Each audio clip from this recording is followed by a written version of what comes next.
Hey, Board Mako. Hey, Hannah. Welcome back as always. Late. Streaming late. I'm late to the stream.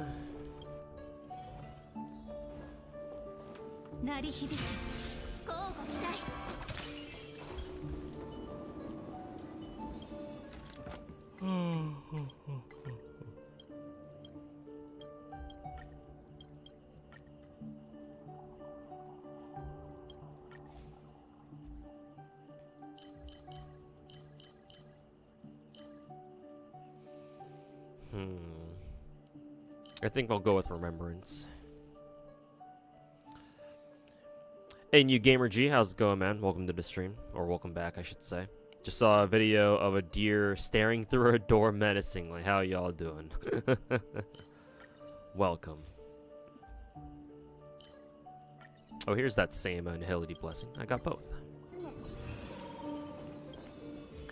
So yeah, hopefully everybody's enjoying their the start to their week.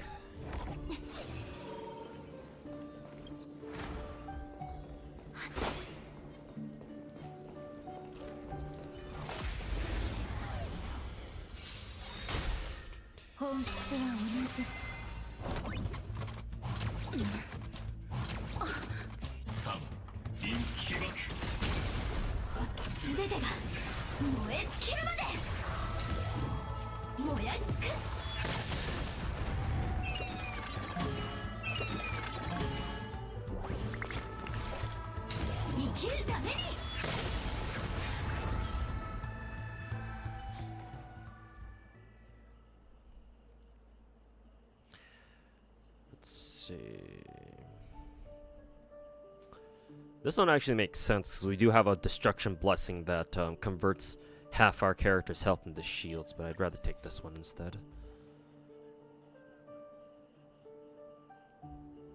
Let's see. We'll take that preservation blessing though.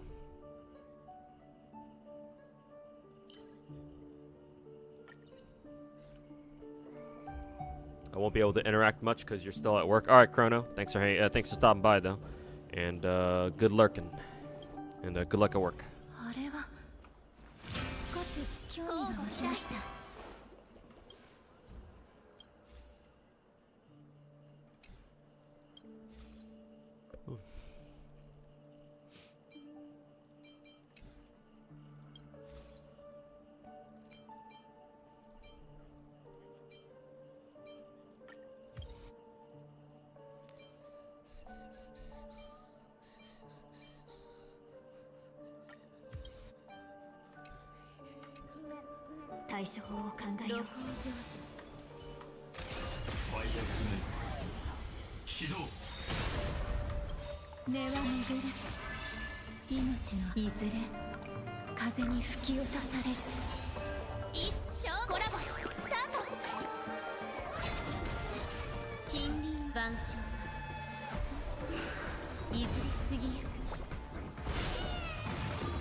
Hey, Mr. J over on YouTube. How's it going, man? Welcome back.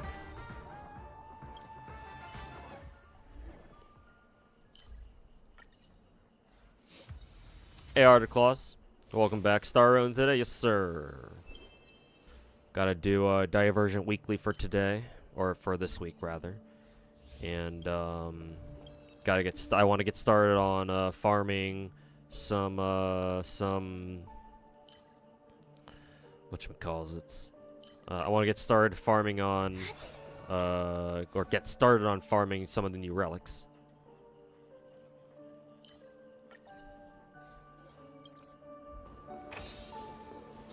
So store occurrence.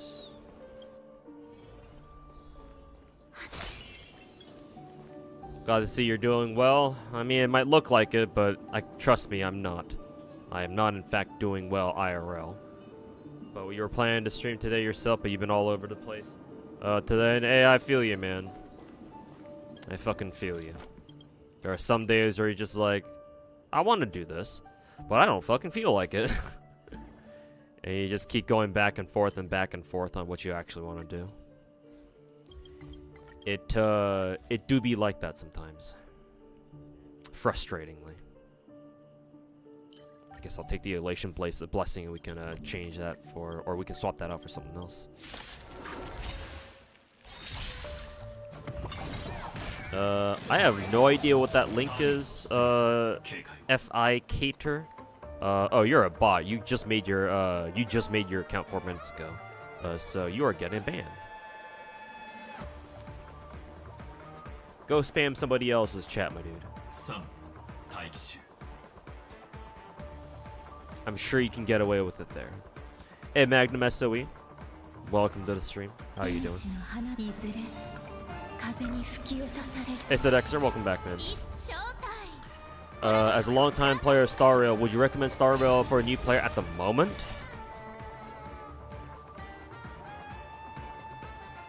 If you're a Mihoyo fan and like you're coming from like either Genshin or Zenless and you're curious about trying a new gacha but you want to stick with what's familiar, then sure, yeah, go ahead. If you're actually looking for like decent gameplay, not particularly. Again, it's no secret that I don't really think very highly of Star Rail's gameplay. It's enjoyable, sure, but is it like actually... Is it much of a game? Let's just say this game is not complicated. It's almost to the point where the game plays itself, but it's not quite there yet. At the very least, it's still interesting seeing what characters can do, but as a player, you don't really get to do much. You know, if that makes any sense. So for like casual gacha play, sure, of course, yeah. It's a Mihoyo game, so it's got that Mihoyo level of quality that, you know, Mihoyo players have come to expect. So you'll get more of that here for sure. But if you're looking for an actual game to play, right? If you're more of a gacha game enthusiast in general like me and you know, a lot of people in chat, not particularly. Like, I struggle to think of, like, any good qualities other than, like, the actual production quality itself that would really hook in a more, like, an actual gacha enthusiast. But if you're just here for the vibes, then absolutely, just you can come play this game whenever you want.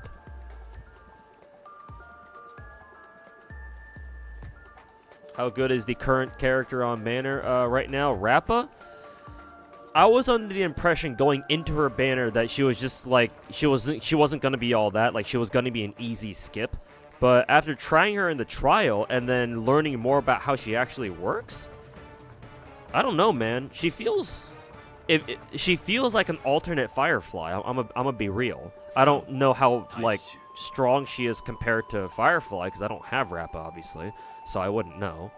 But she feels like an alternate Firefly who just does imaginary damage instead of fire. And considering we're getting more characters to fill out like a second completely different, a completely separate second Super Break team, honestly, there's a good reason to go for Rappa, if you were to ask me. Like, as a standalone as a character, she's solid. I mean, she's a Super Break character, so what'd you expect? So, as like a starting banner, I guess it wouldn't be bad. Because Super Break teams in this game are extremely meta. The one counter they have is like enemies like this enemy, the monkey boss that's on screen right now, the one that I'm targeting. Enemies like him who have the ability to shut out or lock out their elemental weaknesses for a time. Like so, but those enemies are few and far between. Like there's not too many of them. Like this monkey boss does it, but only for like short periods of time. Like honestly, Super Break teams, the biggest enemy of Super Break teams are Warp Trotters, and they don't even fight you, or they don't even attack back, except for the Destruction Warp Trotter. That asshole actually does attack you. But yeah, like Super Break teams don't. Are just hard countered by one thing, but you don't even see that one thing too often, to be honest. So, like, if Rappa is supposed to be a Super Break DPS, then, I mean, you know, if you care about game, like, power levels, or, like, meta, so should we say, yeah, Rappa's probably a good place to start. Hey, Finkel, welcome back, man. How you doing? You're really close to buying an account with Rappa because you really like her design, but you don't know if you'll actually play. I mean, if the account is cheap, like if it's not too expensive, and you're willing to part ways with that money, however much it costs, then yeah, you can just keep it and then start playing it whenever you feel like it. Or worst comes to worst, if you know you're not gonna play, if you decide to not play Star, you can just try to sell it off again to somebody else.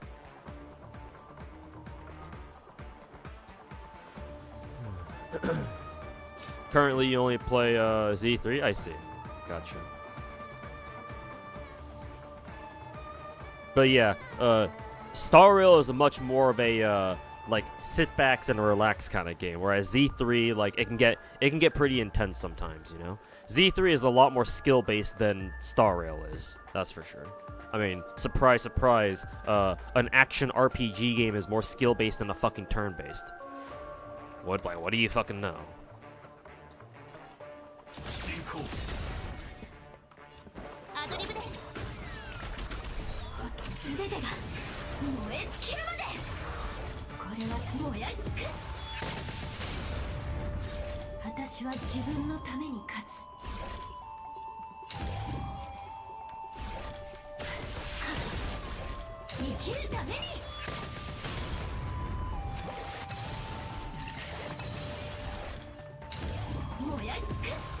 You're curious, you said that the gameplay is not good in my opinion. I already said I don't like the story. So why do you play? Waifus, yeah. Waifus for sure. Characters and Mihoyo's production quality is something that I will always speak very highly of. Like, I'll talk shit about Mihoyo's stories. I'll talk shit about, other things that I don't think Mihoyo does very well. But character design, and sheer production quality are things that I will never talk shit about. Like, it would be a fucking dream if all gacha games, eventually in the future reach like Mihoyo levels of quality. Just in terms of presentation, visuals, that sort of thing.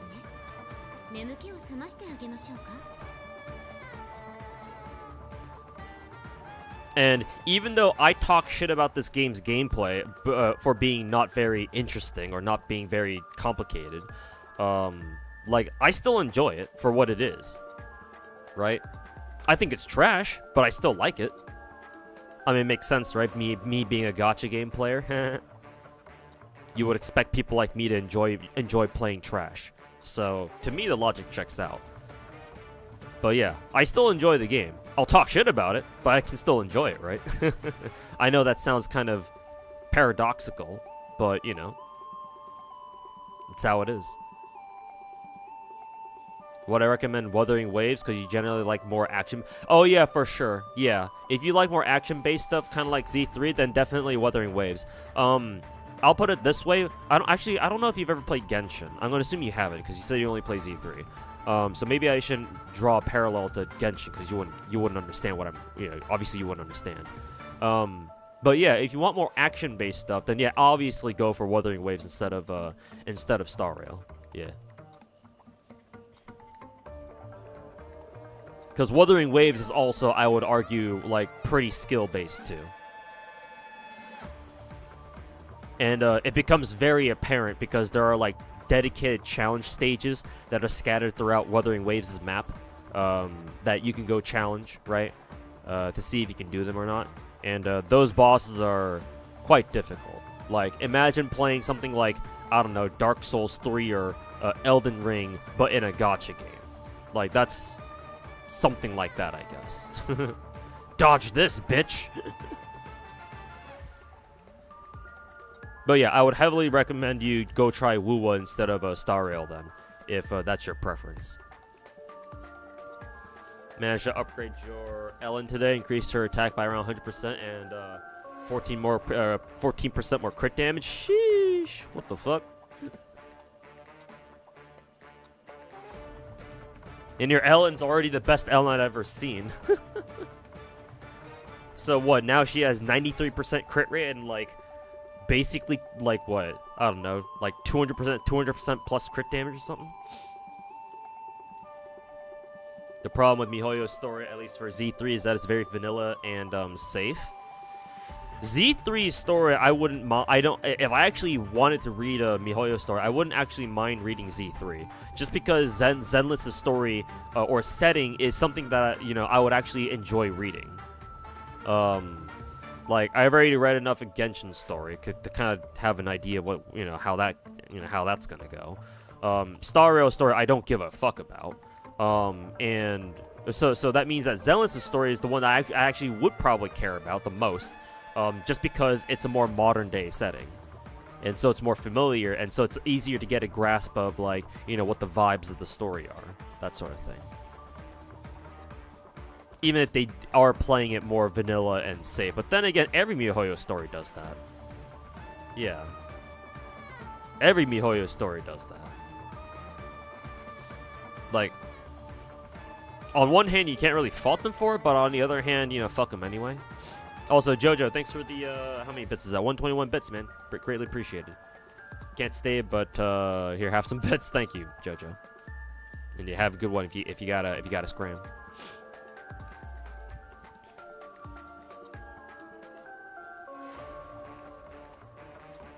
Will I sell my accounts, though? Mine? No, never.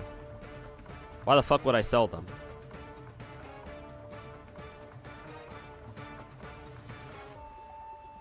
Like, IRL, I am broke enough where I probably should sell some of my gacha accounts for games that I don't play anymore, or like games that I'm willing to give up. But considering I haven't done it yet, and I have never thought about selling them. No, that should give you an idea of how I feel about selling my own personal gacha accounts. No, they are coming with me to the fucking grave.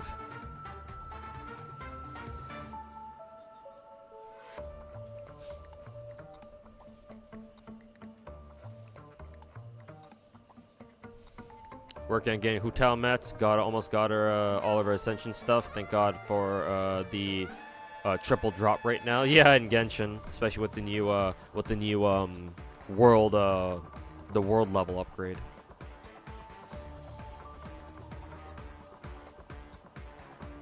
You read a bit of Bernice's story, character story, and it was pretty funny. Yeah, I mean that's what they should be. Yeah.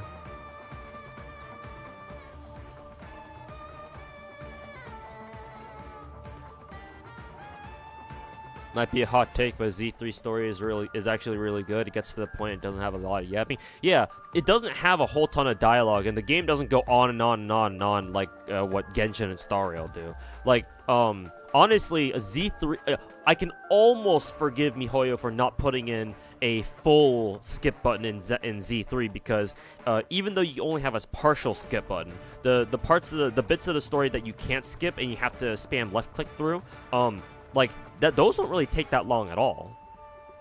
Like for the most part, most characters don't have a ton of dialogue that you have to fucking sit through and listen to them yap about over and over and over. Plus, left clicking through everything takes a lot less time than trying to left click through everything in Genshin or Star Rail. So there's that too. So yeah, you're probably onto something. You remember a lot of gacha players complaining that Wuthering Waves was too hard? Yeah, I'm not surprised at all. Yeah. I am not surprised in the slightest.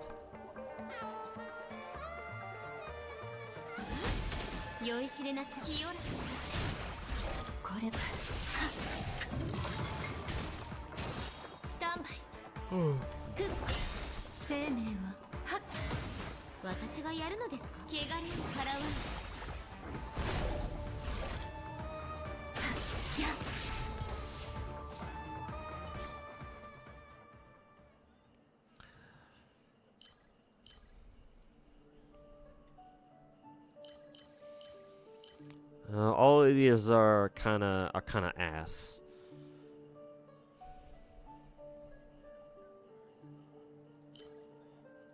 I guess we'll take the abundance blessing.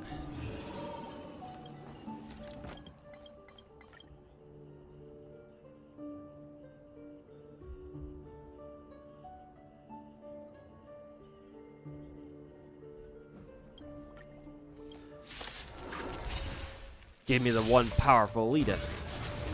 I can take him.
Anything you got looking forward to in gachas? Can't wait for Santa Carna because you never got him.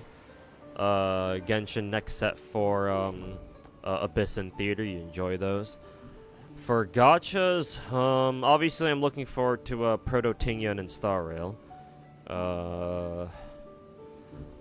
Girls Frontline 2 is gonna come out in December, in the beginning of December, so a little over a month from now. So looking forward to playing that, assuming that I'm still around to fucking play it in the first place. So yeah, I've got a couple things that I'm looking forward to. Again, assuming that I can survive until then.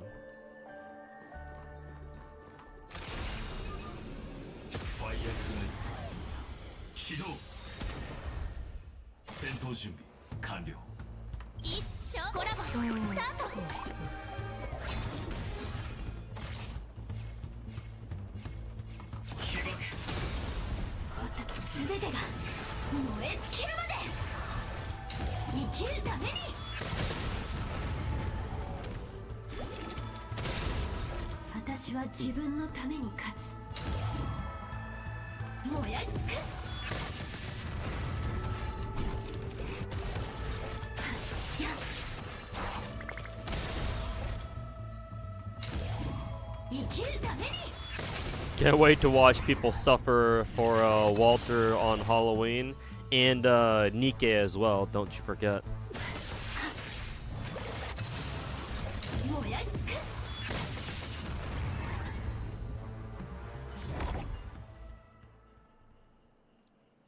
The Halloween season will truly be quite spooky for all gacha gamers across the world. Or at least some of them, anyway.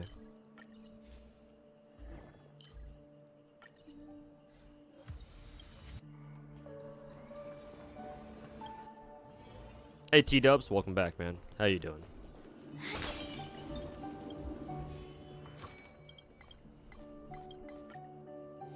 Not sure if Santa Carna will get a rerun. Yeah, I was about to say, like, are we sure he's gonna get rerun? Because remember, they don't even FGO NA is at the point where we don't really do reruns anymore. So it's like, yeah, are they even doing reruns at all? Probably not.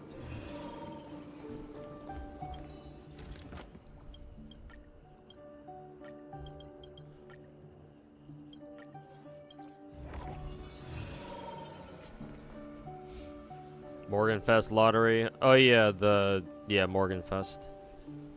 I forgot what its official name is. Probably doesn't even matter. They are rerunning that Christmas event. Okay, then yeah. Then you will be getting your Santa Carna rerun. 動くときは気をつ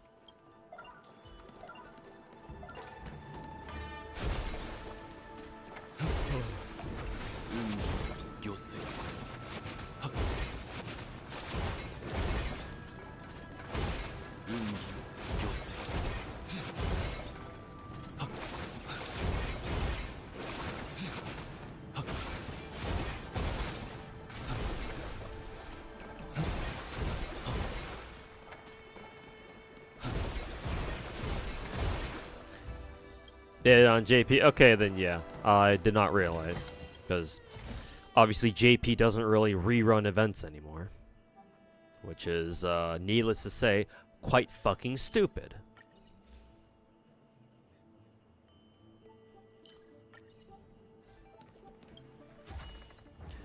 But you know, here we are.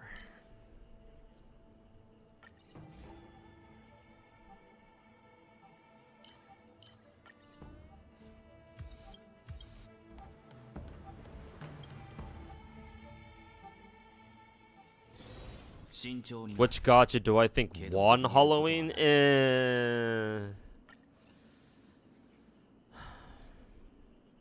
I don't tend to think of gacha announcements as like a competition.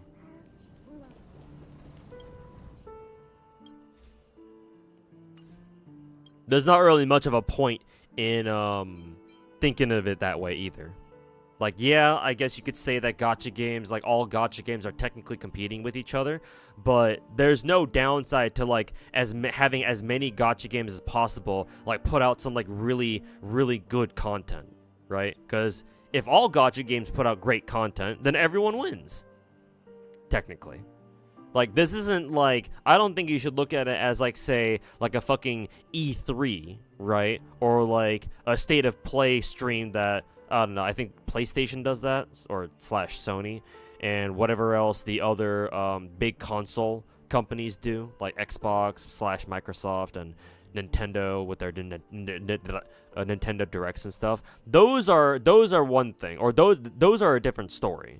Like, sure, if you want to say that, oh, Nintendo won, or PlayStation won, or Xbox won, then sure, go ahead, knock yourself out, because there is a legitimate, you know, reason for like having like these companies trying to compete with each other, because at the end of the day, you know, they're trying to sell games to you, right? And usually their games are like the normal games where it's like, oh, you have to pay to play our games, right? You got to buy our product first.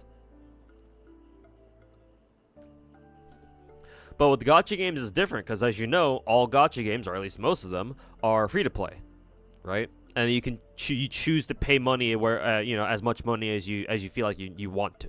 Yes, as much as you feel like you need to, or feel like you want to. So that's a fundamentally different situation at that point.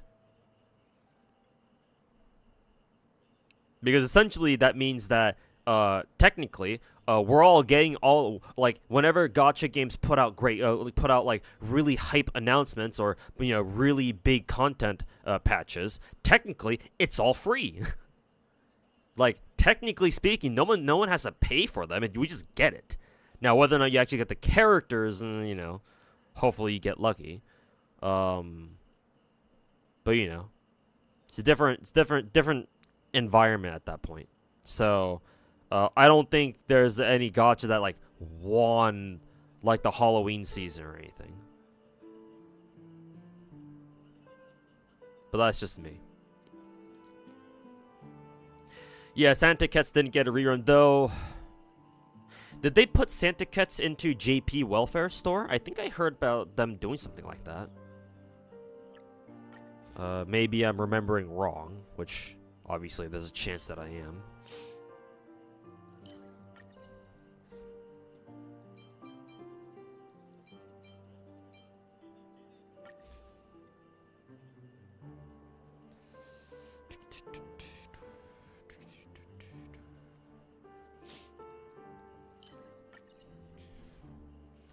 She's an evocation shop? Yeah, okay, then there you go.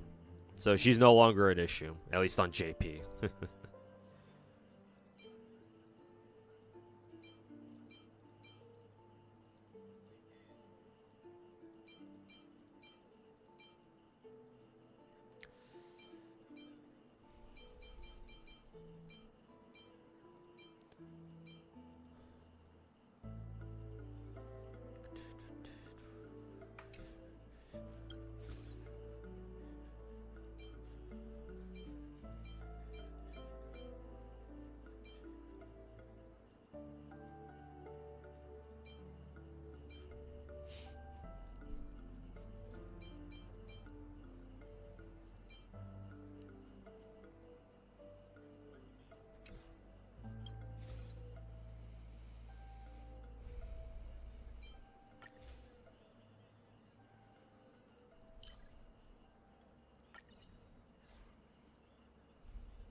And NA should be getting Evocation Shop around April of next year already, huh? Well, time flies by pretty fast, huh?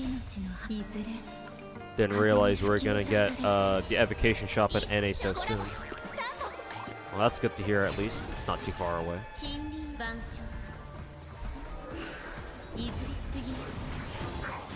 Quincy was peak though. And you're not wrong either.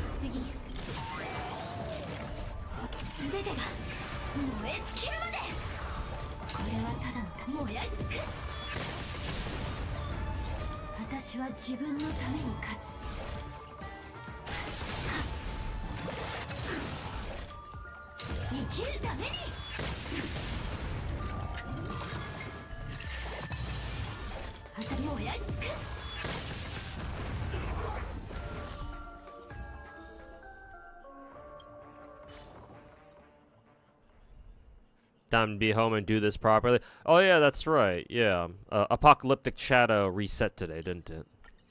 I guess I know what I'm doing after this Diverging Universe run.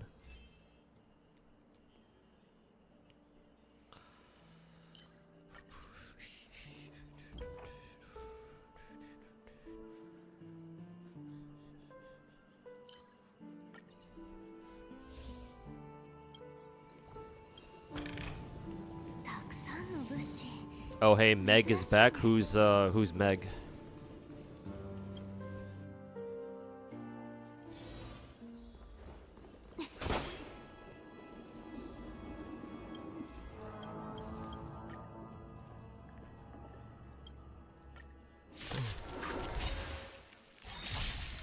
Megalodon? She's back already?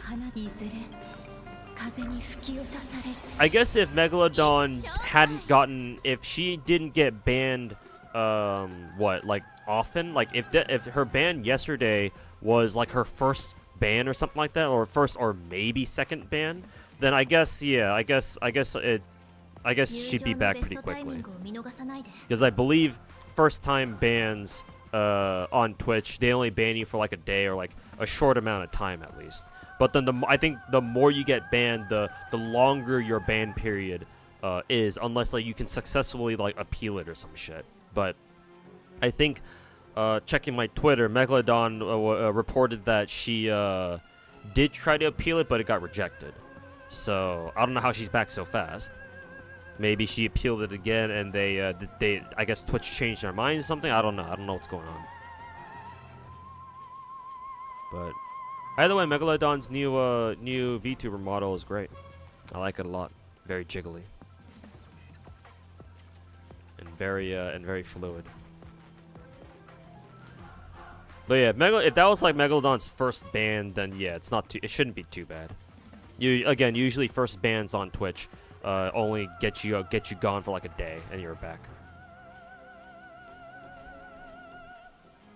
Sunday boss a little annoying because you don't have any of the super breakers. You don't need to have super breakers. Like I remember having to deal with Sunday back when Panakini first came out without Firefly. I think I used what did I use again? I think I used like Himeko, Topaz, like basically a follow-up team.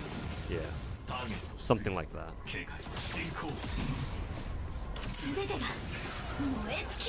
But yeah, I guess it would be a little more annoying to have to fight him if you don't have a super break team, to be fair.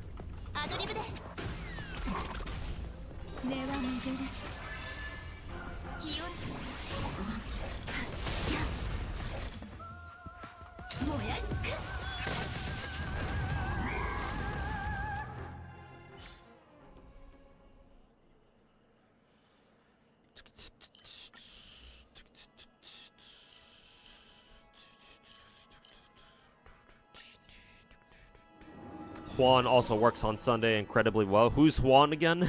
Oh no, Genuine. Yeah. I was about to say Juan. We have a Mexican character in Star Rail since when?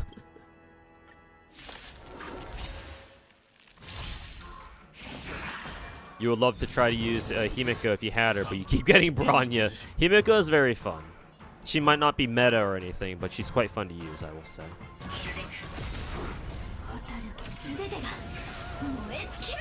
Break and freeze combo is really good. Yeah. Destruction and remembrance blessings are like probably destructions or probably the best super break combination of blessings you could have, because like the power of part of the power of super break teams in Star Rail is that like because you break enemies so fast, like half the battle enemies can't even move because they're broken. So like you throw in remembrance blessings in there and freeze everybody, and they're like frozen most of the fight, like 75 to 80% of the fight. Enemies can't do anything because like half that time that they're broken, they're regular broken, and then or like a third of that time they're regular broken. Another third of that time, Ruin Mei steps in, says no fuck you, and keeps them broken, and the other third is when they're frozen.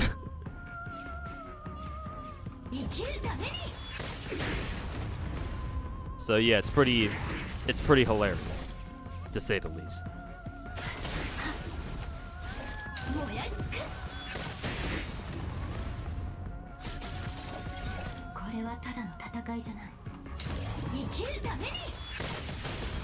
You call him Juan because it's funnier that way? I mean, you're not wrong.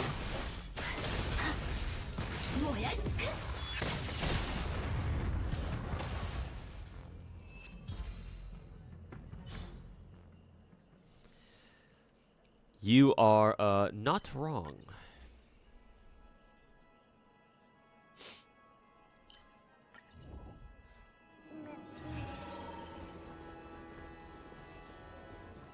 Let's go take a trip down to the wealth thingy. Hey Malice, how's it going, man? Welcome back. What's cooking? Not much. Just we're playing through some Star Rail. That's all.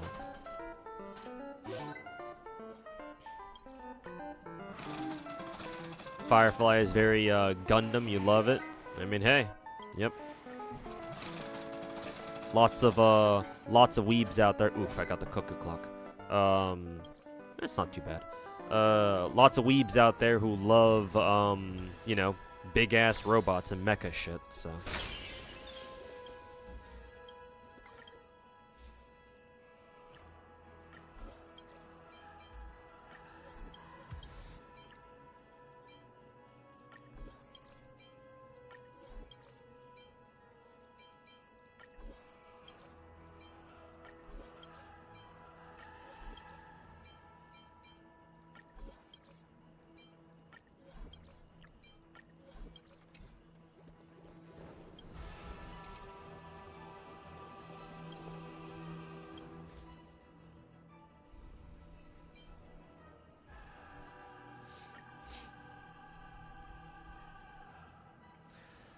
see, preservation. I might as well pick this up. I don't have it yet, so there we go. Let's see, lots of stuff we can overwrite here. May as well.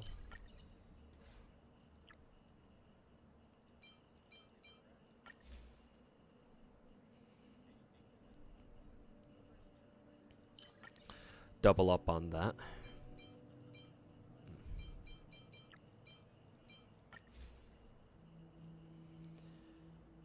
Nihility. Actually, this might be useful. Now that I think about it.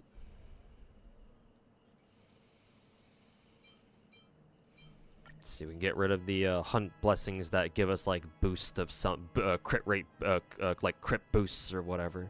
Because obviously we're not gonna need them. We'll take this one.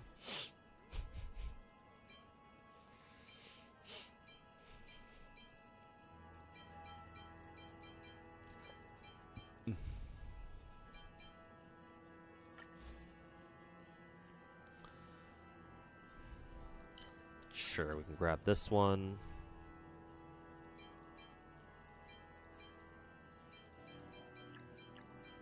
And yeah. We Gucci.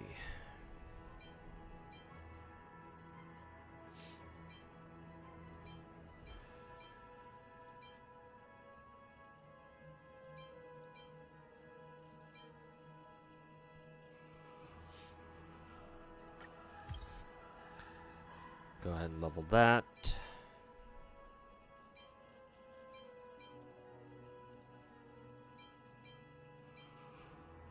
You can go ahead and level that too.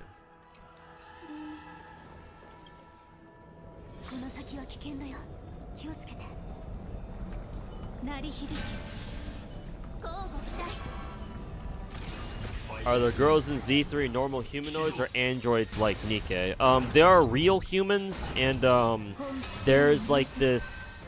They're called Therans, and they're the Therans are what the game refers to as characters with like animalistic traits. So, for example, Jane Doe is a rat girl, and so therefore she's a Theran. And Therans can range anywhere from like, you know, oh, cute anime girls with like animal ears and whatnot, but they mostly look human aside from that, to just straight up furries, right? Because Ben is considered a Theran, I'm pretty sure.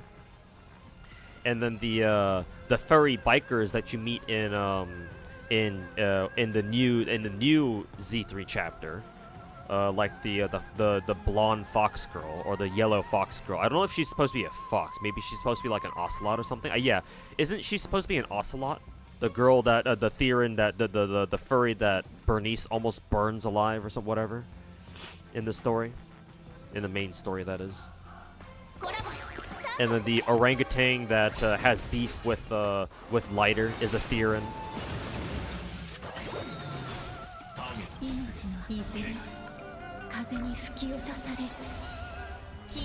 But yeah, Therans run the gamut from cute anime girls with animal ears to just straight up furries. So, but there are like legitimate androids, or android / like robot people. Like Billy is apparently a robot that gains sentience, but he acts very, very human, obviously. And I'm sure we'll have future characters in Z3 who are like, you know, robot guys or more robot guys or more robot girls. Because Billy's setting the precedent for them. Not a fox. She's a fennec. Aren't fennecs foxes? Yeah, I don't know. I don't know my my animal species well. I flunked out of biology, so what'd you expect? Z3 has something for every degen under the sun. Yes, or at least, you know, that's how it should be. Yeah. Because besides Billy, like, isn't the lady who's in charge of Bardic Needle, the one that has like platinum metal, like dark platinum metal skin? Isn't she technically a robot girl too, or whatever? And then the coffee master is a robot guy, obviously. Hell, even the ramen shop owners are robots too, I think. Or actually, are they robots? I don't know. They certainly have robot hands that help them make ramen, but.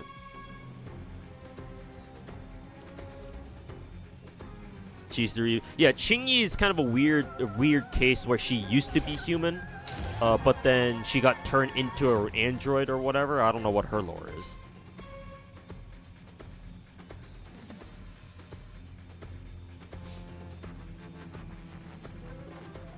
Would I say that Rover in Wuwa is hotter compared to who? Like compared to Mihoyo? Compared to Mihoyo main characters? I think personal preference here. Obviously, don't take what I'm about to say seriously. But my personal take is that Rover does beat out all of Mihoyo's MCs except for Lumen, but only if they gave Lumen like a little bit of a touch up on her design. Like if they gave Lumen, if they aged up Lumen a little bit by giving her like the tall adult woman model that you have in Genshin. Give her a model like that, and then give her longer hair and bigger titties, and then Lumen will give Rover a run for her money. But as it stands right now, as all of the MCs are as they are now, yes, I think I would have to agree that Rover takes the title of Queen. The MC Queen, as far as like the big name gachas go. For now, cyborgs and androids in this game, yeah. Would Chingy be considered a cyborg or an android? Because yeah, I don't know the story behind her getting like a new robot body or whatever.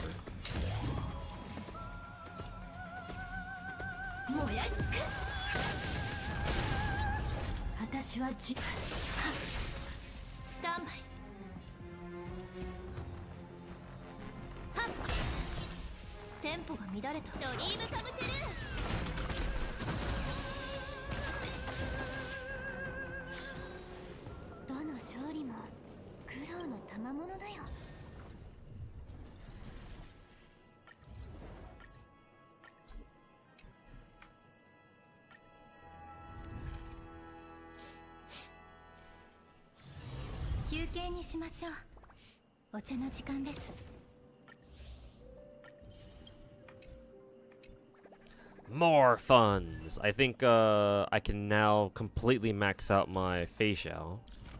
Oh no, she was already maxed out. Alright, cool.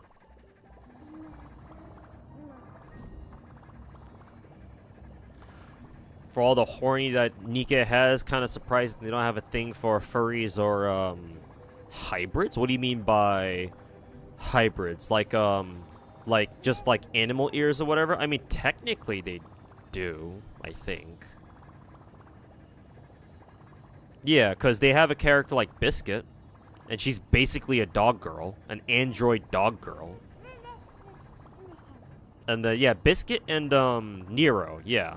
Because Biscuit's the dog girl, and then Nero's the cat girl. Yeah, so NIKKE does have like two, but yeah, it's not their predominant focus. Yeah, so they have some, and they have the potential to add more, but yeah, they've chosen not to like emphasize that for now. Maybe we'll get more like side story events later next year or whatever, and they'll give us more animal girls or whatever, but for now, no.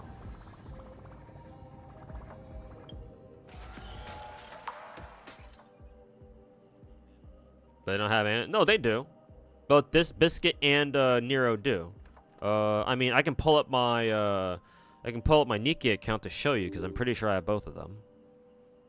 Just give me a second. NIKKE always takes a long time to load up compared to other gacha games.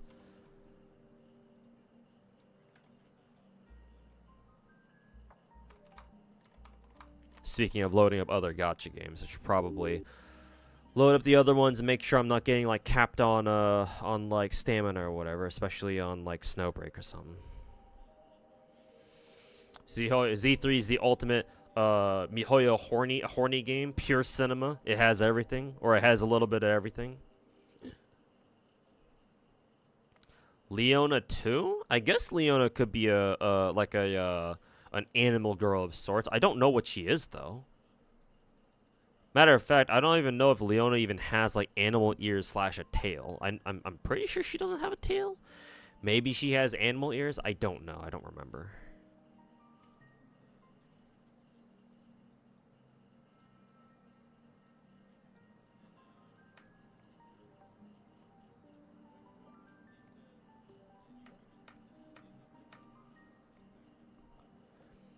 How's Marion Riptide? Unfortunately, I haven't been using her very much, just because I've been abusing Summer Katya and how busted her skill is.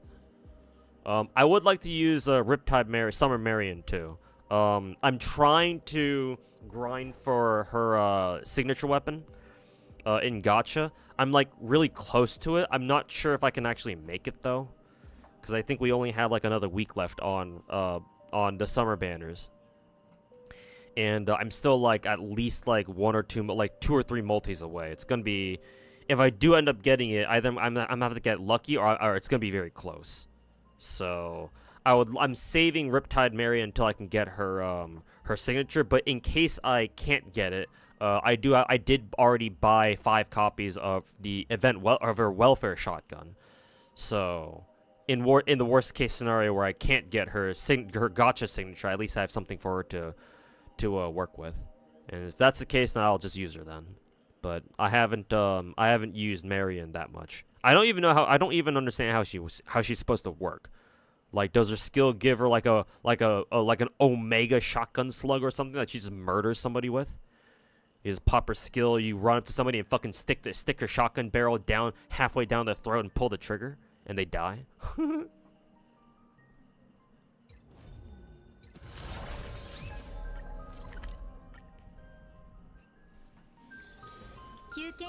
Pretty much. All right, good to know. All right, I guess she's quite simple then.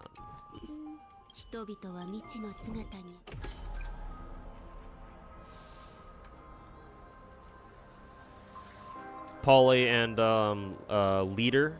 Well, Leader isn't an animal girl. She's just she's like Chingy, where she's an old lady in a lolly's body.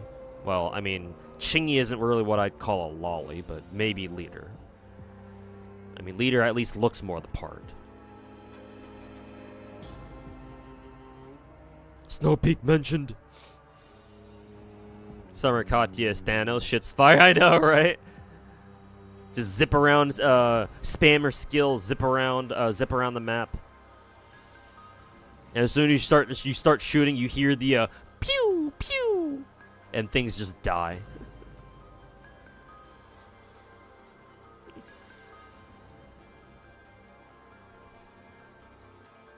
Shit's hilarious. Anyways, let me show you NIKKE. Right over here. So if we were to go here, yeah, so here's Nero. She's like a legit cat girl. Cat ears, tail. So there you go. Like, look at that tail. I'm sure you guys are looking at her tail. You guys are looking at her tail, right? Right? Not anything else. And then that's the cat girl. And the dog girl is... Where is she? She's around here somewhere.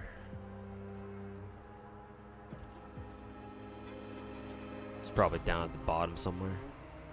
Usually Nero, I'm used to seeing Nero and Biscuit together. Do I not have Biscuit? No, I should have Biscuit. Maybe I don't have Biscuit yet. Let me check my fucking recruit thing. Wish list. No, I do have Biscuit. I just can't see her for whatever reason because I'm fucking blind. Oops. That's Trony, the foot girl, or the feet girl.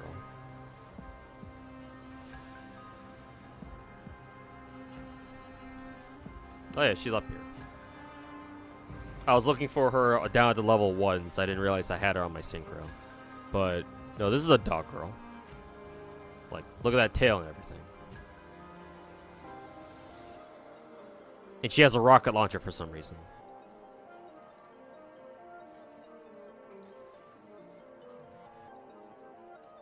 Let me check Leona, actually. I think Leona should also be on my synchro. Yeah, there she is. Oh yeah, she does have ears. Yeah. She just... Does she have a tail? I mean, I guess. What is she even supposed to be? The ears would suggest... Like a serval? Like a serval or... I don't know. I'm not an animal expert, so I can't identify her just by her ears alone. But yeah, she's an animal girl too. That's for fucking sure.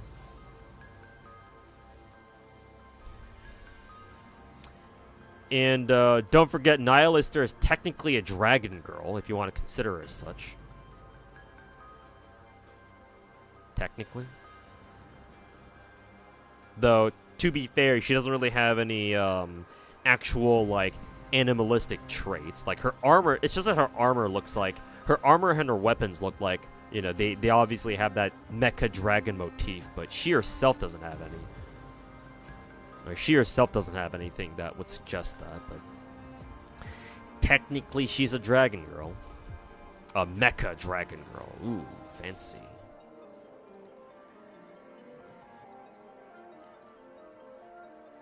Is there anyone else? I don't think so. Yeah.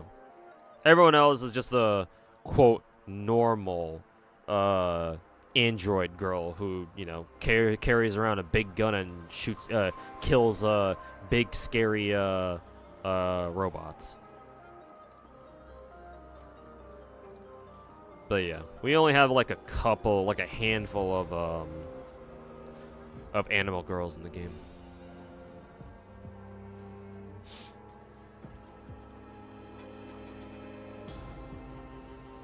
You're sad that Rumani's kit turned out to be not that good. I mean, such is the fate of, like, most standard banner NIKKEs, man.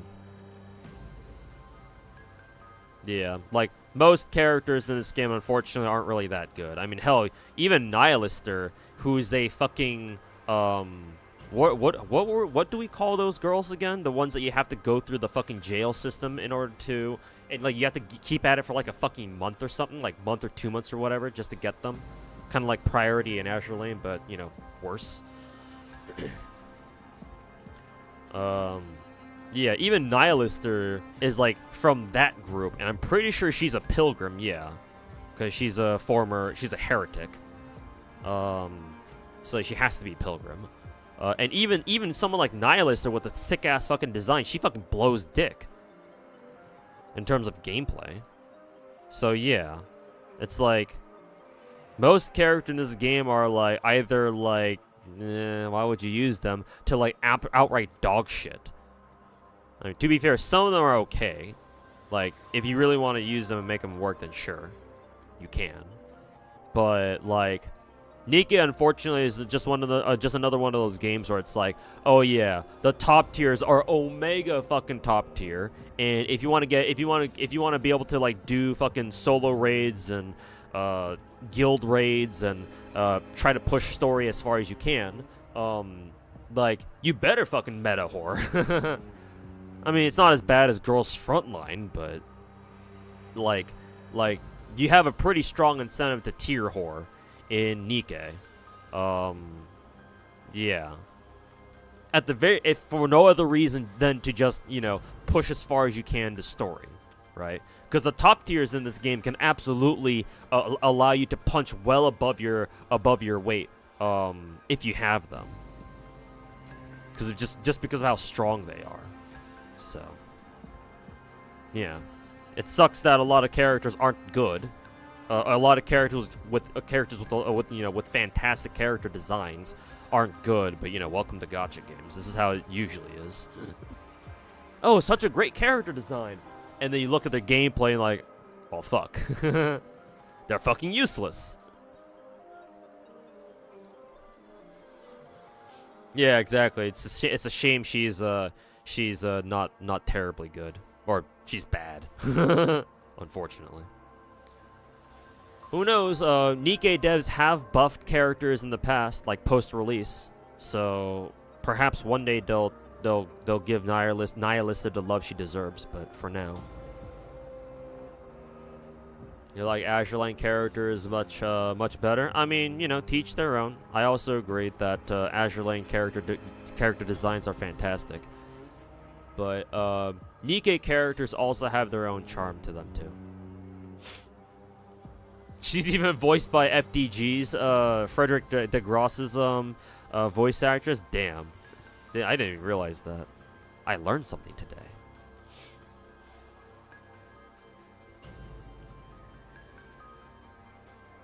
As long as they're at least viable. I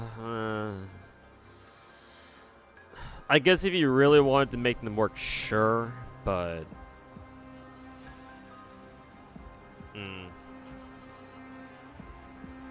kind of a hard sell even in this game. Yeah, the liberation system. Excuse me.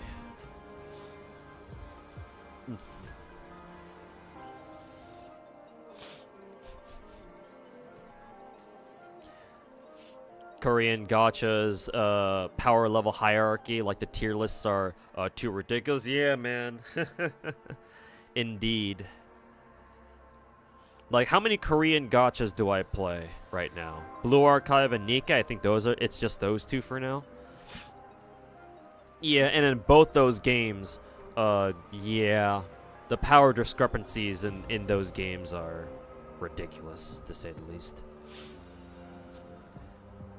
In contrast, in a game like Star Rail, 98% of the cast is viable. Yeah, in Star Rail, there's only one character that's constantly memed for being shit, and that's Arlen. And that's already better than like fucking 99% of other gacha games out there. Like 95%, at least 95% of other gacha games out there. And even then, I'm sure you could make even Arlen work if you really wanted to. If you like gave him like the best fucking relics that Star Rail has ever seen, and you give him a good team that can support him, then even Arlen can probably do some work too. Is this a rare NIKKE stream? No, but somebody in chat was like, does NIKKE have any furry characters or like animal girl characters? And I was like, there's a couple, not a lot, but it has a few. And so I pulled up my NIKKE account to show them.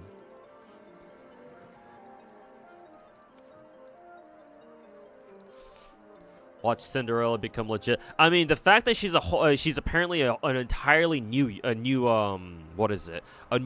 character type, I want to say. Like her role is completely fucking, or no, the weapon she's categorized as is totally unique from what I heard.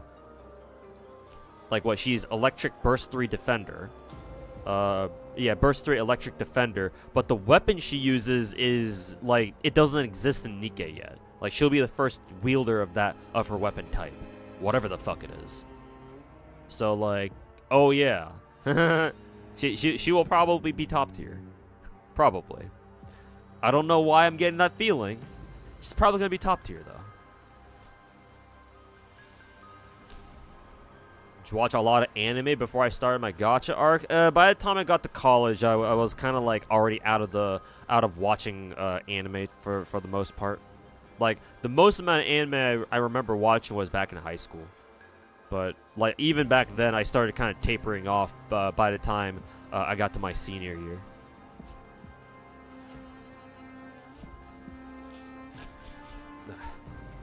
No, it's fucking clogged.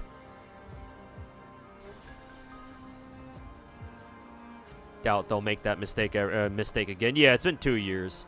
So, and I'm sure they've learned a lot about their game so far.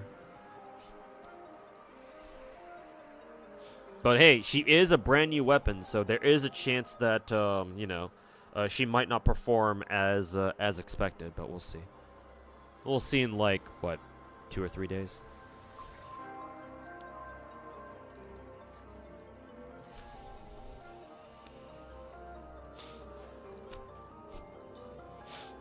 Your only problem with NIKKE is some characters feel useless. We were just talking about that, yeah. We were just talking about that. Like how, like, I don't know, like over half the roster in NIKKE, over half the playable roster in NIKKE is like some version of like either useless to why the fuck would you use her? When there are like so many other better options that you could have.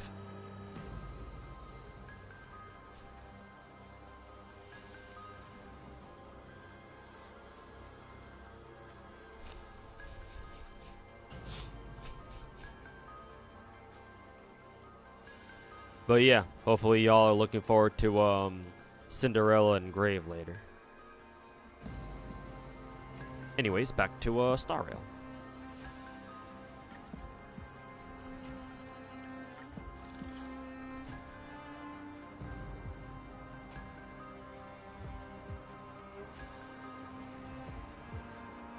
I also gotta open my FG on Arknights just to make sure I'm not capped on stamina on both those games.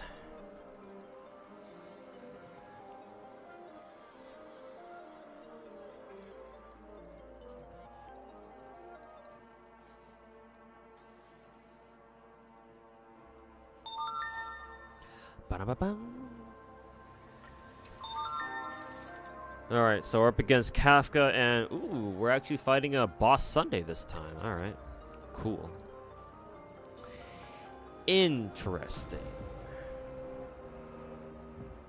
Interesting. For Kafka, this team is obvious. I wonder what team we're gonna use here, chat. Pray tell, what team am I gonna use here today, chat? And of course, Topaz there for good measure. Actually, second team is a little bit more... is gonna be a little bit more of an interesting team. Actually, no, it's not that interesting. No, it's not. The fuck am I on about? Woe be upon ye, Boss Sunday. Throw a super break team at his ass. Whoa. Super break teams be upon ye. Let's see. Follow-up attacks of characters ignore 15%. I think we want to take this one for that one. Sounds good. Weakness break efficiency. Oh, hell yes. Actually, no. This one is when they deal ultimate damage. It's not. That's not exactly what we're looking for. Let's see. But we will take the break effect buff.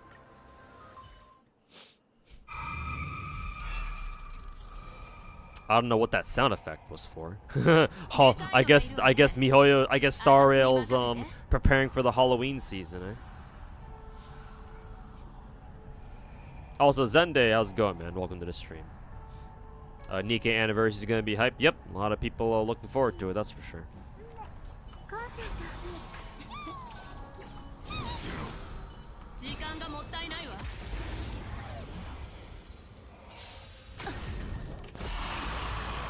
I'll just set the shit on auto, so I can talk to chat. You're gonna limit break the shit out of Cindy, and because you saved up a lot of gems for level, or not a lot of affection tickets or whatever, to get her ass to level 30 affection. It's so over. Cindy's got you in a chokehold, huh? The Cindy brain rot, and she will soon be here. She will soon be upon us. She will be busted. Oh yeah, for sure. I think so. Yeah, her and Grave. How do you feel about Rappa? You heard a lot of people say she's skippable. Technically, she is. Voice crack. Yeah, technically she is skippable. I certainly am. But if I had the money, I'd roll for her. Because from what I've seen from her trial, she really does feel like an alternate Firefly. And considering she does Super Break, which, you know, makes sense because I just called her an alternate Firefly. I think that if you're a big fan of Super Break teams, which you should be considering how strong they are, I think you want to roll for Rappa because you will then work towards building a second completely new or separate Super Break team, right? Because if you think about it, I've said this before, but if you think about it, we already have one, like our main Super Break team, which is Firefly, Ruin Mei, HMC, and now Lingsha, right? Used to be Gallagher, but obviously we've replaced him with Lingsha because, you know, 5-star. But it's not like Gallagher got fucking deleted from the game. He's still there, and he can still be, you know, the team's another. He can still be a Super Break healer, even if Lingsha's ultimately better at it. But yeah, Gallagher's still there. We have Rappa in the game now, and Rappa's a Super Break DPS. So she'll be your DPS in a second Super Break team. Proto Tingyan, from what we've seen from her kit, and she's gonna come out next patch, is kind of like HMC. Matter of fact, she's almost, no, she has to be at E1 to be like a combination of Ruin Mei and HMC. But at E0, she's definitely like an alternate HMC basically. Like she does a similar job to, or she has a similar function to HMC. So, yeah. So you have Rappa, Proto Tingyan, and Gallagher all right there, right? And they're all, you have 3 out of 4 characters for another Super Break team right there already. So now all we need is another Super Break related character to finish out that roster. Whether it's, I guess, another sub DPS Super Break character or another Super Break support, whatever it is.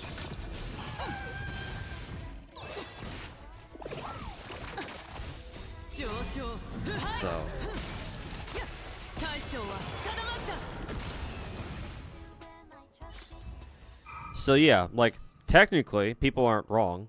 You can skip her, but you know, if I had my way, I would definitely roll for Rappa and her signature, because she can be like the main DPS. She can be the Firefly of a second Super Break team, and so that way, when we do get the another character to finally round out a second full Super Break team, then you can just, you know, fuck over every endgame mode with Super Break teams. Super Break everything. Easy game, easy life. Just got you your way to victory.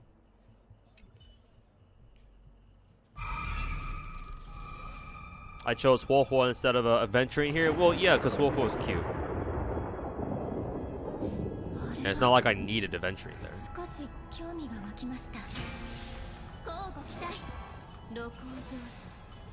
Hello, Sunday. Welcome to the game.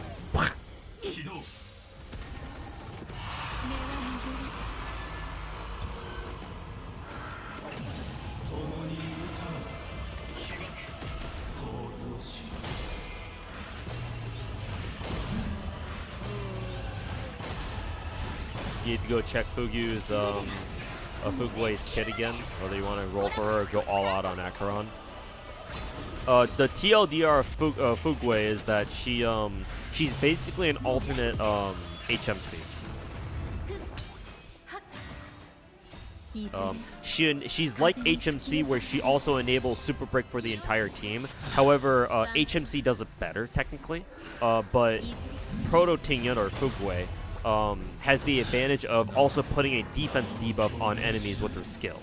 Well, it's like an indirect way that she does it, but you know, she still does it. So. I am Super Tingyan.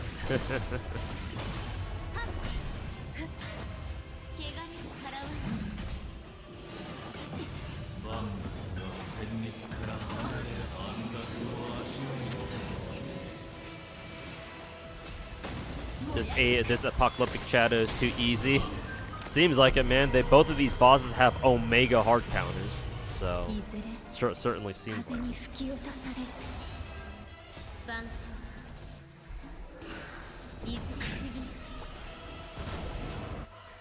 People called you a madman for skipping. Can we skip this shit? Yes, we can. Fuck you.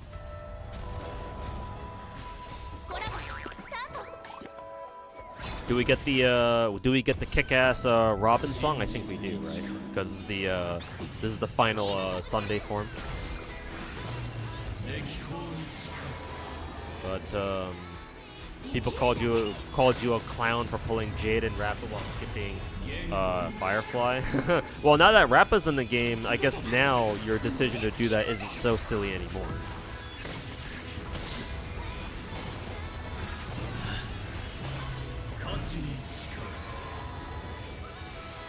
Like Robin's, I even though I shit talk Panactini's story to the ends of the earth,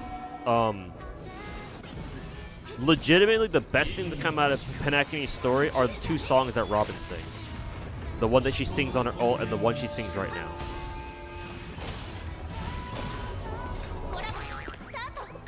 Like I will fucking die on that hill.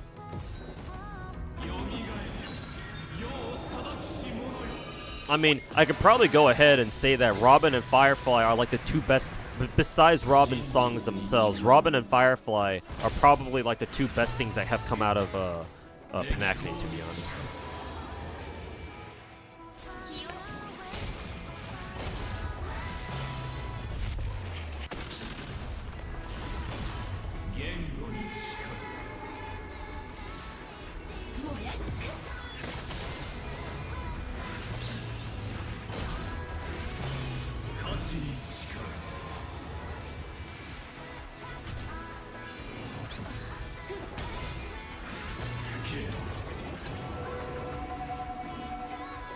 Hey Robert, welcome back, man. How you doing? How's everything going? Alright. I mean, IRL's still fucking shitting down my throat, but, you know, I'm trying to hang in there as best I can. The future is definitely still uncertain, though. And, I fucking hate it, but, you know, such is life. So I'm doing everything I can to hang in there. Yay.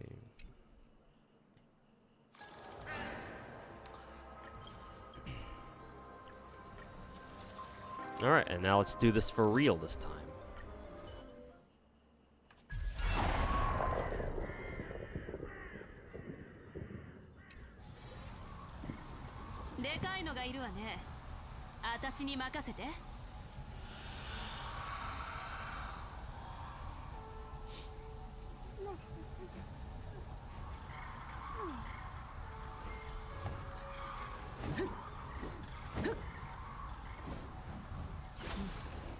Auto go burr, yep.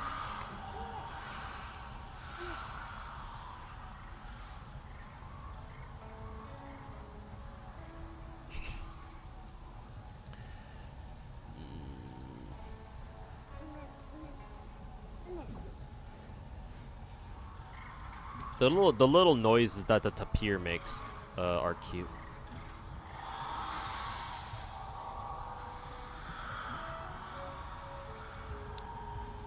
But apparently this place is very spoopy with all the ghost noises that we're hearing. Happy motherfucking Halloween, everybody.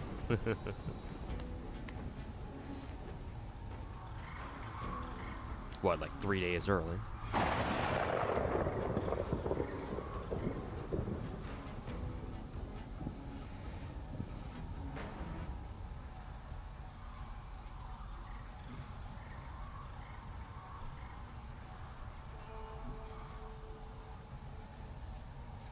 Okay, let's do this.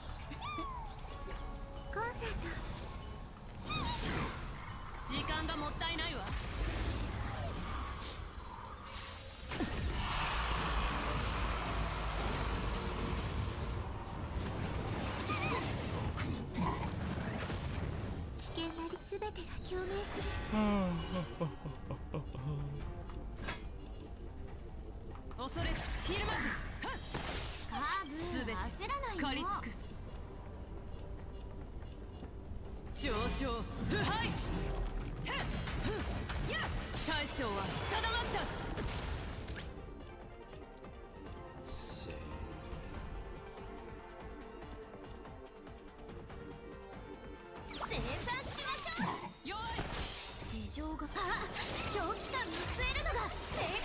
The fat fuck tusk here. The fat fuck.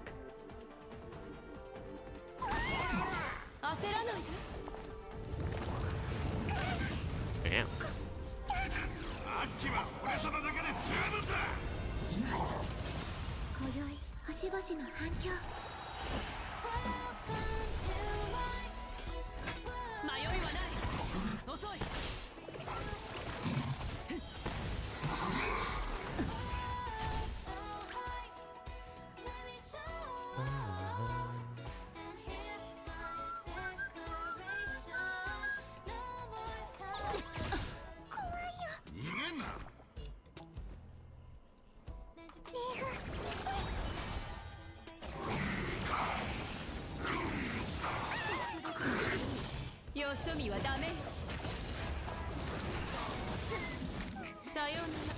Oh, we have a casualty already.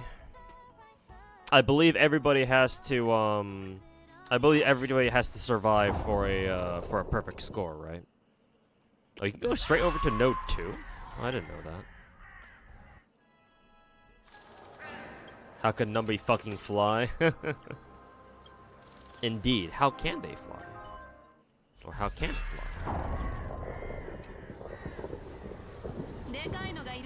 Oops, wrong skill.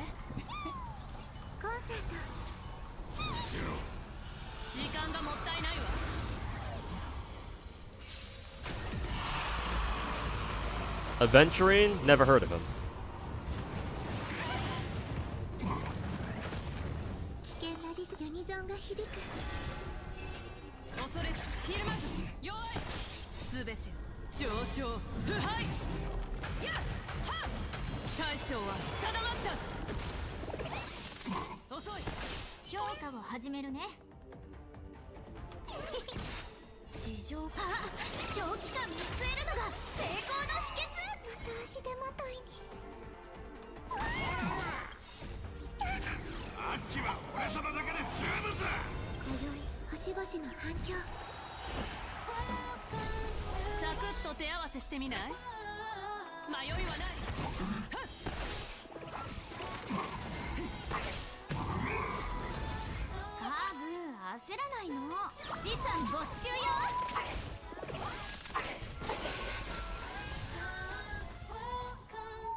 It's not your turn yet. It's mine, bitch.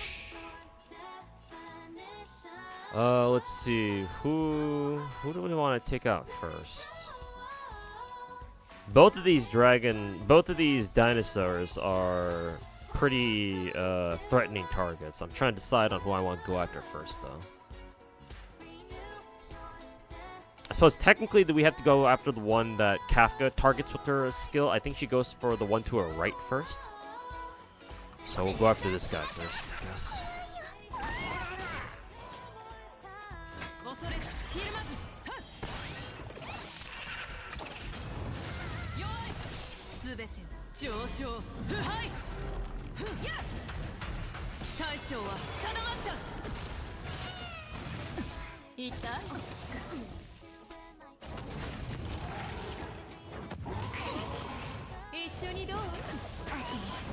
Ooh, she went after, they targeted, what was it? They fucking targeted Face Shao first.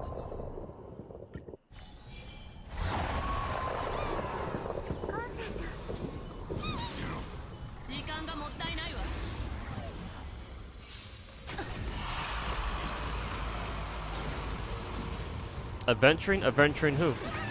Who's that? Never heard of him.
I think if I fail this again, I think next time what I'll do is I'll put, who is it? Topaz and Fei Xiao together on the same side, yeah. So that way, Huohuo, I think the problem here is that Huohuo can't heal both of my DPS at once. Actually, I think I'll have to go return to Apocalyptic Shadow so I can try to replace the lineup. Because normally I set up my team so that I have my squishier characters on the sides, so that way they're less likely to get hit by AoEs if, so say for example, an enemy targets like one character on one side of the team, which means that the characters on the other side will be safe. But here, it's clear that that's not working. And Huohuo can't heal everybody at once. So I think in this case it's better to keep Fei Xiao and Topaz like together on one side. Or at the very least, like one after the other, or alternate. So maybe we can do this. We'll see.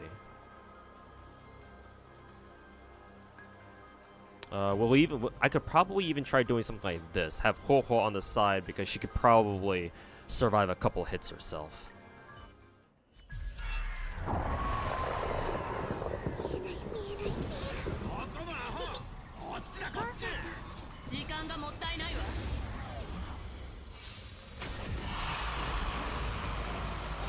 Hey Julian, Vampire King, how's it going, man?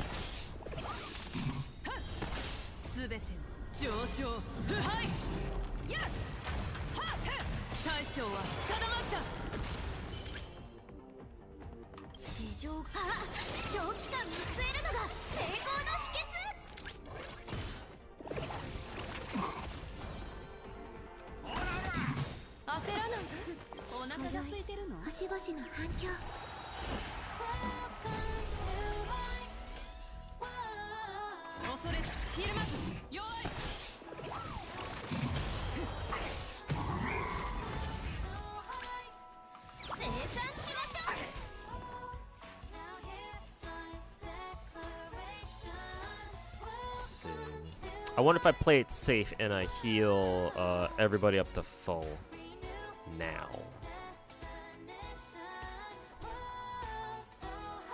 Let's see, who's next? Who's next? Fei Xiao. I think I'll take a risk here and not use Huohuo's skill here. Let's see how this goes.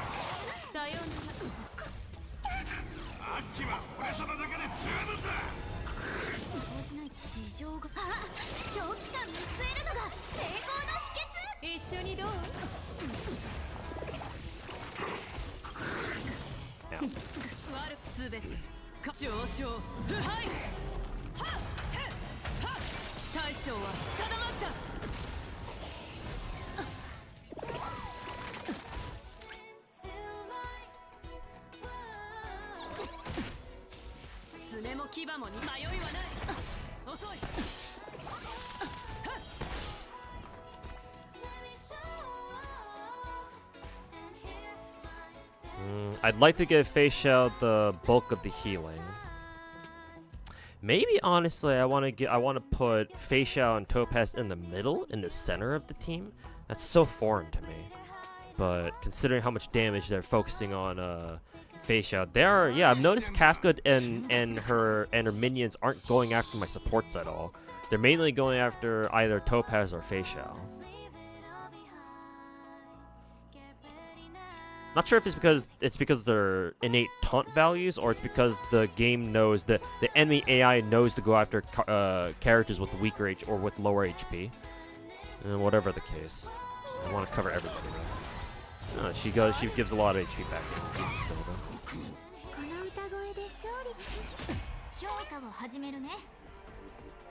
Let's see, Facial.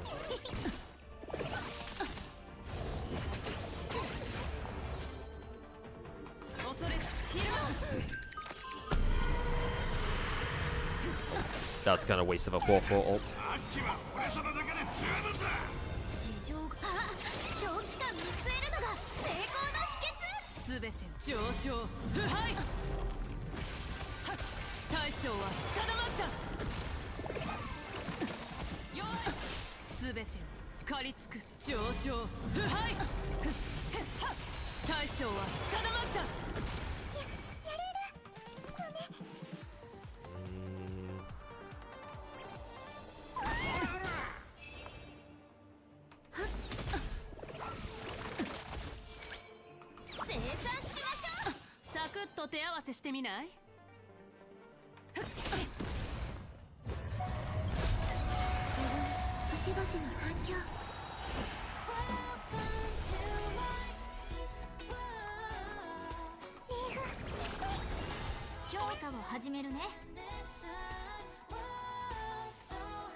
Let's try taking out this guy first.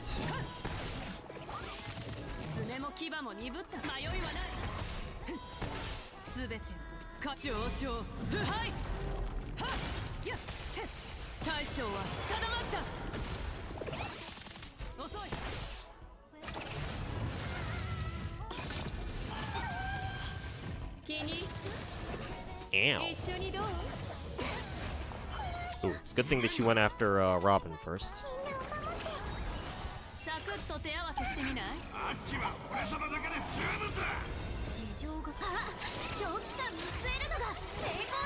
Hey KS Lord, welcome back, man. How you doing?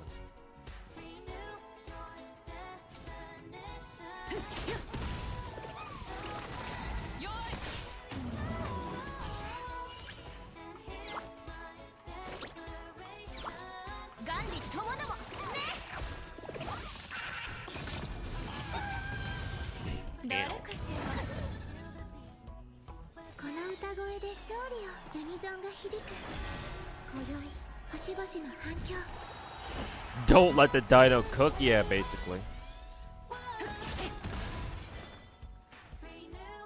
More or less.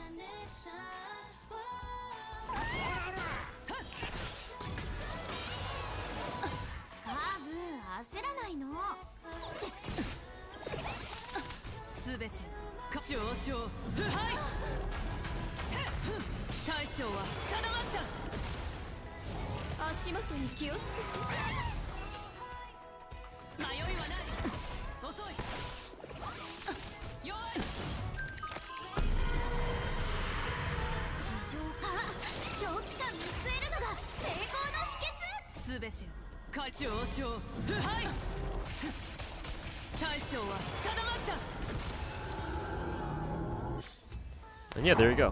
Aventurine who?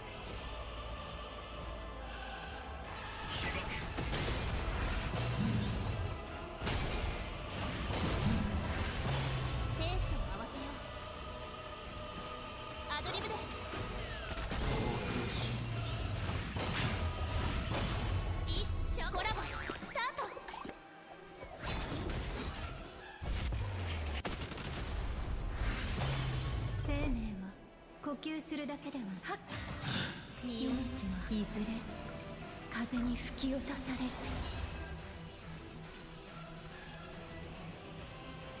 清ら全てが燃え尽きるまで。I forget if how this fight went. Do you want to go after the ads to kill them off, or did you want to go after Sunday? Do we go straight for Sunday, or do we go for the minions first? Fuck Sunday.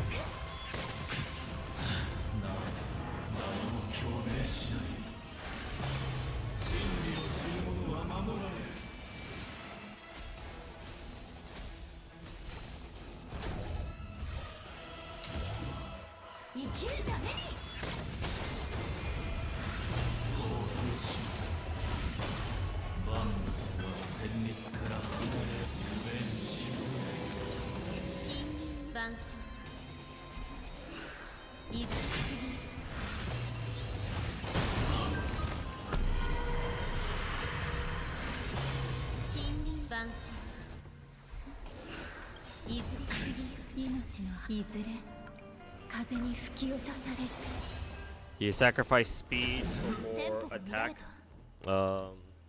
Putting your Rappa at 130 speed, 3k attack, or sacrifice attack for more speed. She'll be at 141 and 2.9k attack. If you're trading only 100 attack but for 11 more speed, I think you'd rather take the speed, the much higher speed and slightly lower attack. Because like at 141, at that point, I think you're like very close to the next speed threshold, are you not? Because isn't the 140 speed threshold at like 143 or something? Like you're very close.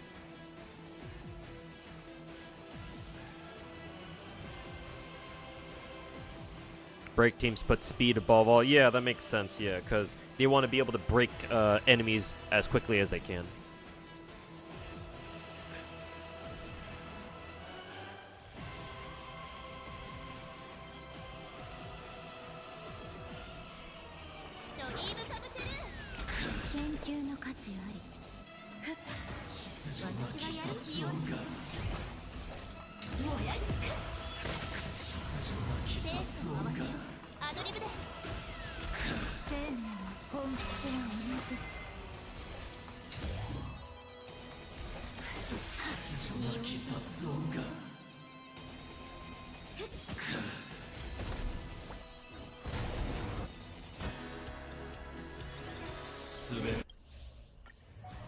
Now time for the best song in the game.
Didn't need to use HMC ult right away.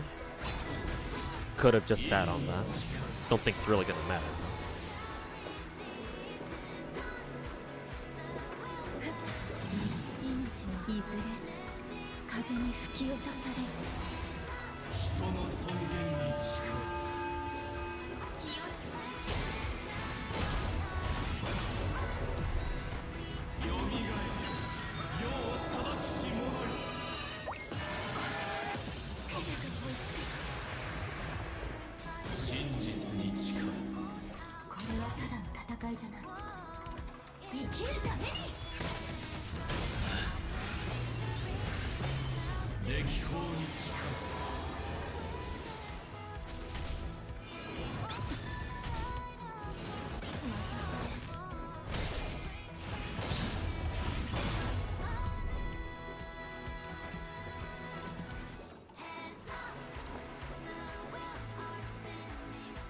who's next?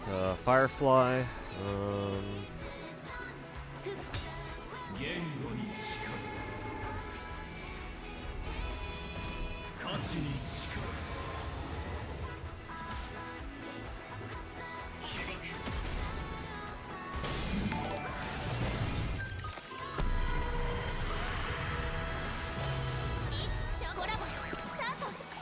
Also, Elucia, hey, what's going on, man? Thanks so much for the 53-month resub. Welcome back. How's it going, Mr. 2? Unfortunately, not too great. I'm barely hanging in there IRL. However, I am back to regular streaming again, at least for now.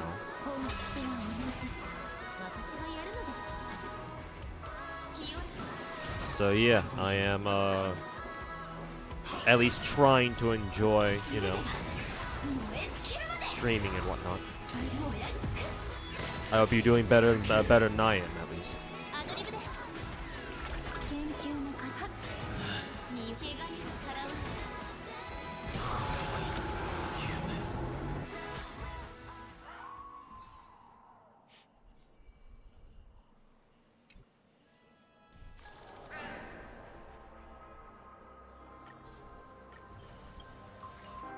I'm glad they kept Robin's final Panakani song when you go fight against Sunday.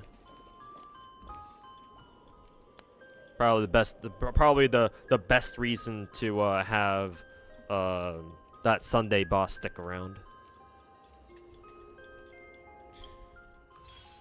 But that is Apocalyptic Shadow. Very good.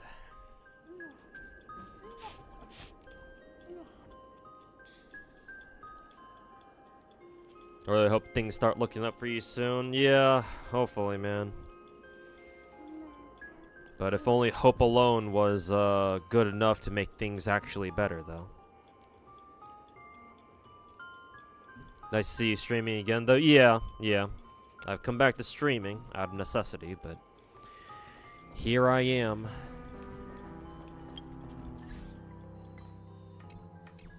Okay.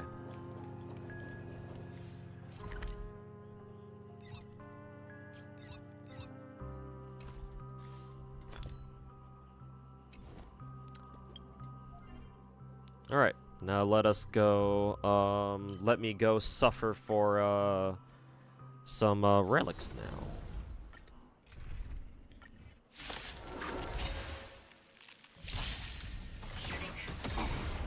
How are the savings going for Fugwe?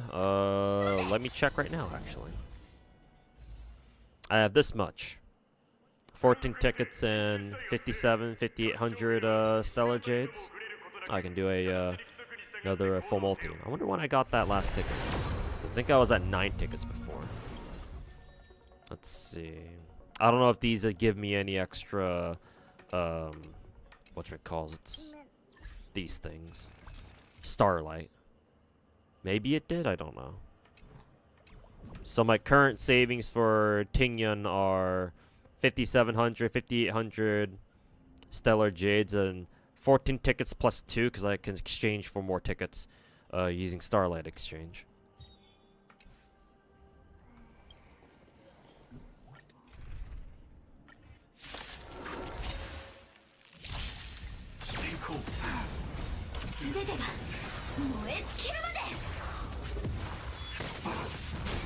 Hope is a thing with feathers, though.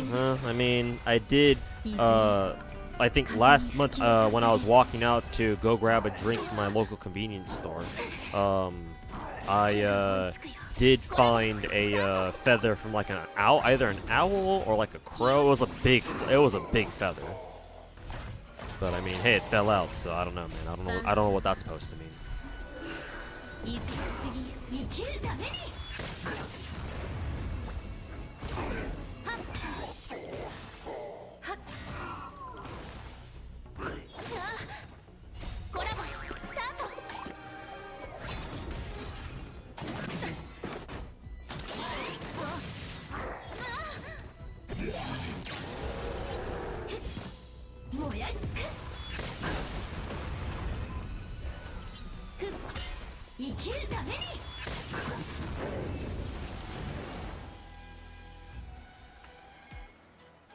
Best feature they added to date are replaying the boss themes when you fight them in DU. Sam theme goes hard. My favorite is the Sunday boss theme, the final phase. Because Robin singing gives me another reason to keep playing this game.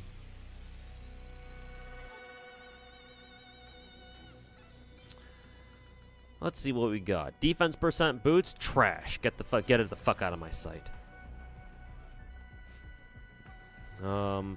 Attack percent?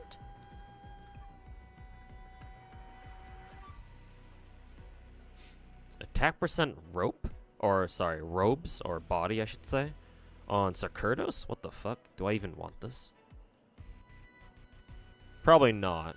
Because who are the characters who could use this set again? It was 4-star Tingyun, Sparkle, and Bronya, I'm pretty sure, right? The supports who can actually use this to its fullest potential. And Tingyun, I guess it could work on Tingyun, because doesn't Tingyun scale off of attack? So I guess I could keep this for her. The substats blow dick, but I mean, hey. I guess it's fine for now.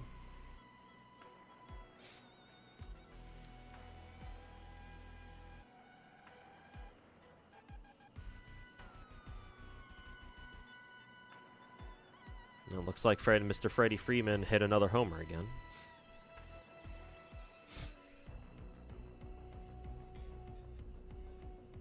And then Doobie's doing another test stream, it seems. Yeah, maybe I'll keep this just as like an initial gear piece for Tingyun. Yeah, the subs are shit, yeah. But hey, it's the first one, so I'll keep it for now, and we'll pray for better ones later.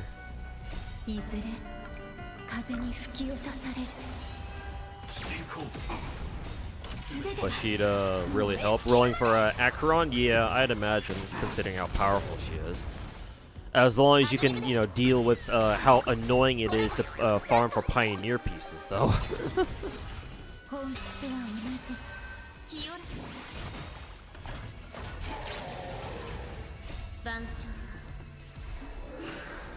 Cursed Hoyo gear systems? Yeah.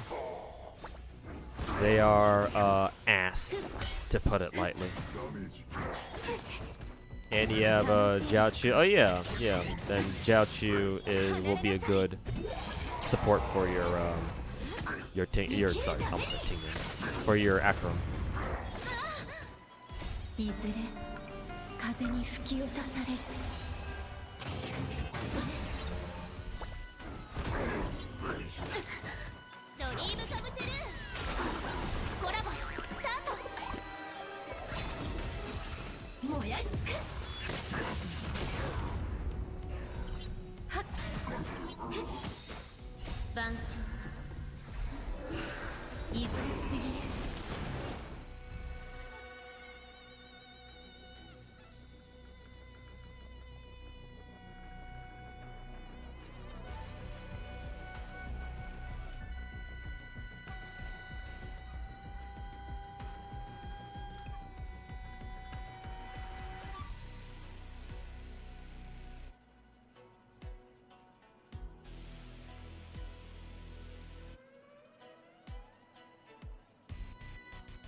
Let's see what we got. Outgoing healing boost? Fuck you. Hot damn! Alright, this is a welcoming piece. This is one hell of a welcoming piece right here. Yeah, it's on erudition set too. I like what I'm seeing. The only bad part, the only kind of useless sub is EHR. I'm kind of thinking, who's an erudition unit who wants EHR again? Maybe Serval? Yeah, probably Serval, because, you know, she's erudition and she can put shock on people. Yeah, 4 EHR rolls. Yeah, you know it, man.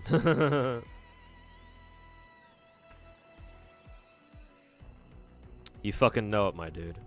Waiting for the quintuple attack percent and EHR rolls coming right up. Would I be good on Acheron? I guess so, assuming Acheron actually relies on EHR. But if I recall correctly, Acheron's debuffs kind of are like weird because I don't think she needs EHR. Does she? Yeah, does she even need EHR at all? I don't think so. I don't recall in Acheron really needing any EHR. Yeah, she literally has 0. Yeah. And the reason why is because her debuffs aren't really debuffs. They're like status effects. So they ignore enemy effect resist entirely. Because the game, they're considered not debuffs. Enemies just have them. I'm pretty sure anyway.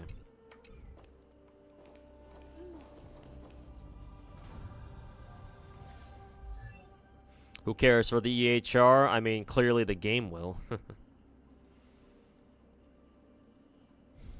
Okay, who do I want to re-gear or start re-gearing with the erudition set?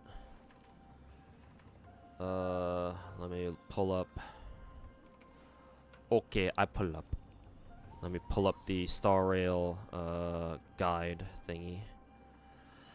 Who do I want to start re-gearing for an erudition?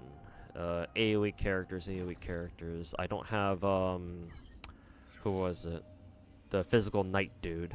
I don't have Argenti, so he's not an issue. Does Himiko want? No, Himiko doesn't want what is it? The new erudition set. She still wants follow up. Makes sense.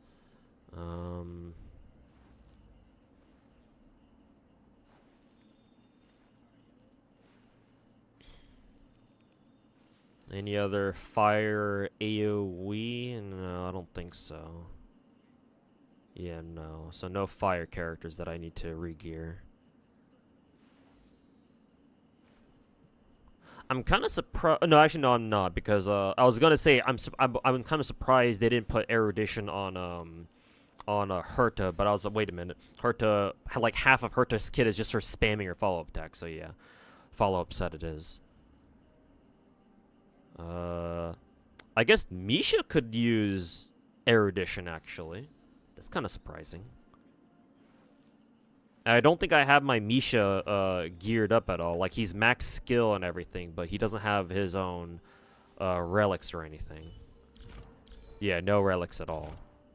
But yeah, I have leveled him up on everything else, and he even has his own indelible promise light cone. I haven't even leveled up his light cone either. How many copies of this do I have? None. All right, cool. I wonder if Indelible Promise is a, what is it? Is a shop light cone, so I can go buy more copies of it. Maybe it's gacha only, I don't know. So, okay, Misha is a potential candidate to give a scholar to. Wow, Jinglu wants erudition now? Really? It's that good on her?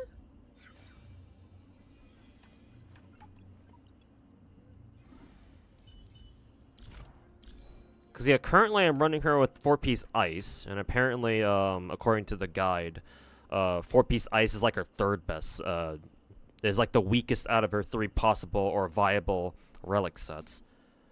Wow, erudition really does that much for her, huh? I'm kind of, I almost don't even want to re-gear my Jinglu, though. My Jinglu is pretty good at as it is already. I don't feel a reason, I don't feel a need to re-gear her, but damn, if erudition is really that good on her? Like, really?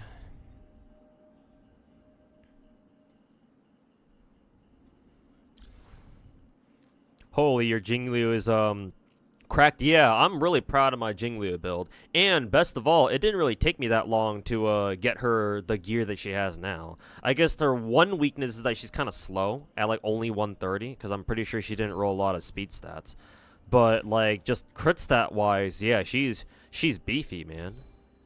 I guess the only other flaw other than her relatively low speed is that she's working with, I have her work with 4-piece ice, and like compared to what? 4-piece genius or 4-piece quantum basically for the double defense pierce, and I guess now compared to erudition it's not as good. But like even still, like just given how strong my Jingliu's stats are, like I've never had an issue with my Jingliu. Like she gets the job done wherever I throw her at. So like honestly, all things considered, I really shouldn't like prioritize Jingliu, but shit, man, I'm kind of tempted to now.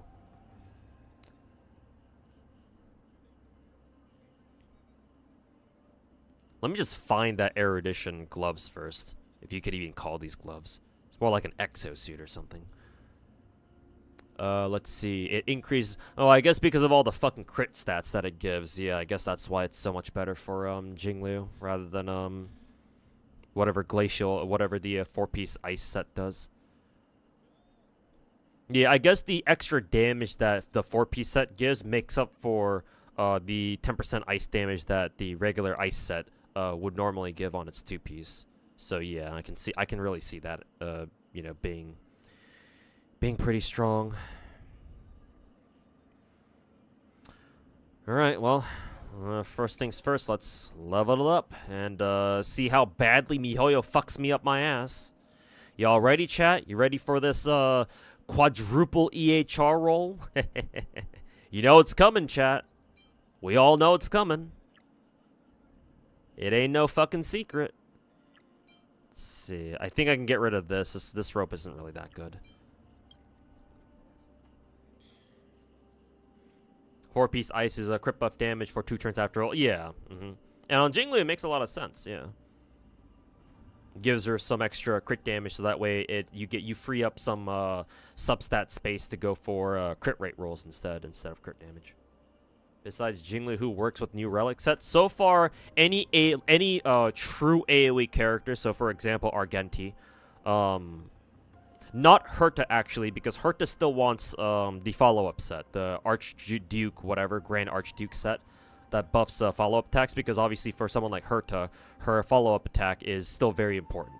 Like it's like a huge part of her kit. It's like half her damage right there. So she still wants the, what is it? Even though she's true AoE, she still wants the follow-up set. So far I've seen, Argenti, who else? Where's the guy that I'm looking at here?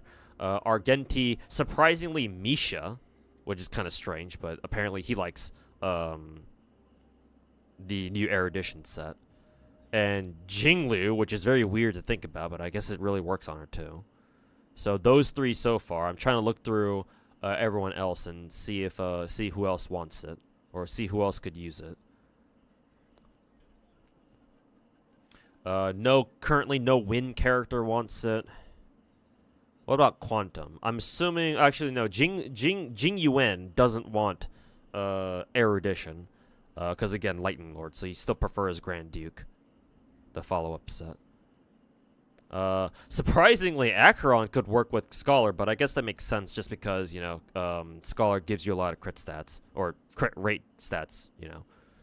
So, but she still wants Pioneers, so technically Acheron, but you should be farming Pioneers pieces for her first, though. So we're still at only 3 characters who wants Scholar. Serval too, yeah. On Serval it makes sense. Yeah. So 4 characters, technically 5. And Arlen actually wants Scholar too, so 6. 5 or 6. How about Quantum? Anybody in Quantum want erudition?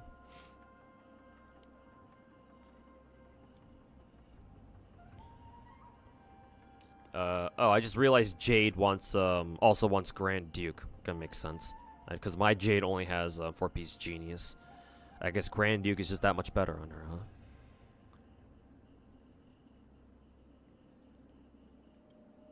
huh? Who else? Who else?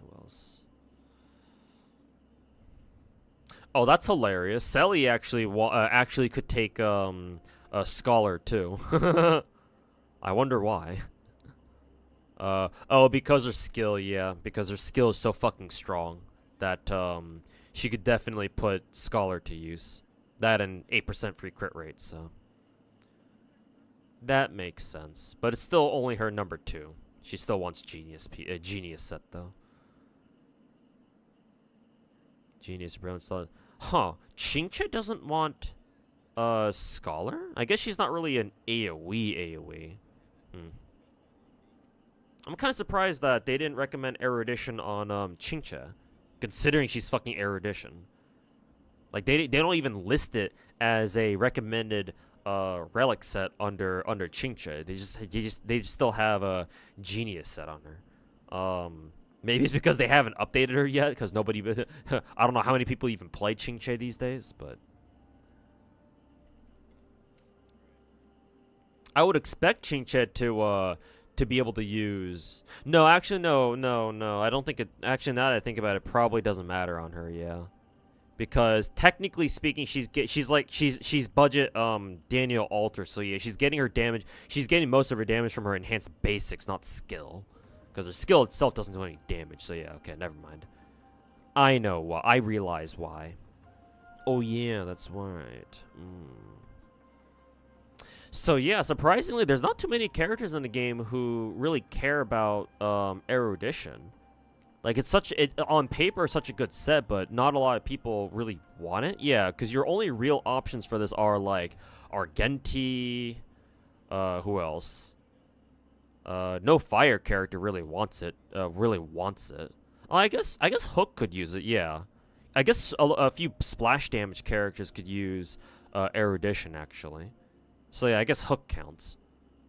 Yeah, Hook can take Scholar, so add another one. So Argenti, Hook, Jinglu, and Misha, I think.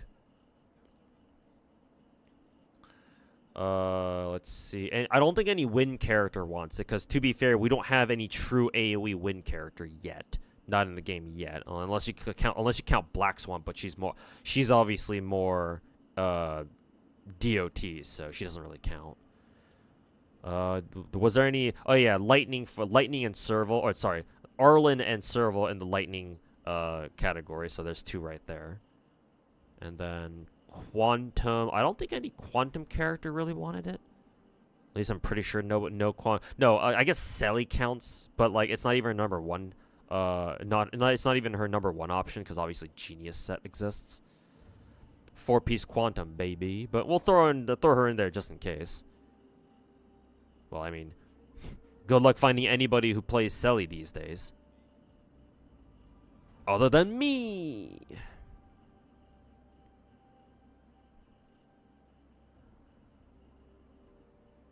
But yeah, I think that's pretty much it. I guess Welt can take Scholar too, if you want to use him as yeah, obviously as DPS, DPS Welt. So yeah, we can count him there.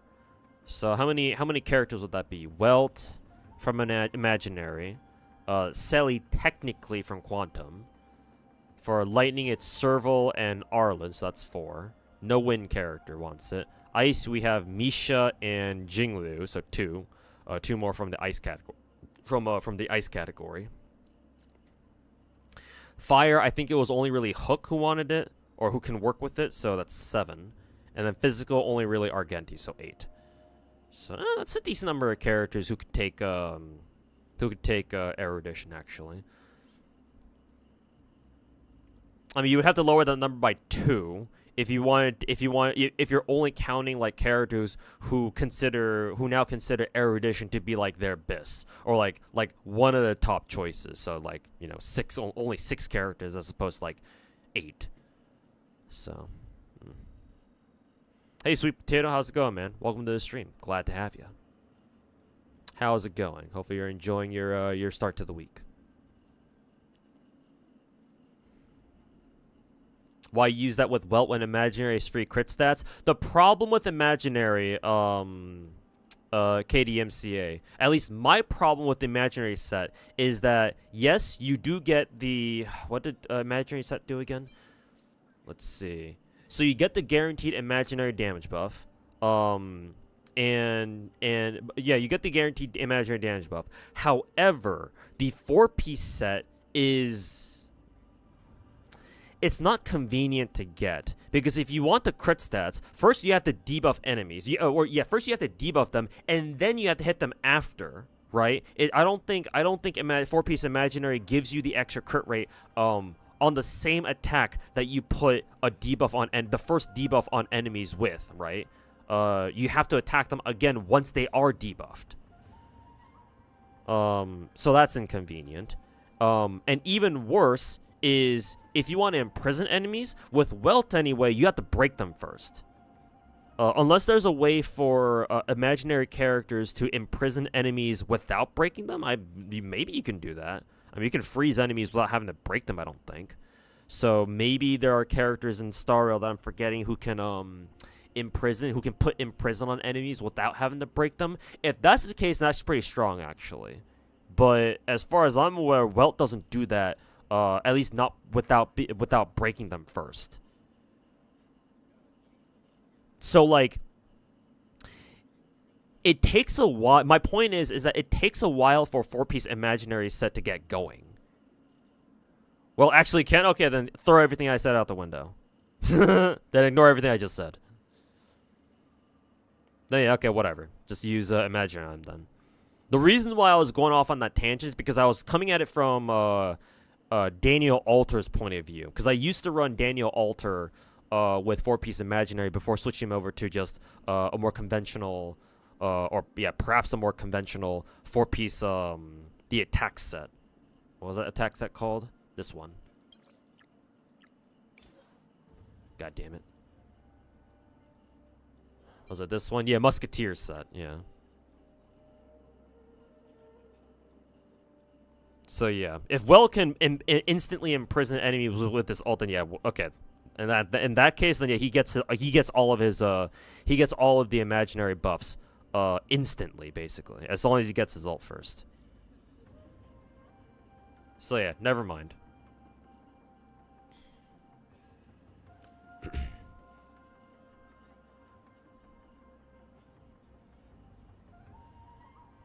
Never mind. Incorrect tangent averted. Crisis averted. Crisis averted. Anyways, it's time, chat. Are you ready to watch me roll 4 times into an EHR? World, forget me. Hey, to be fair, I don't know what Rappa does. I don't have her, so hell if I know. Alrighty, here we go, chat. Place your bets now. How many rolls into EHR is this gonna fucking give me? Here we go. 3, 2, 1, and... Oh, it's 1 down the line. Okay. Could be worse. Could be fucking worse. Alright, it's not bad. Serviceable first piece. Now let's see what this last roll gets us. Probably EHR, let's be honest. Yep, I called it. But of course. It's decent. 2 rolls. I'll live with it. But certainly not good enough to... In my opinion, it's probably not quite good enough yet to replace... Actually, don't, in Star Rail, don't they do, if you want to calculate, like, a piece's CV, or, like, their crit value, don't you need to, don't they do it by tripling your crit rate? And you just add it to your crit damage? So if that's the case, then 15.5 times 3 is 16.5. So this piece would have, what, like 26.8 CV? Oh, it's still only double? Why did I hear that, I remember last year hearing how in order to calculate your CV, your CV, you triple your crit rate. Because this is a turn-based game, and therefore getting as much mileage out of each character's attack is a lot more important than it is in an action RPG game like Genshin. But whatever. If it's still only double, then yeah, whatever. Still not good enough, I don't think.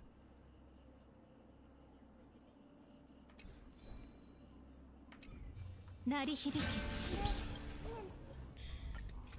Well, back to the mines we go.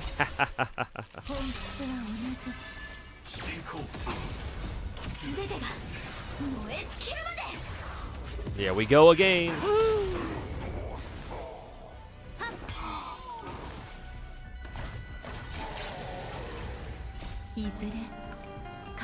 Maybe early on it made sense, but now, obviously a year later, It's a lot easier to get crit stats. Yeah, that is true.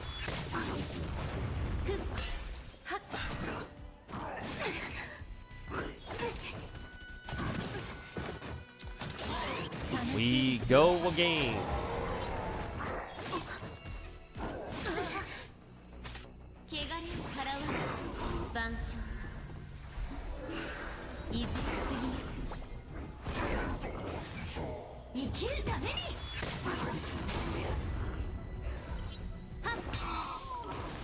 Hey Choof, how's it going, man? Welcome back to the stream. I hope you had a good start to your week.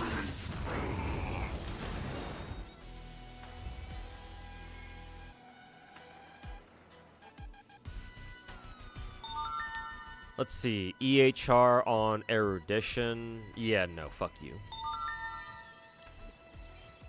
And this is Sakurdos. These are hands. It has speed, but crit rate. If this were crit damage, then it'd be great, or it'd be a great starting piece. But it's crit, or yeah, if it had crit damage, then it'd be a great piece. But it's crit rate, so yeah. Maybe I'll keep it just because it has speed, but.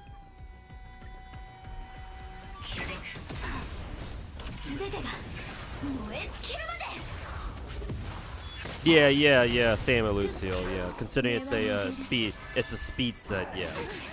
Any Sakurdos piece that manages to roll a speed substat is automatically worth keeping, yeah.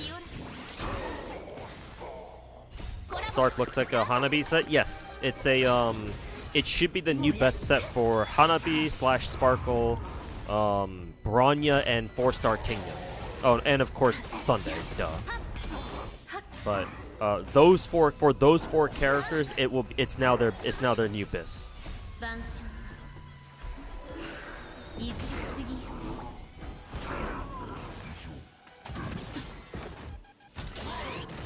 Wouldn't say it's easier to get crit stats. I mean, I say in general. Obviously, Relic RNG says hello.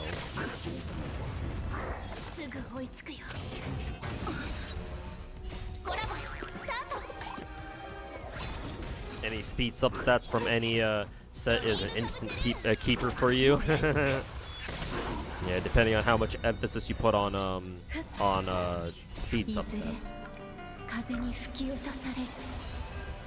China is actually arresting people for dressing up on Halloween. Talk about literal fun police. It's been going on for a while. I think they did that last year too, just but to a lesser degree. But this time around, I think they're cracking down a lot harder on it, from what I understand. Let's see. This is hands attack % crit damage. It's worth keeping. We'll see how it rolls. This one is God damn it! Again, it's fucking crit rate, not crit damage. Fuck you. Alright, fuel time. Heck yeah. Hey, Cotton Candy Core, welcome back. Good to see you again. Ow, fuck. EHR probably the worst stat in the game. It's a very polarizing substat, yeah. Because it's only really useful on characters who actually have a reason to use it. And on literally everyone else, it's like, no, we don't fucking want this. Why the fuck would we want EHR, bro? You just finished the Monkey Quest and Pinakini main story. Now you can find these clock credits. You need HMC. I mean, yeah, you should try to get HMC as fast as possible, man. She's definitely worth grinding story for, that's for sure. Definitely worth dragging your balls through the absolute fucking broken glass field known as Star Rail main story. But yeah, hopefully you acquire your very own HMC sooner rather than later. She is definitely very much so worth it. Especially if you have Firefly or, hell, even just Rappa. Rappa. Is the speed buff from 4-piece messenger better for Hanya? Because it scales off speed than the crit damage from Sark set? Is the speed buff from 4-piece messenger better for Hanya? 4-piece messenger? I know what you're talking about. Hold on, give me a second. Oh, defense percent. Yeah, fuck you. Again, it has crit rate. I guess I'll keep it. I don't want to, but I guess I will.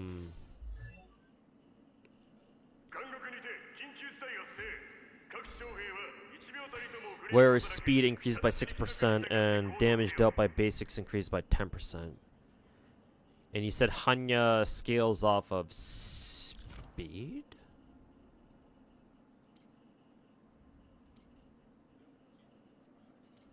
Where does it say she scales off of speed again? Ah, right here. Yeah, her ult. Increases the speed of target ally by this much of her own speed. Gotcha. Yeah, this is how she's scaling off speed. It increases the same target ally's attack by 62% for 2 turns.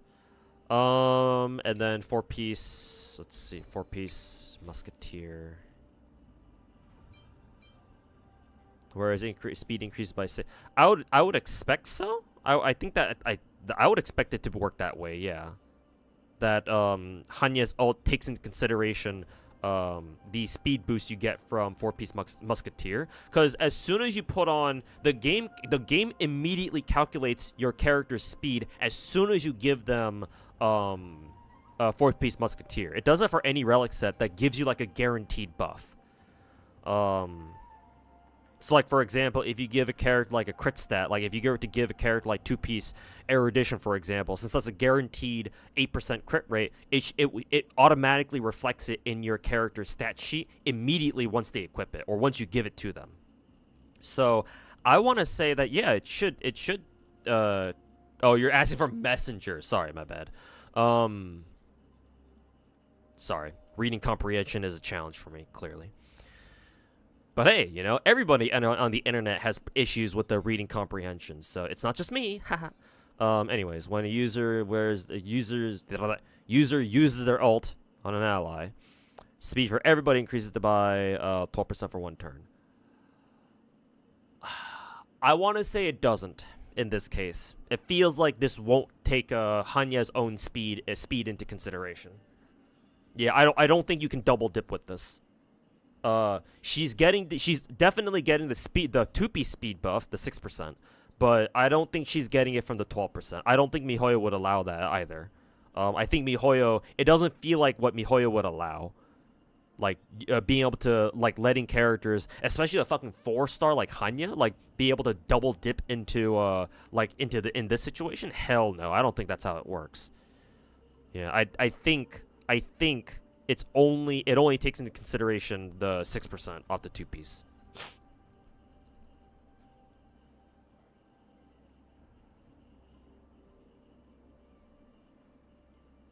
Yeah. Not sure if I'm not sure if the 12% off the 4-piece counts. I would say it doesn't, but I don't know. I am not a smart boy.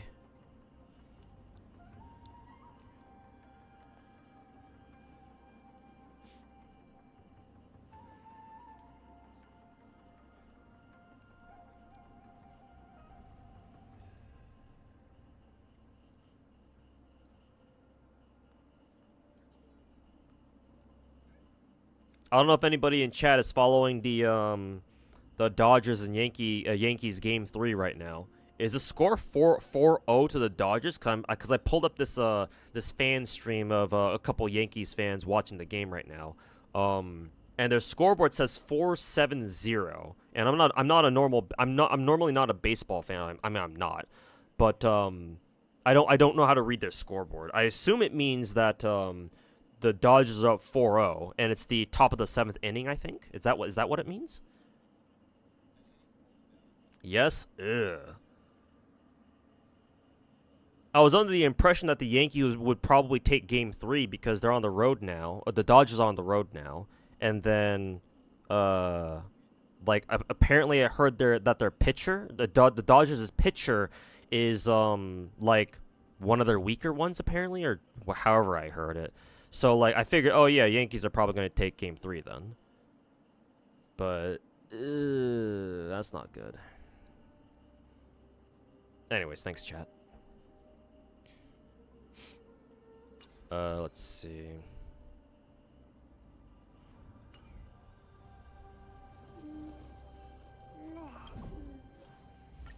Alright, back to fucking grinding my balls off. 全てが燃え尽きるまでコラボスタート根は巡るいずれ風に吹き落とされる I was talking about baseball. Yeah, yeah. Yeah, it's funny how you know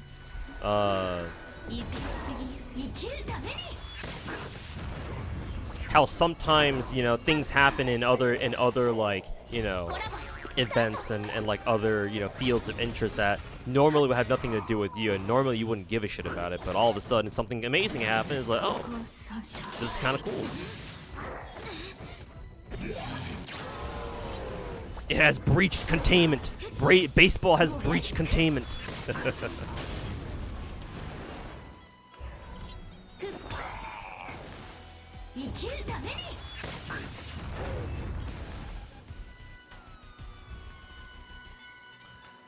Alright, let's take a look. Crit rate, break effect. I guess it's not bad. We can keep that one. What the fuck is this? Speed, double flat stat, break effect. Yeah, fuck you. Get the fuck out of here.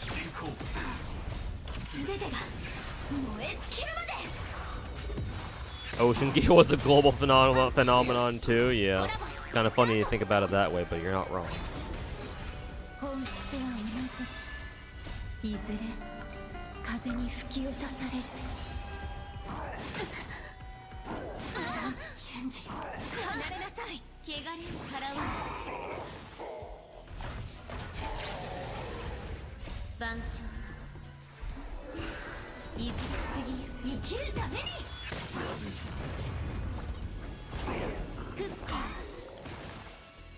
コラボスタート It's only an HE level abnormality. We can suppress it. Now we're talking about containment breaches as if they were like SCPs or something. It's kind of fun.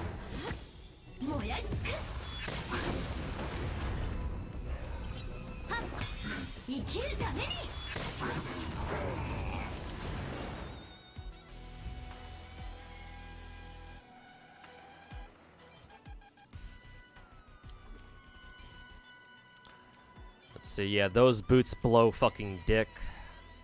This one is crit rate, EHR, effect res. Yeah, I'll keep it.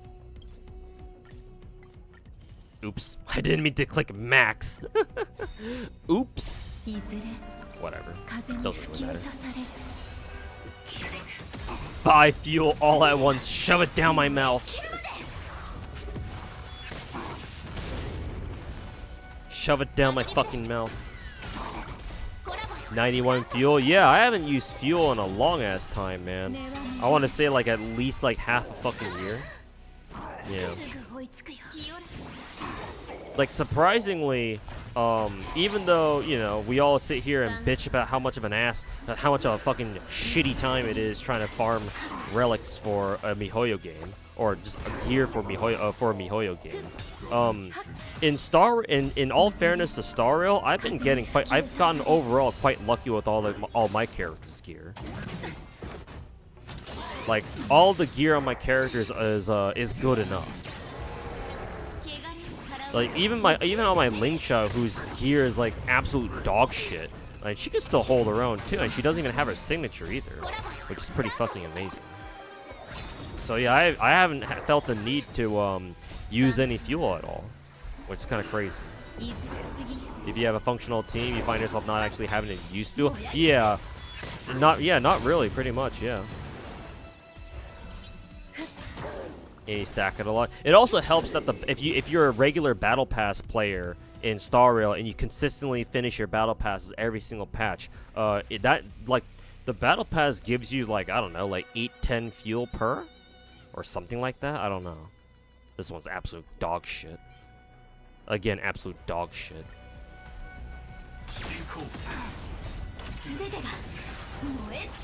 You use a fuel when you can. You're so bad at saving. I mean, you should use them, yeah. Like, yeah, you absolutely should use them. Well, what's the point of hoarding fuel if you're not even gonna fucking use them later, right?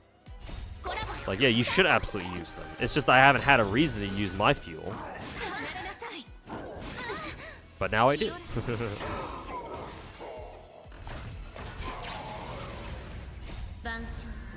Anyone know Fugway's kit? Does she mix does she need double two-piece or mix two-piece break effect sets? She might actually want speed. I forget actually what, because I spent like a good portion of yesterday's stream going over Proto Tingyun's kit. And I realized I didn't even pay attention to what she even scales off of. I assume she scales off of break effect. But her skill technically doesn't scale off of any doesn't scale off her own stats. They just scale off of the it just scales off of itself, just off of extra skill levels or whatever. So those don't scale with anything.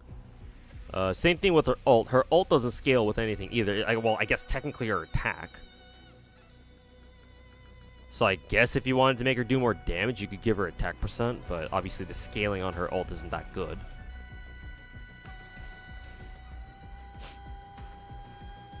Yeah, what does she even scale off of? Does she even scale off of anything? I mean, usually you can take a look at a character's like trace stats to see what they usually scale off of. And I think her 3 trace stats are what, EHR, BE, and HP.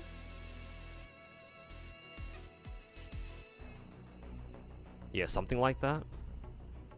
Yeah, technically, I don't see anything in her kit that she scales with. Her own damage is non-existent. Yeah, pretty much.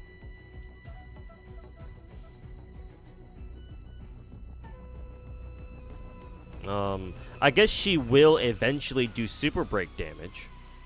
So I guess just by default she scales off of BE.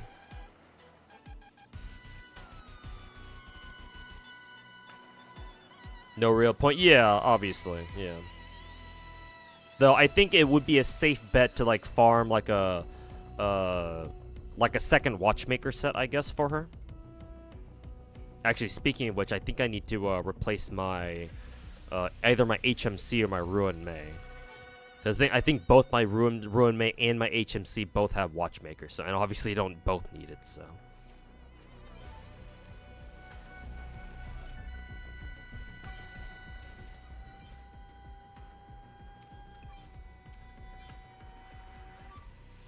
See, are these both erudition? Yeah, crit rate. Crit rate. Alright, I guess I'm keeping both of them.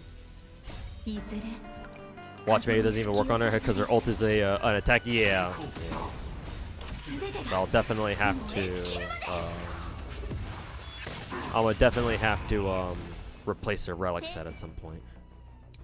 Actually, yeah, in battle you can't see what her relic set is. I don't think. Can you? No, I don't think so. So I'll have to give her, like, I don't know, thief or, yeah, I'd probably have to give her thief or something.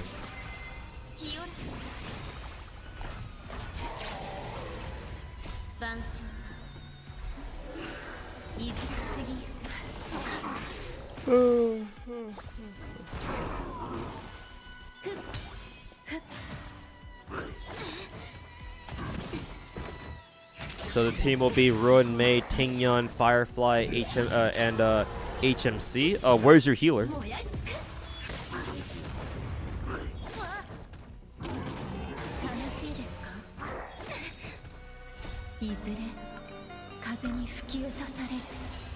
The only thing worth it in the battle pass is the materials. Everything in the battle pass is worth it, my dude. The credits, the extra stellar jades, the all the extra fuel you get.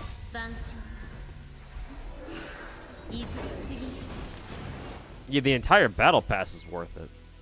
I mean, even when you only say the materials are worth it, like 90% of the battle pass are materials. So, like, okay, what are you trying to say there?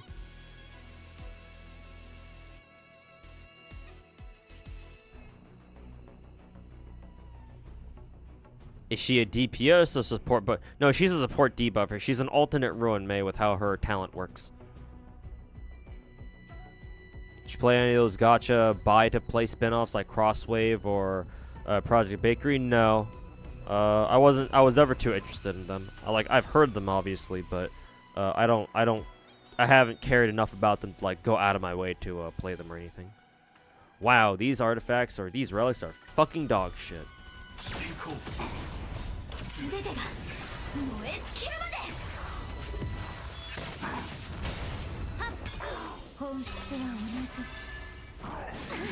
Is Himeko also good in a break team?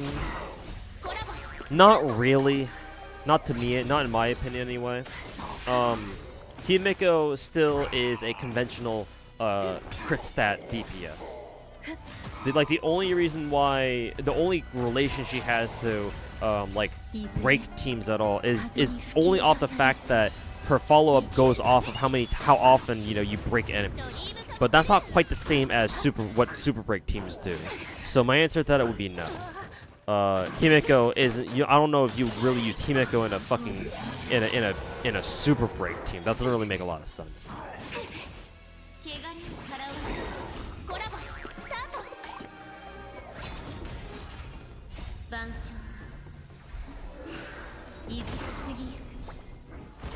Is she closer to Ruin Mei or Jiaoqi? Probably Ruin Mei, because Proto Tingyan or Fugwei is what she's known as. Fugwei, her talent does she work like Ruin Mei? No, I'm thinking of HMC. Sorry, I'm thinking of HMC. Proto Tingyan or Fugwei works more like HMC, because both HMC and Fugwei have an ability in their kit that allows the rest of their team to start doing super break damage once they start hitting enemies that are either once they break enemies or when they're hitting enemies who are already broken. I forget what Jiaoqi does, but technically Ruin Mei can do Proto Tingyan can do Ruin Mei's job, but you have to get Fugwei to E1 first. Then she'll start doing Ruin Mei's job. But before then, no, she can't. Because Ruin Mei's whole weakness break efficiency increase perk that she has just by default, Proto Tingyan does not have. You have to roll for 2 copies of her first, and then you can have it.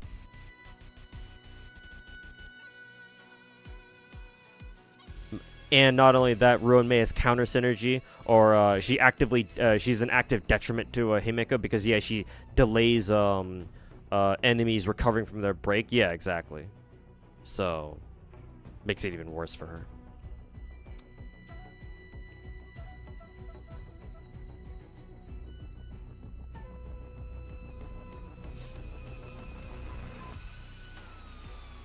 The only reason why we even use Ruin Mei right now in super break teams is because of her weakness break efficiency buff.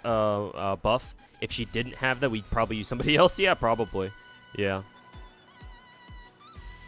Ruin Mei doesn't buff the team's break damage by herself or anything, right? She can if you give her Watchmaker set, but by default she doesn't increase the team's break effect at all or anything, right? That's trash. That's trash. %10 speed buff is nice for not having to farm, but 10% speed buff there is actually really, really impactful.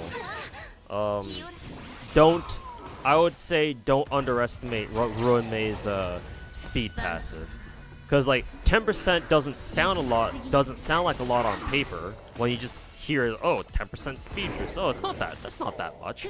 But when you take into consideration trying to speed to how long it takes on average to fucking speed to an Star Rail character, right?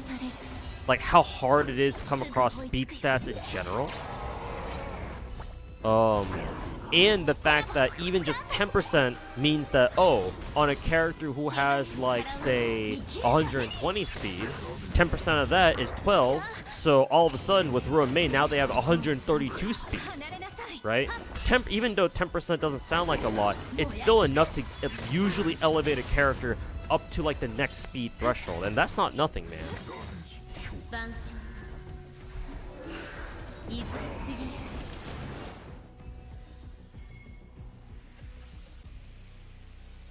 So honestly, now that I remember that Ruin Mei has her speed passive, I don't know, maybe I'll keep this one because maybe attack percent boots might be useful, especially with now that we have Sparkle. EHR, no, fuck you. And what is this? EHR main stat on Circuitos? No, that doesn't fucking matter. Not on anyone that we're using right now. But yeah, like the 10% speed buff that Ruin Mei gives to her teams is pretty nice. It's really fucking nice to have. Like, especially if you're running, say, Firefly on 2-piece Talia, right? The Talia ornament set, and then the additional break effect that it gives needs you to have that character at what, above 140, like at 145 speed or above. Having Ruin Mei on your team means that you don't have to try as hard for extra speed stats on your Firefly to let her, you know, reach that threshold. Actually, why the fuck? Actually, scratch it. Why the fuck would you even want to use Talia on fucking Firefly anyway? No one forges this now, so scratch that.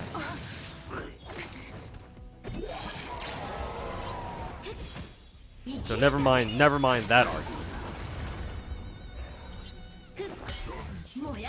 But don't forget a resist penetration. Yeah, off for all. Yeah, I guess that's a better argument for keeping Ruin Mei on Firefly break teams or whatever. Outgoing healing boost. No, fuck you. Get that shit out of here. This one is actually, this one's okay actually. Yeah, because I just realized this is a Kurdos set. Oh no, it's HP boots. Yeah, fuck you. Actually, I forgot to fucking mark that shit as a delete. I'm gonna go do that right fucking now before I fucking forget. Fuck you, asshole. Where are the new relics? You can't escape from me. You can't escape from crossing fate. There we go.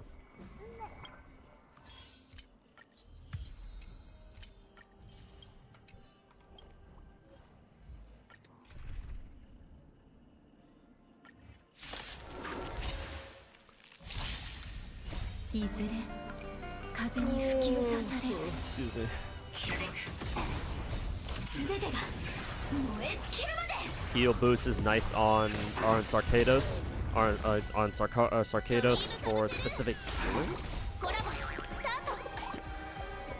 Actually, I guess you could use it on healers, but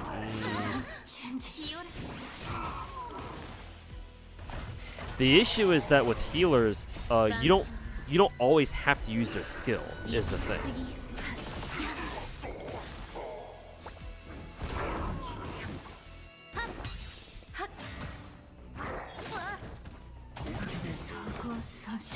So I don't know how I don't know if I'd ever think about putting Sarkados on healers. Well, yeah, I guess you could if you wanted to, but like that, if you do, that means that you're gonna have to constantly then your healer turns from maybe a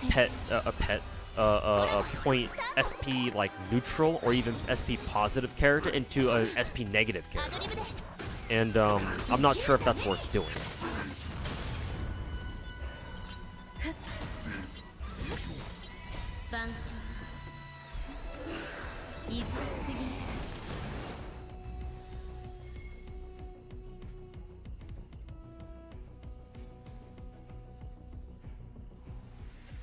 Just do.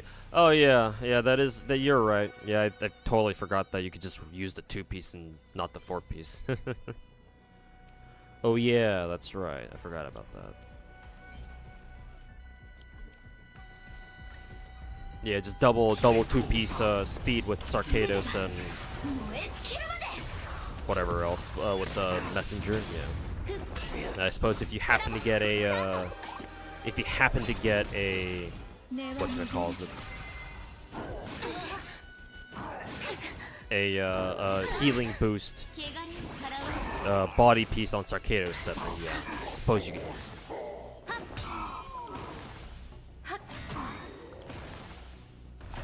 Will I pull Camellia? Yeah, I will try. I've got the entire second half of this current Wuwa patch to save for whoever's next. I assume Camellia will be our next new character in Wuwa. So yeah, I'm hoping that it'll be enough. It hopefully should be. We shall see. Oh yes, I will be going for Camellia. She's got a Japanese voice actress that I really like.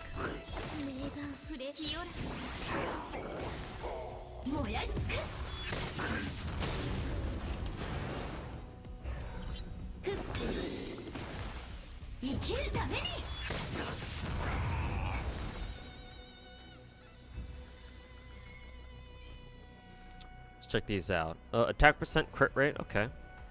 Decent. HP, yeah. Yeah. Anytime you see boots, you basically know it ain't gonna be fucking speed boots, that's for sure.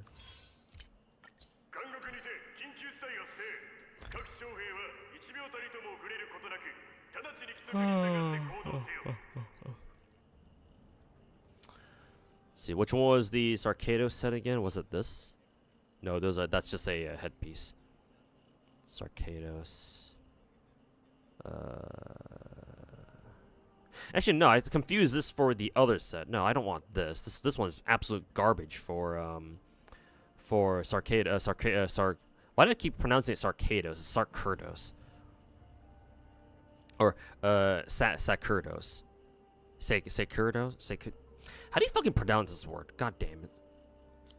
Anyways, I'm getting rid of that. EHR, attack percent, that's fine.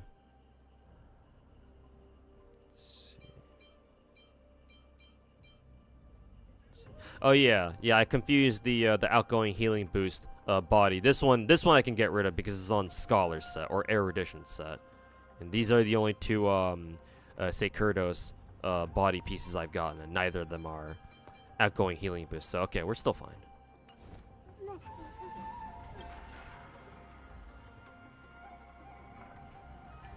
If it's like sacerdote in Spanish, soft C basically then, huh? Okay. I guess I'll just go with that then.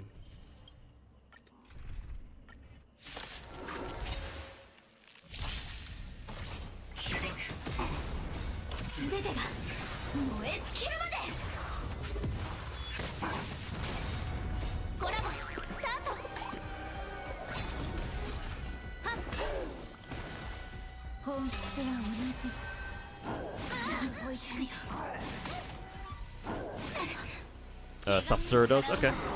Good enough. Or fine by me. Sacerdos. Or just call it Ordeal set. True.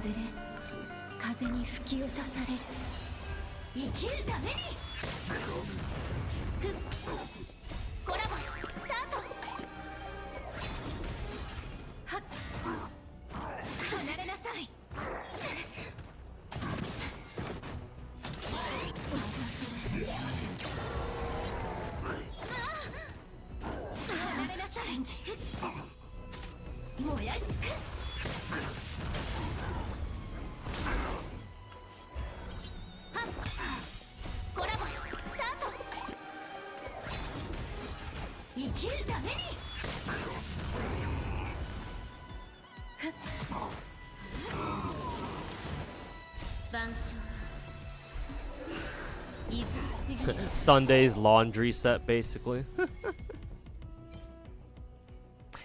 Ooh, nice. I mean, the substats are complete dog shit, but hey, at least we got an inset crit damage main stat body.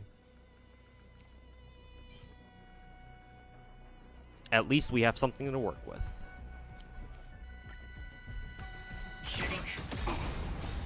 全てが燃え尽きるまで。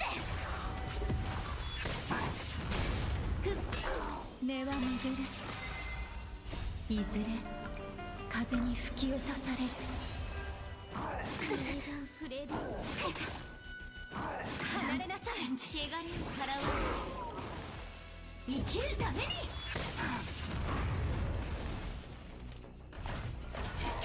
Snackies time. コラボスタート。はっはっ。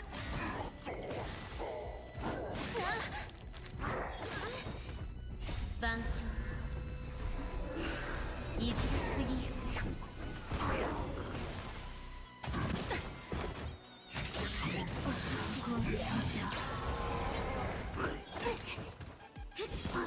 燃やし尽くす。すぐ追いつくよ。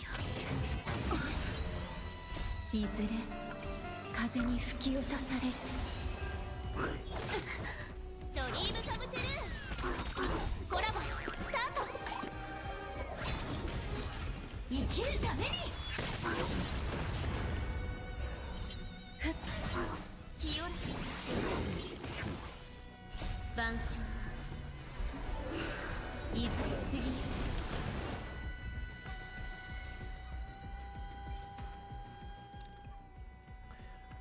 Trash. And ooh, we got a second chance here. Kind of wish this were on this were a headpiece. But we have a second chance here.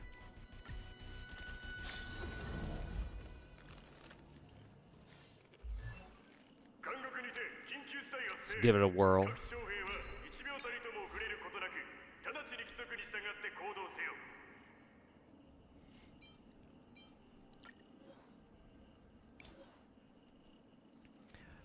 Is there another relic that we can sacrifice?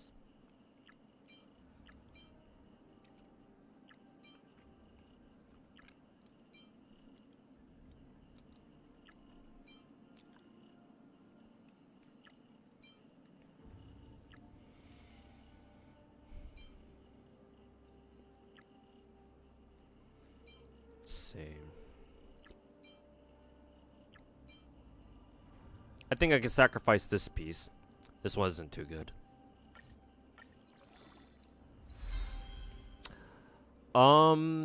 That's pretty good. Cause isn't that, yeah, 2 rolls in the defense percent and then 2 rolls in the crit rate, crit damage. I mean, these rolls are better than the other ones already because they just had higher individual rolls, so that's good. Let's see what the final roll is, though. Surely it's not going to be either HP or defense now, is it? Oh, actually, it wasn't. Surprising. Okay, and yeah, this is definitely my go-to hands piece then, or the gloves, if you can even call it that. Yeah, all right, we'll go with that.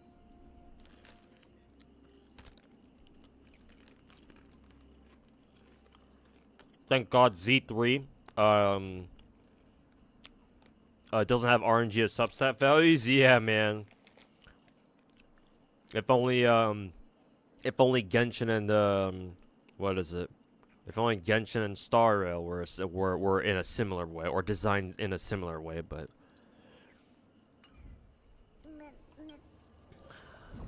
of course we can't have nice things now, can we?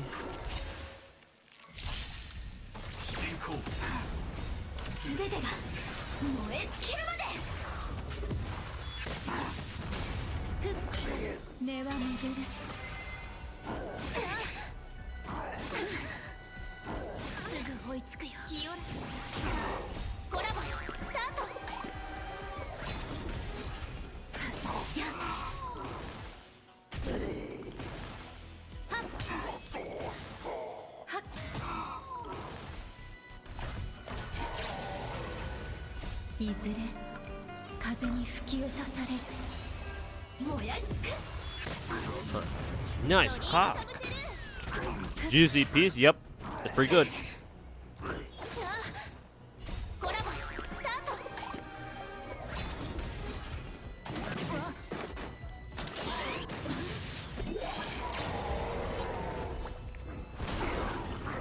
ぐ追いつくよ。怪我人払う万象いずれ過ぎよ。生きるために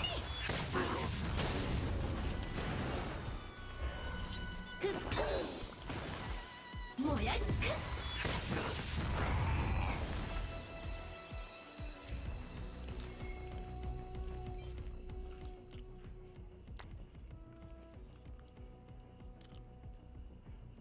Fucking hilarious.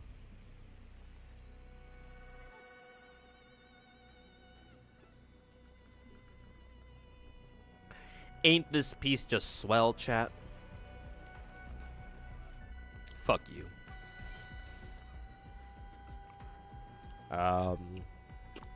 Defense percent boots? Yeah, no, fuck you.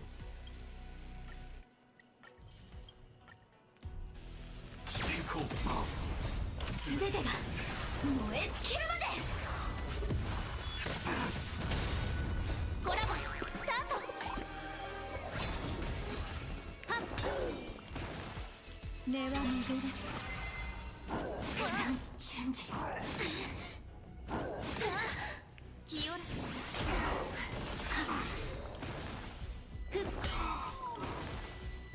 コラボスタート。はっ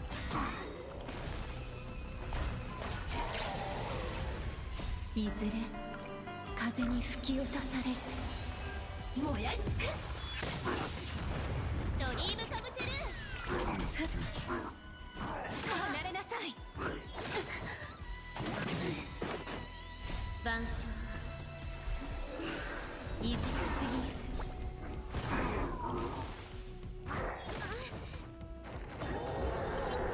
怪我人払う生きるために。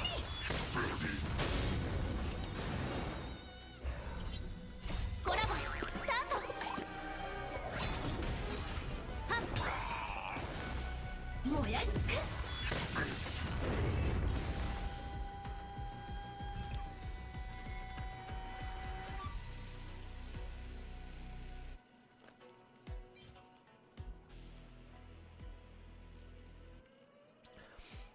I guess this is an okay piece. Attack percent, boots, crit rate. Could be nice if you plan on, if I ever want to, I don't know, give it to a, an erudition character. I want to use a sparkle or something, I don't know. That one's straight dog shit, though. 全てが燃え尽きるまで。本質は同じ。すぐ追いつくよ。清らコラボスタート。万象いずれ過ぎよ。いずれ風に吹き落とされる。燃やし尽くす。はっプランチェンジ。楽しいですね。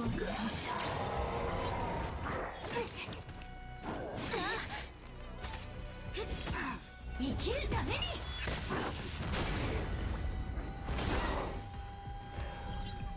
コラボスタート。燃やし尽くす。はっ万象いずれ過ぎる。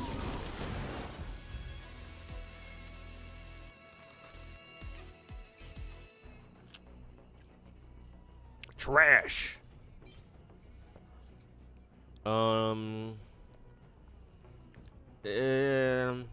Trash.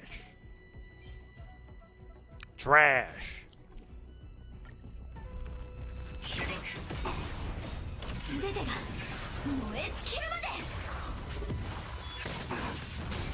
はっ根は巡る。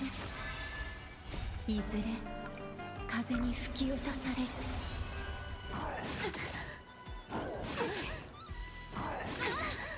清ら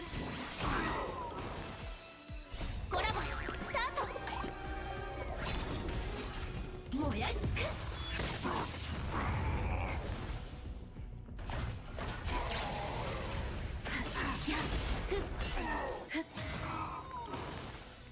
which one's better, E2 Akron or E2 Firefly. Personally, I think you should go for E2 Akron because E2 Akron is actually really fucking good. Because isn't Akron's E2 where she no longer needs 3 or 2 other Nihility characters, she just needs 1? Because if it is, then that means you can run, you can legit run 1 Nihility and 1 Harmony character. And that is ideal for Acheron. Whereas with Firefly, I don't know what she really would want. Firefly's a pretty complete character, even at E0 in my opinion.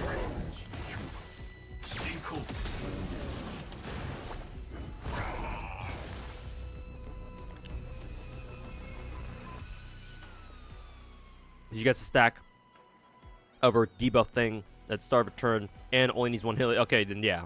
I would recommend E2 Acheron because that is huge for Acheron's team building. Because yeah, now you can just pair her with, like, I don't know, Silver Wolf or Jiaochu or whichever other, you know, debuff Nihility character you have that you want to run with her. And you can now run her with a Harmony character with no downsides.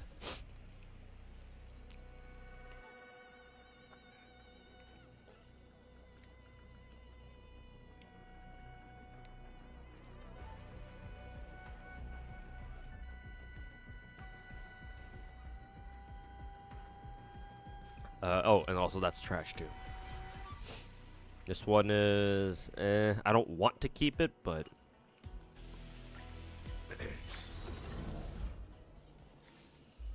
let's see. Let me check what Firefly's Eidolons do. When using enhanced skill, ignores 15% defense. Enhanced skill does not consume skill points. That's really good actually. But you said you already have her at E1, so yeah, that's not a factor here. When in complete combustion, what the fuck is that? Is that her ult?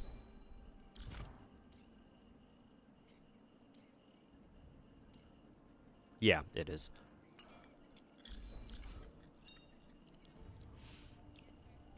Using enhanced basic or skill to kill an enemy or break the weakness allows Firefly to immediately gain 1 extra turn.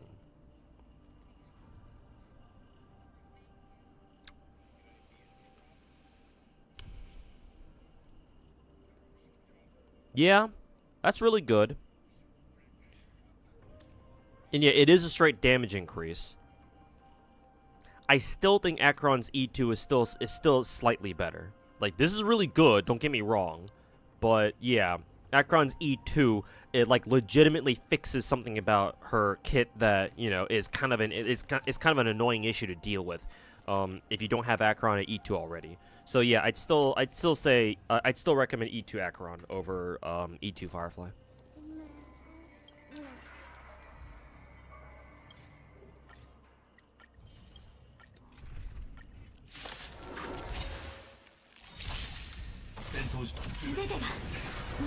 Yeah, exactly, Lucille.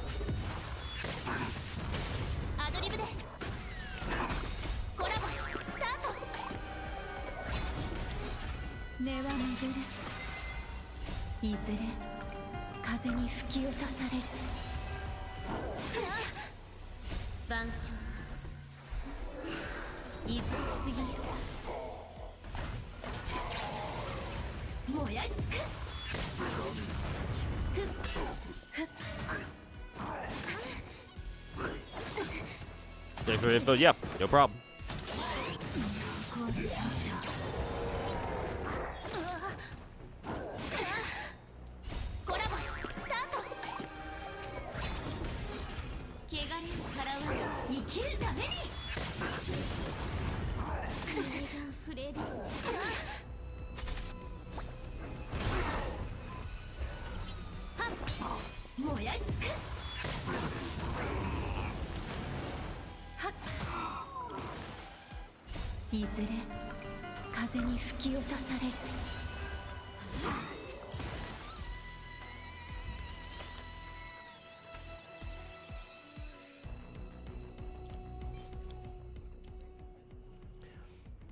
Speed and crit rate. That's pretty good.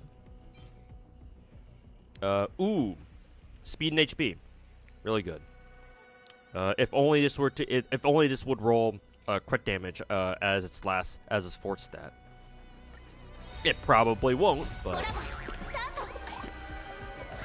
one can prage. いずれ過ぎ全てが燃え尽きるまで Super Break will die in 3.0 in the once you get to the 3.0 client version. Leaks are predicting a lot of nihility units. Super Break teams will not die until Mihoyo begins adding like a shit ton of enemy types that lock out their own elemental toughnesses. Because again, that's the Super Break team's literal only weakness. And while it's their only weakness, it's their biggest weakness. Like no other team type in Star Rail gets shut down by like their quote-unquote weakness as much as Super Break teams do when they're facing enemies that you can't reduce toughness on. So until that happens, I want to say at least for now with what we know with our current, mechanics of this game, Super Break teams will be around for a while.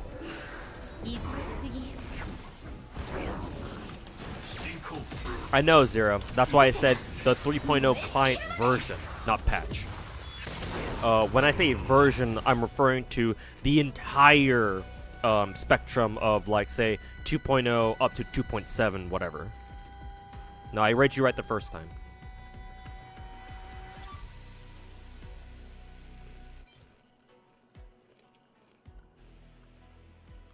It's got crit damage. It's worth keeping. And that one's shit.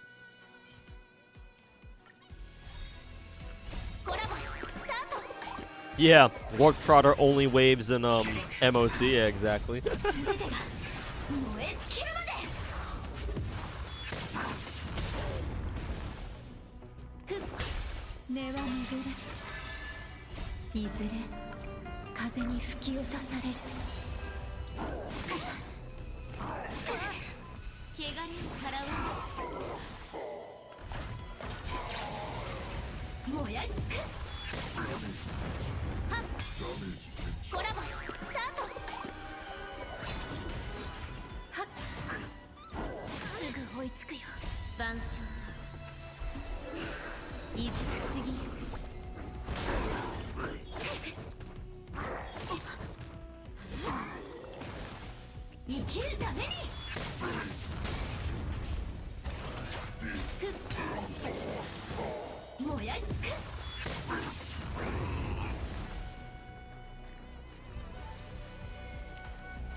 Man, when the fuck am I gonna get a decent speed boots?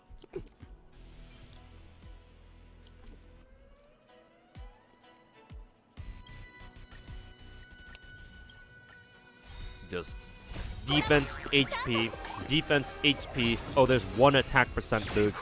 Defense, HP, defense, HP. Fuck my ass.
Am I looking to invest into summon meta? Well, technically I already did, or technically I already have. with my genuine topaz.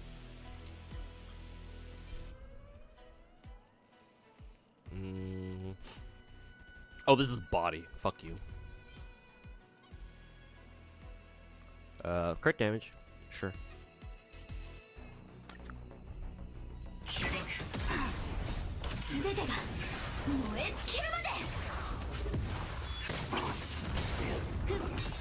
And hey man, I love me my topaz, so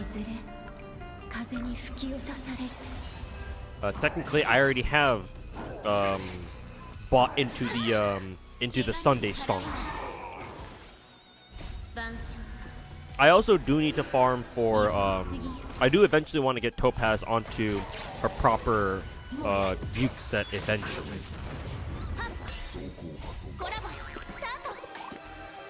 So maybe I'll do that once Sunday's out or something. Assuming that I can even get Sunday, that is. Guess we'll see.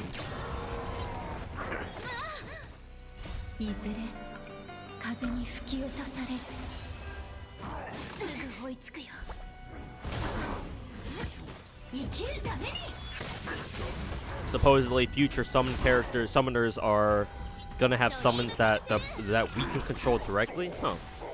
Interesting. I'm gonna have to wait and see how that works out.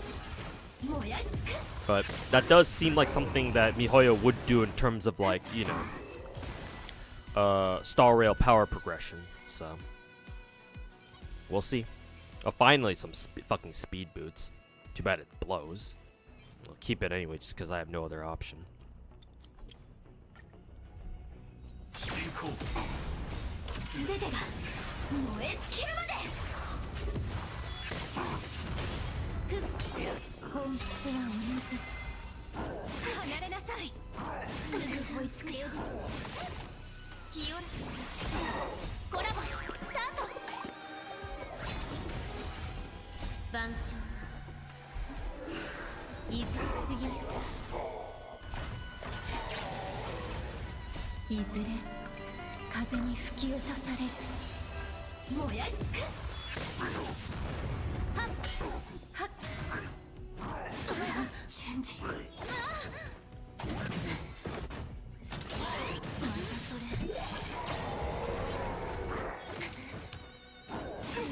You thought the Fate character in Star Rail would be Emiya? Well, yeah, he's basically confirmed, but obviously he's not going to be the only UBW character to be put into Star Rail, or at least I don't expect so.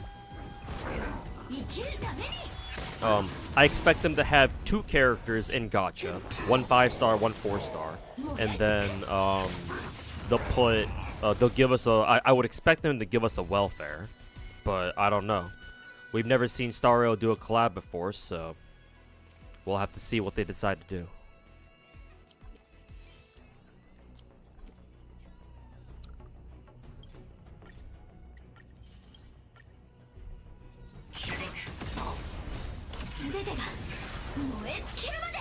Genshin could never? Yeah, of course they can't.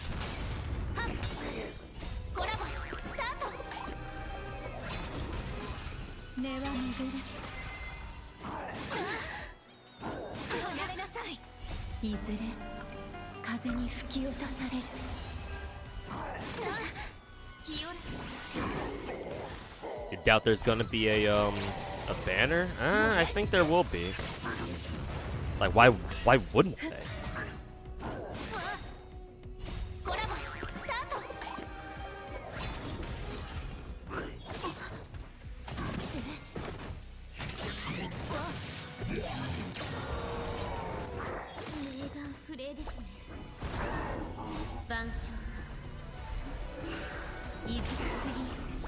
Fate might be Star Rail's only collab. We'll see. At the very least, Star Rail doing a Fate collab, a Star Rail, UBW collab, it does set the precedent at least for future collabs. But, you know, how often Star Rail would do collabs, that's still in question, of course.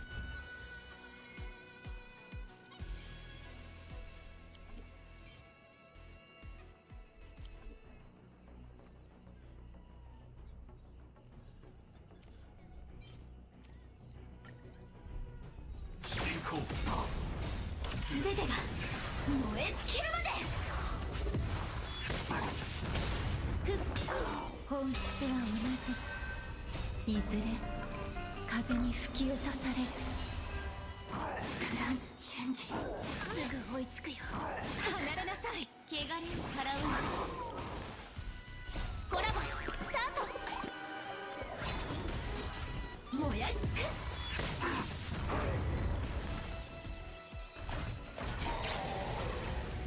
万象いずれ過ぎゆ。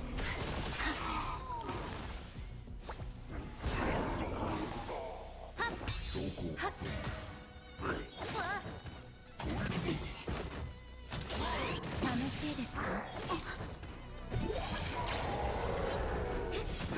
生きるために。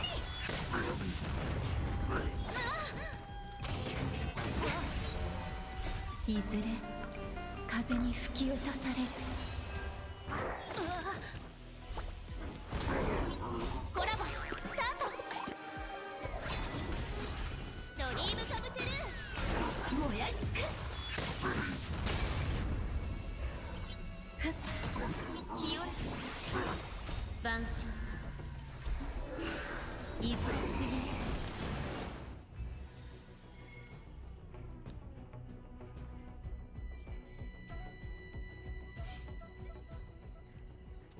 Crit damage. Just because that has crit damage, alright. I'll keep it, I guess.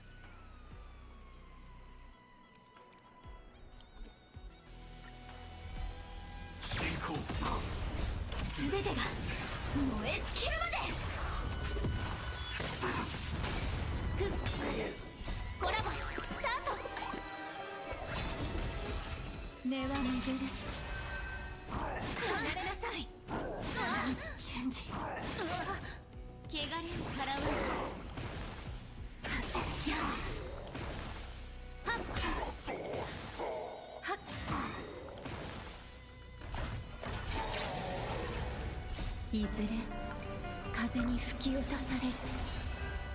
コラボスタート。万象いずれ過ぎゆ。燃やし尽くす。アドリブで。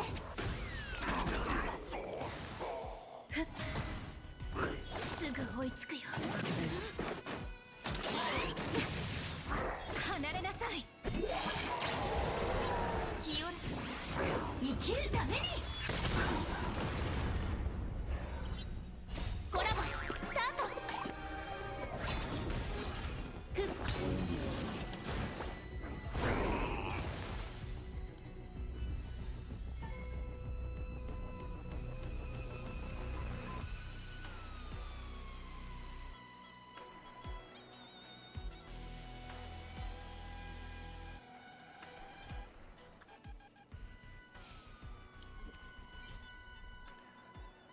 Trash. I don't really want to keep this. Yeah, fuck that shit.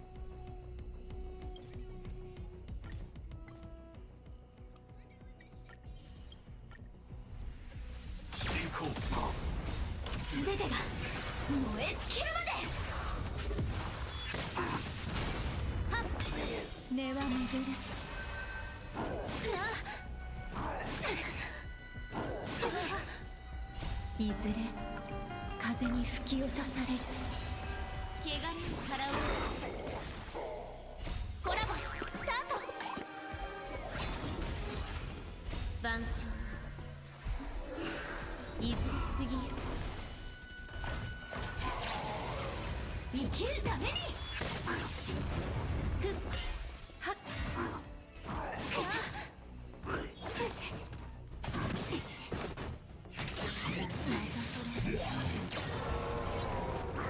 すぐ追いつくよ。燃やし尽くす。コラボスタート。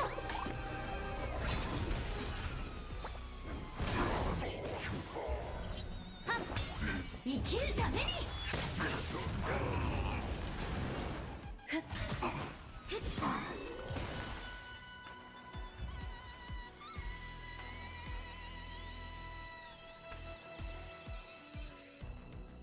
Hey, this is the third hands piece, the third gloves that we got for erudition set with double crit. Why is it just that? Spread the love around a little bit, eh? Let me go wash my hands real quick. 監獄にて緊急事態発生。各将兵は1秒たりとも触れることなく、直ちに規則に従って行動せよ。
Okay.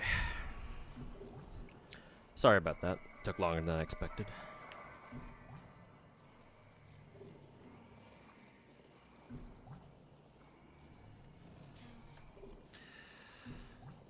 Alright.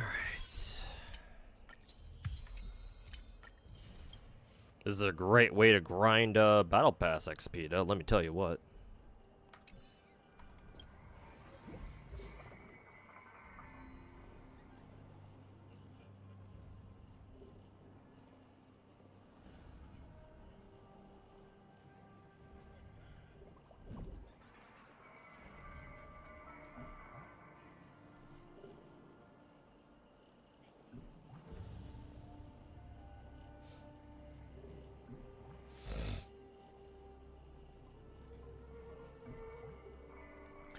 Well, looks like the Dodgers won Game 3, it seems.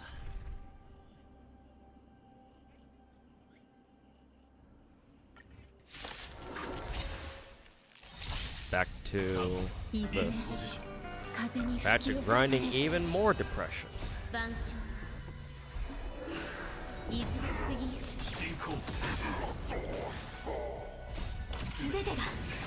Hey Naruto, how's it going, man?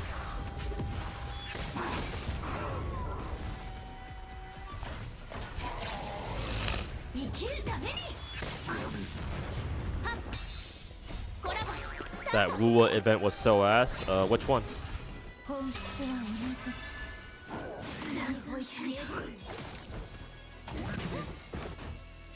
What are the odds that Fate carriages in Staria wouldn't have Eidolons? There's a decent chance, but I would say look at how Star Rail, or not Star Rail, how Mihoyo handled the collabs that they've done for Honkai Impact.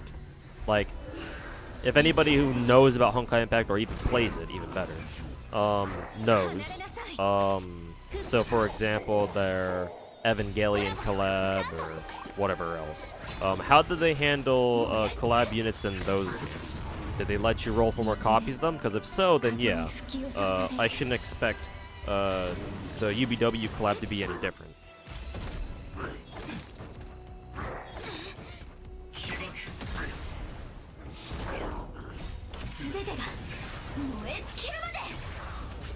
The only Mihoyo game that had a banner for a collab was Honkai, and it was only for Evangelion. I see. So Mihoyo, like, clearly they have favorites, is what you're trying to say. Or that's kind of the vibe that I'm getting.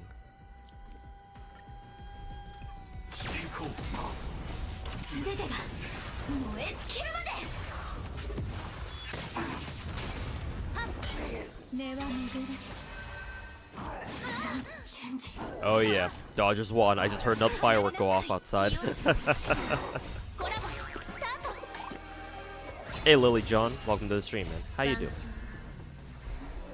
You have a chemistry exam this Thursday. Wish you luck. Hey, good luck on it, man.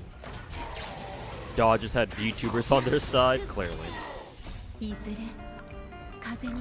The ghost of Gura, helping them from the shadows.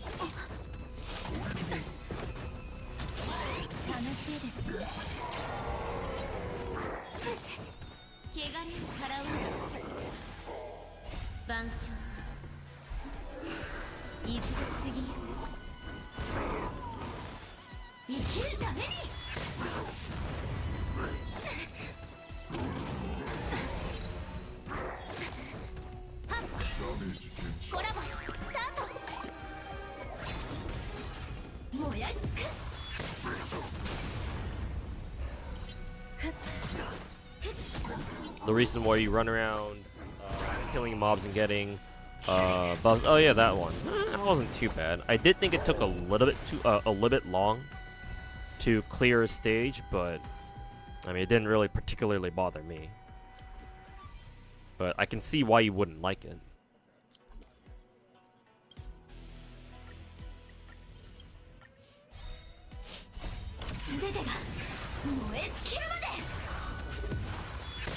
Will I be pulling tomorrow? No. I most likely won't pull on anybody, on anyone's banner except when Mabuika shows up.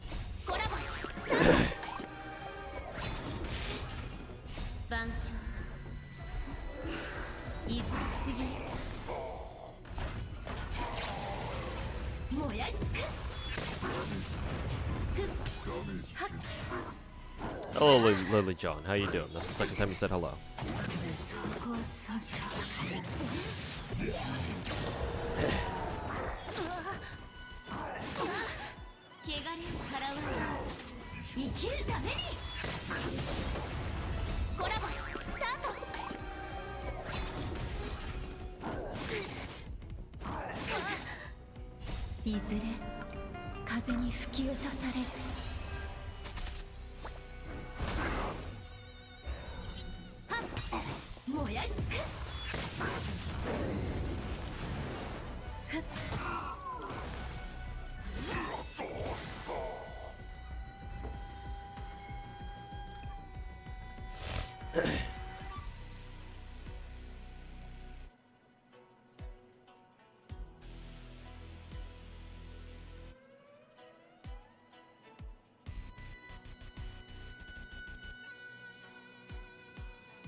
Oh yeah, I'm hearing a couple more fireworks outside. Oh, this is body? Fuck you. Let's see. If these weren't fucking boots, this would be such a good, what is it? This would be such a good hands or gloves or headpiece. But it just has to be boots. Fuck you.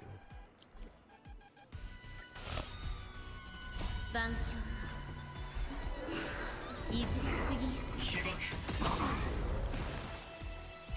全てが燃え尽きるまで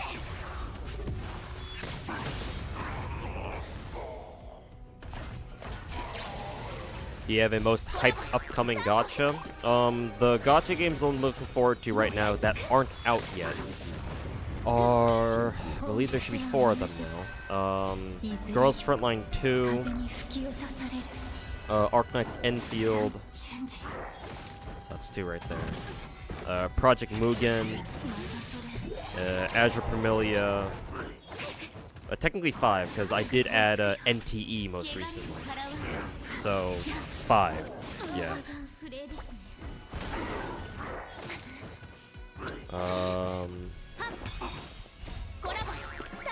So out of those 5, excuse me.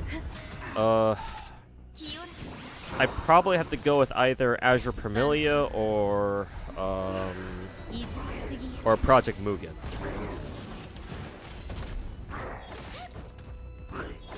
Because those 2 games not only offer something a little bit different that I don't think I've experienced in a gacha before, but also I like the aesthetic or like the art style that they're going with.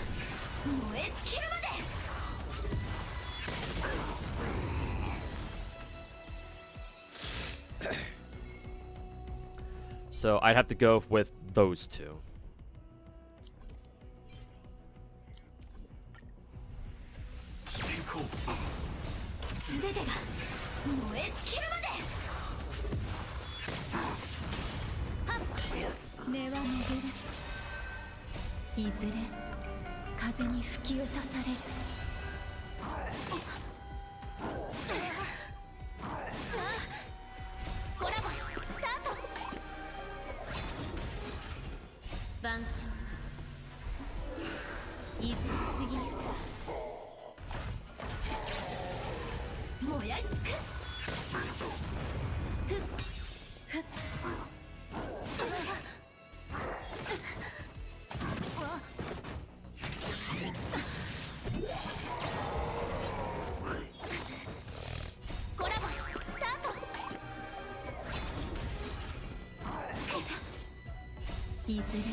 Hey, more speed boots that are fucking dog shit.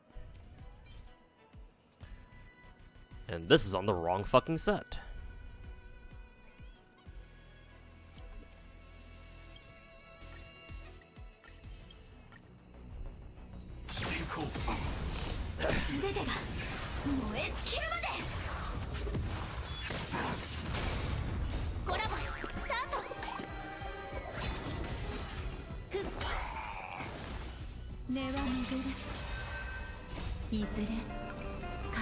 For speeds that all you want is speed, so are they dog shit? It'd be nice if they also had, like, extra crit damage as well. Considering the characters that I'm trying to farm these subs for, you know? Maybe for Tingyan she doesn't care about crit damage. All she really cares about are like stuff like, I don't know, attack percent and like HP subs maybe. So I guess maybe for her it's not too bad.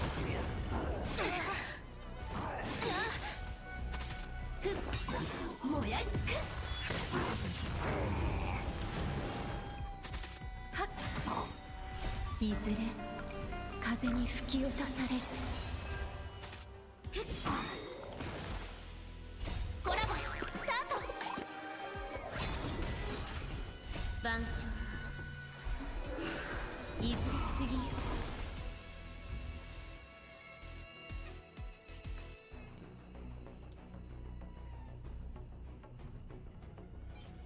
And especially considering it seems to be so fucking easy to get like HP or defense boots with like all the crit stats in the world, right? And as soon as you get a speed boot, as soon as you get speed boots like once in like every 20 fucking runs or something, you finally get speed boots and you look at the subsets and they're all flat stats. So it's like, what the fuck?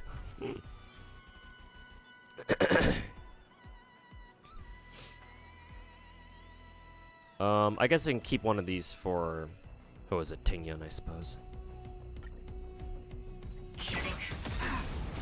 全てが燃え尽きるまで。はっ、本質は同じ。チェンジ。すぐ追いつくよ。汚れを払わない。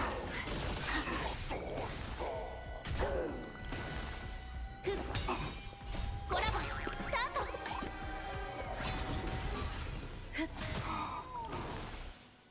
いずれ風に吹き落とされる。清ら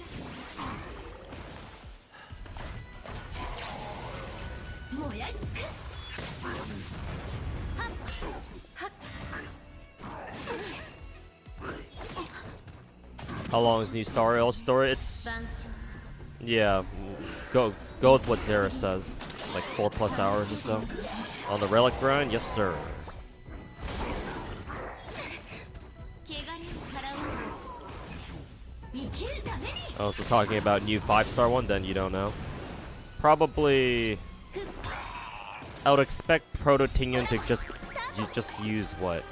Either double speed, double 2-piece speed sets, or, you know, maybe even double break effect sets. Like 2-piece watchmaker, 2-piece thief. I don't know how well that would work, but EHR, no, fuck you. Attack percent, fuck you anyway.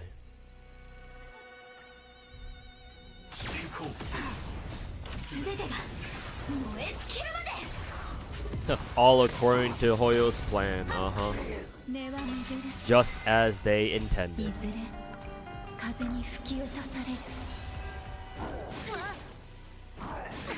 チェンジ。すぐ追いつくよ。清らコラボスタート。晩鐘いずれ過ぎる。燃やし尽くす。ふっふっ。チェンジ。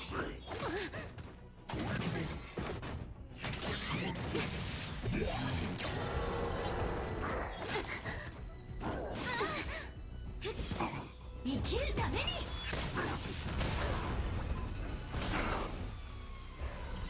はっ、コラボスタート。燃やし尽くす。 Don't really know what Proto Tingyan does. Going all out for her anyway.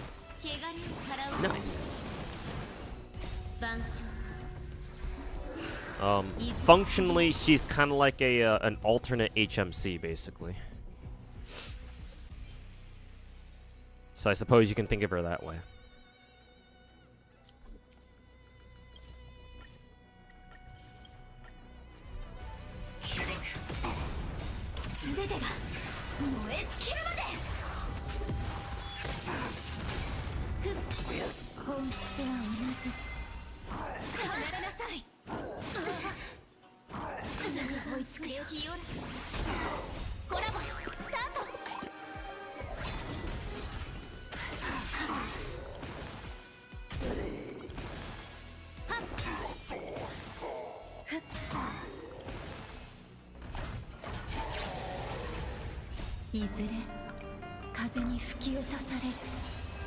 燃やし尽くドリームカムトゥル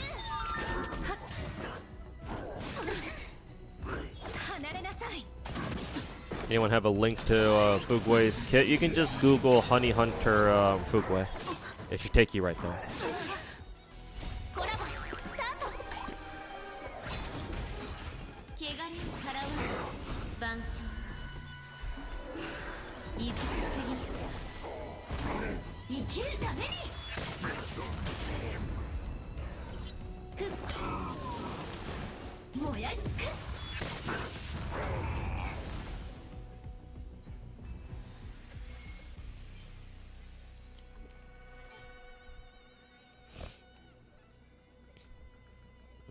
This is for the erudition set.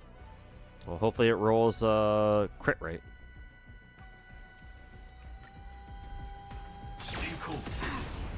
全てが燃え尽きるまではっコラボスタート本質は同じ離れなさいいずれ風に吹き落とされる気を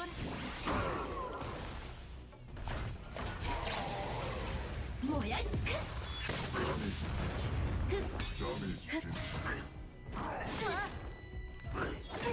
Saving for the summon meta, trust. コラボスタート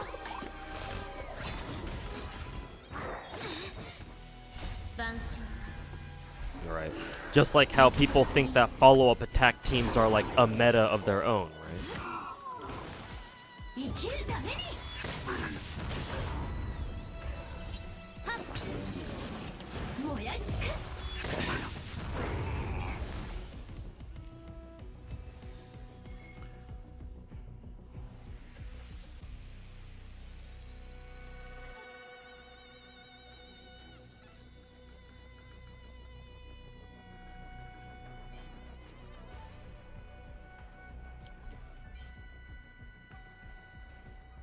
See. It's got crit damage, so we're keeping it.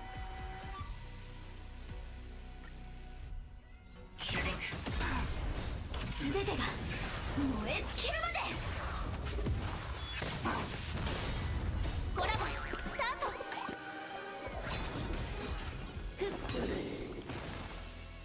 You think you're the only one who thinks that Linkshaw's design is very simple yet still very hot somehow? すぐ追いつくよ怪我に払う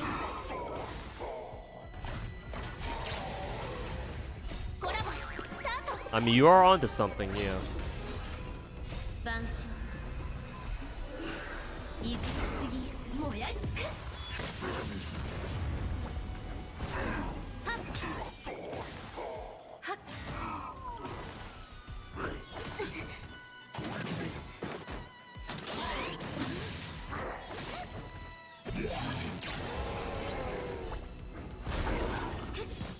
生きるためにふっコラボスタート燃やし尽く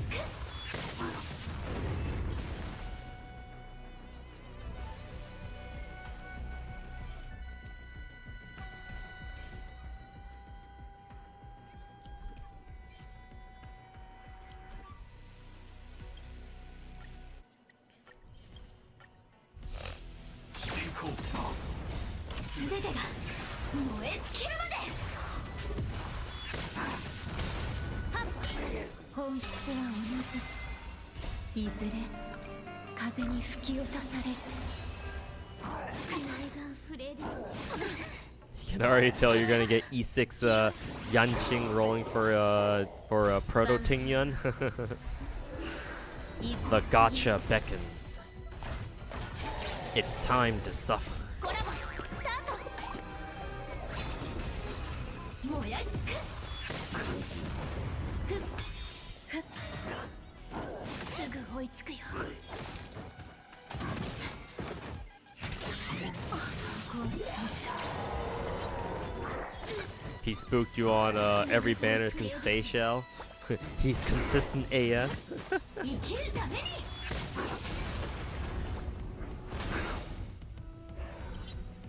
コラボスタートはっ燃やし尽くはっいずれ風に吹き落とされる汚れを払う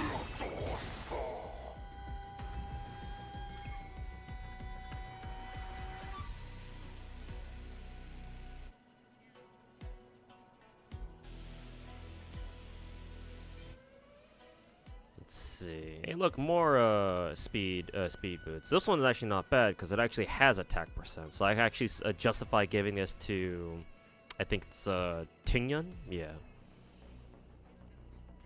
I can actually justify giving this to Tingyun. Actually, I never checked if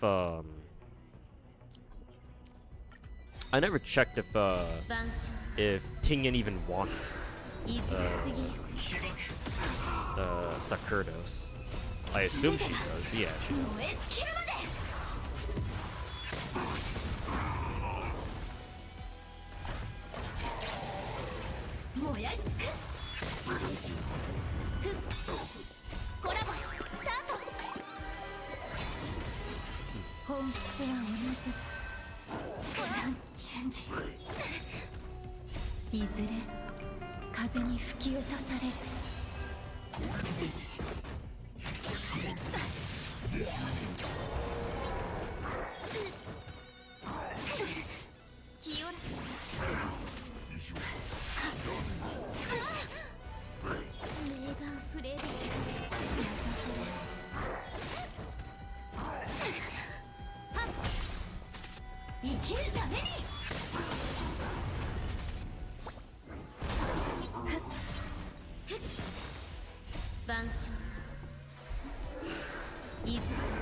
Attack, crit rate.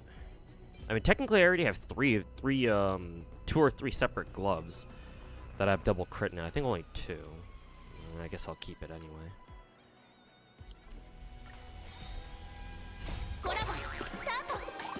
What's Z3's equivalence to speed? Z3 doesn't really have a speed equivalent stat.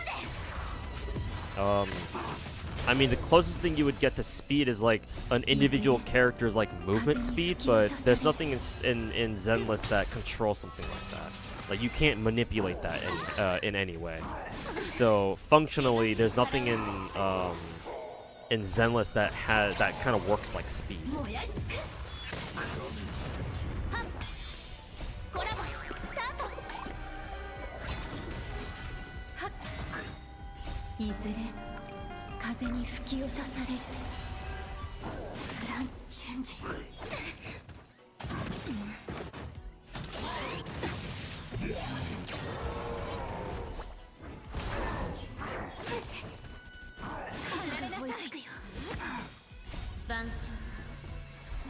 Your speed stat in Z3 is how fast you can rotate your team. True, but I mean, hey, luckily for you, that only requires your skill.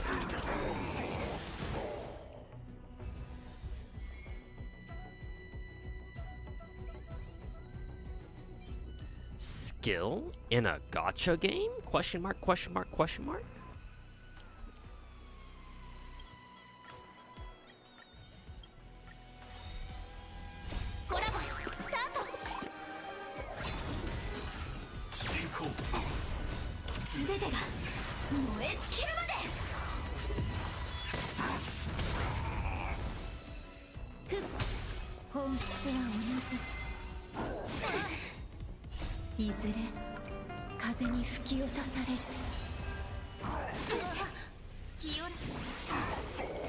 Could you imagine if Hoyo added something like Dark Souls 2's adaptability to Genshin or Zenless that gave characters more iframes.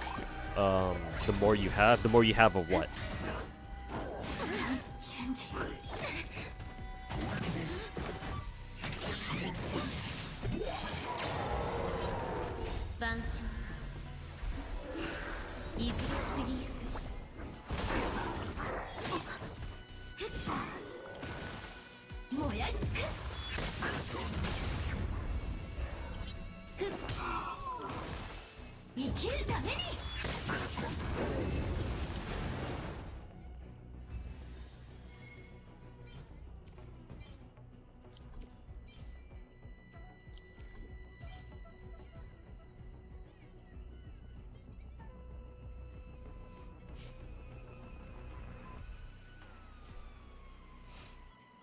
Actually, I could probably keep this for Tingyun. Probably.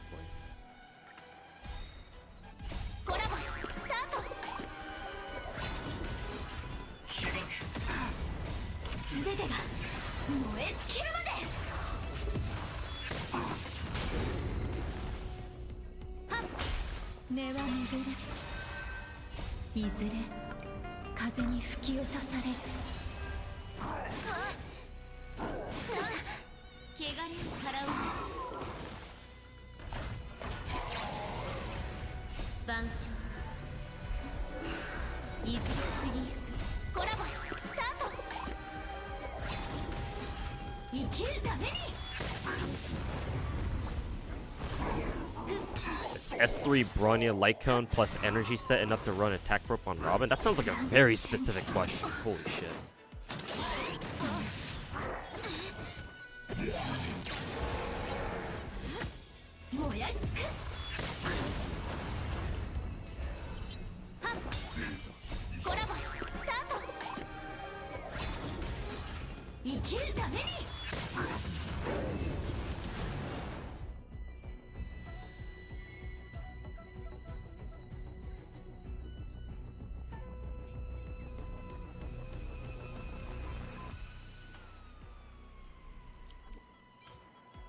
Hey, crit damage again.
Three this time.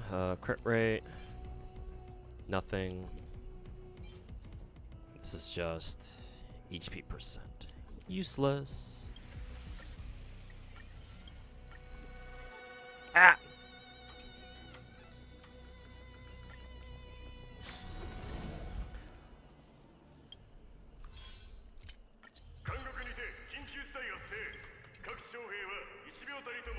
Yep.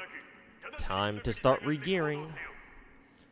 Let me regear my Sparkle first, because she doesn't even have a full fucking 4-piece set. I think I will keep her pieces though, because they're not bad per se.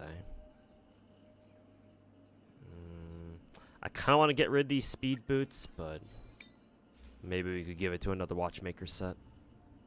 Or another character who needs a watchmaker.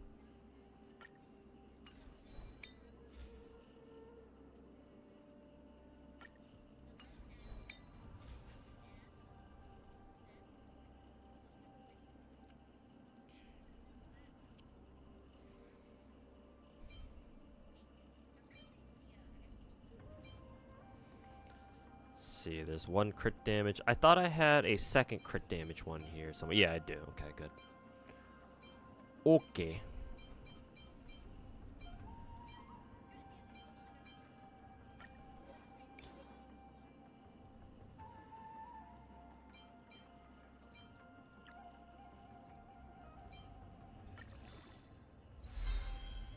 Attack percent. Okay.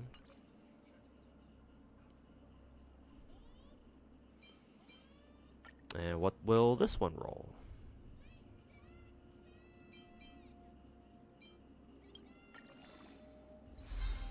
Effect res. Let's see. Which one do I want my Sparkle to have? What does my Bronya have again for her ornament set? Okay, she also has effect res, okay. Or sorry, broken keel that is.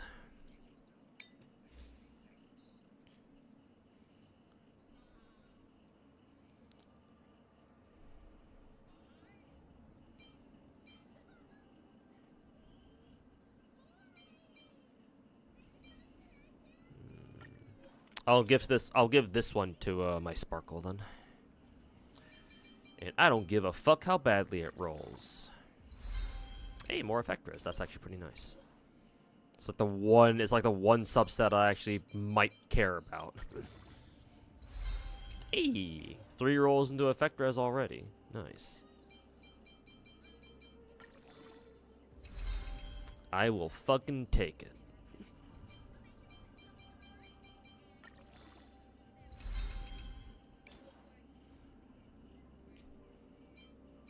You've never gotten that message? Eventually you will. Don't worry, my dude. Our first shitty substat roll. I mean, honestly, defense and HP probably wouldn't even be that bad. All things considered.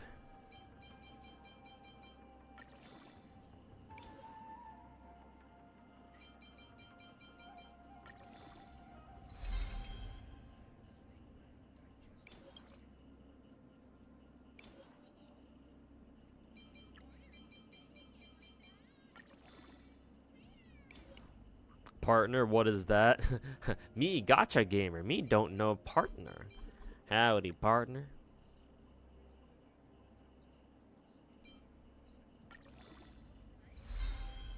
Alright. Honestly, not bad. I don't know, maybe that's just me coping. I don't know, chat. You think I'm coping?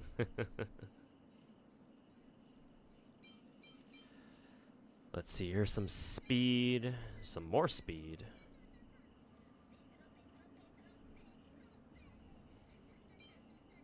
Speed. More speed. I'll give this one to Sparkle because she literally doesn't need any attack stats whatsoever. Whee! She gets attack stats anyway. Nice. Nice.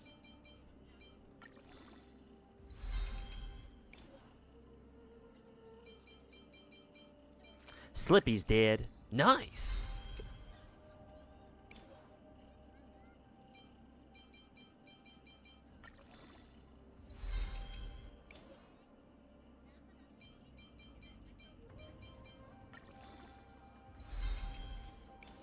Why don't they salvage all the 3 and 4 star relics to make it faster?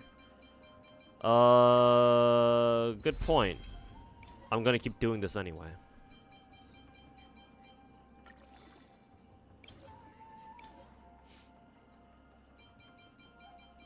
But yes, I probably should start doing that. Because I believe now you can just trash all your blue and purple relics and just turn them into, what, the relic fodder, right? So yeah, one day I will break that habit. One day. I will channel my inner Linkin Park and break the habit one day. Today is not that day.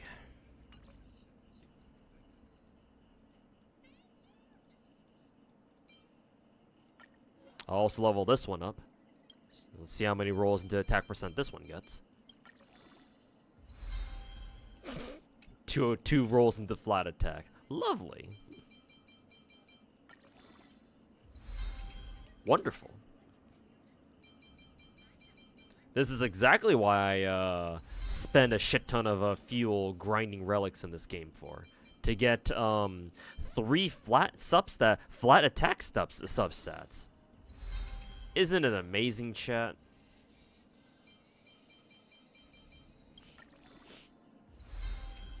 Oh, finally we get an attack percent substat. Or an attack percent roll.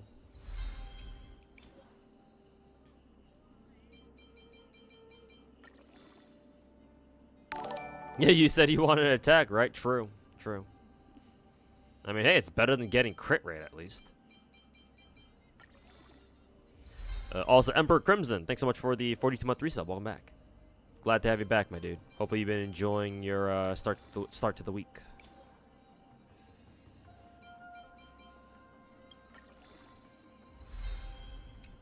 Hey, and lastly, defense percent. Okay, so between the two Sacerdos speed boots that we got here,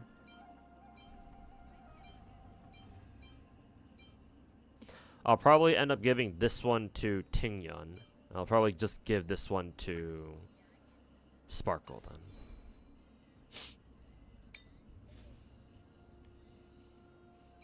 I wonder if I have another energy regen broken keel that has crit damage. Probably not. Otherwise, it'd be all the way up in the all the way up top.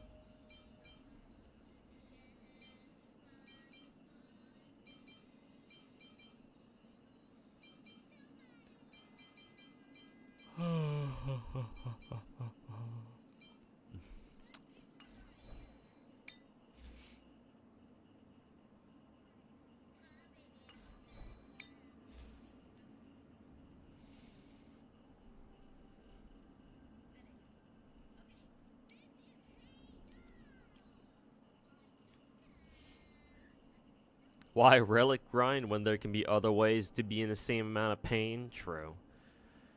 True. Why do we do this to ourselves anyway?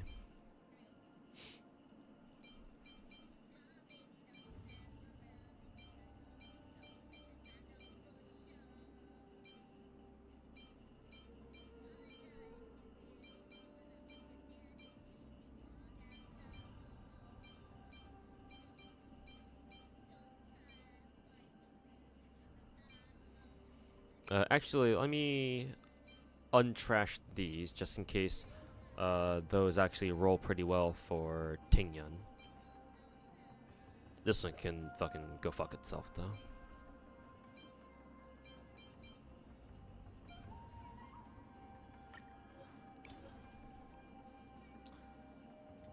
Let's see.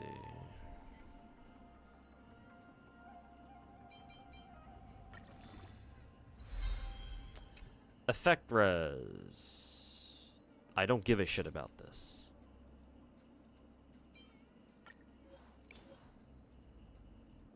I don't fucking care. Fuck you.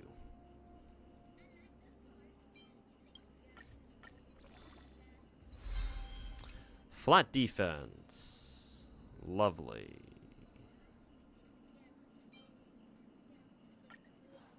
And by lovely, I mean go fuck yourself. More defense percent. They didn't learn the first time, huh? Go fuck yourself.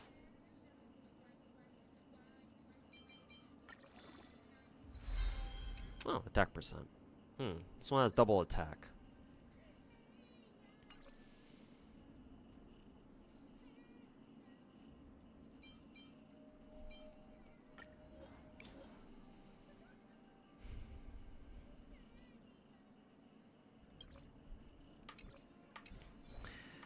Yeah, you know what? It is time to learn today. I take it back. It is time to fucking learn today. First of all, I'm going to select everything that I discarded. That I'm about to discard, though. Actually, hold on. Before I do that, I should probably do this. Where's Sparkle? Go to hands or gloves, I should say. And then we can trash that one. We can trash that one. We can trash that one. Yes. Yes. Yes. Yes. Okay. I was just checking to make sure that the Sacerdos gloves didn't have any attack percent stats on them, so that we could potentially use for who is it, Tingyan. So first of all, we're going to salvage everything that I selected as discard. Be gone. We'll select every one of these. And we will also say, be gone. Yay.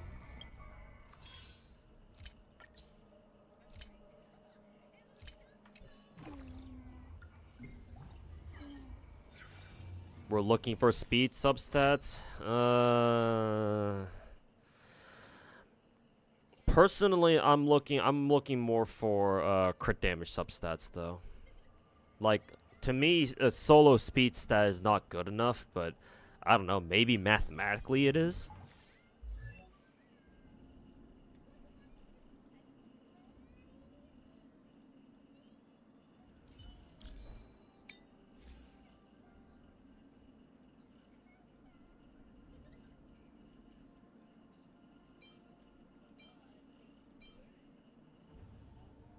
Yeah, inventory management. Actual fucking inventory management. Oh my god. Actual fucking inventory management. Holla fucking Luya.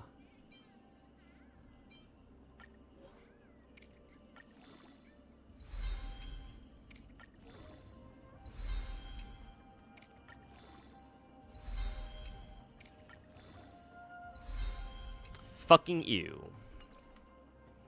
I'm gonna give it to my Sparkle anyway, because it's the best we got.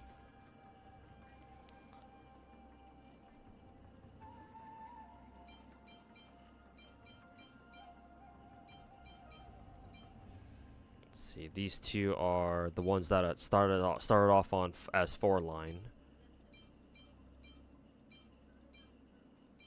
I mean, both BE and EHR are absolutely fucking useless.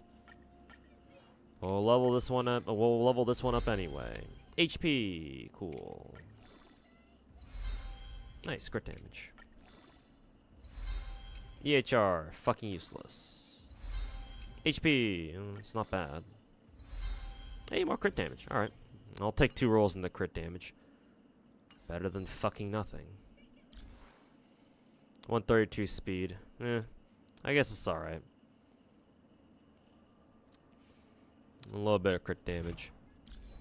Yeah, my Sparkle is not very well built, clearly. But I mean, hey, at least she's got a workable Sacerdos, what is it? A workable Sacerdos, thingy. Set. And she at least has 200 plus crit damage. Still makes me want to fucking puke, though.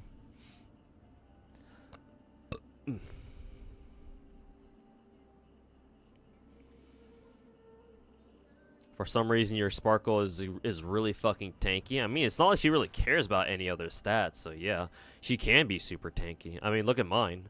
Mine's got 4,200 attack or not attack. Imagine, almost 4,300 HP, and then over 2k defense.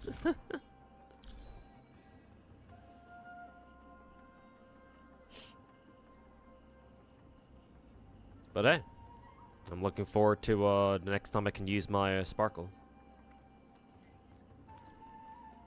Starting point at least? Yeah, I suppose so. I suppose so. You guys trash relics with bad sub rolls with 3, or is it just you? Everybody's got their own like quirks. or like habits of like rolling substats. Everyone's a little bit different. Like, I'm pretty selective when it comes to my substats. For supports, obviously, it doesn't matter too much as long as they roll enough into the stats that they actually care about. But for DPSs, right, it's like, you know, crits or bust, basically. Like, my ideal DPS relic, you know, when you're rolling for double crit, is if it rolls, if I get a relic that rolls 3 times into any crit stat, then I consider that a good relic. Like a relic that's actually worth keeping. 2 crit rate or crit stat rolls relics. It would have to depend on what the other substats are. So if it rolled double crit, but it only rolled twice in the crit, but the other 2 substats are actually pretty decent, and they got the decent ones, the decent non-crit stats, got some good rolls in it, then I would consider that worth keeping. But if it's only 2 crit rolls and the other substats are trash, like flat stats or something. Why is my stream doing this?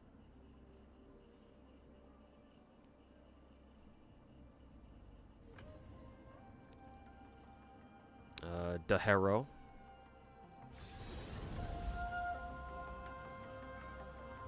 Fuck just happened?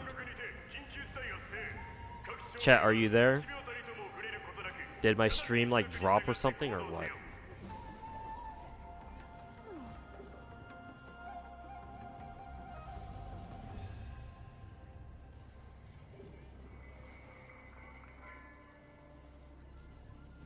No drop? Okay, that was really weird. Cause I saw my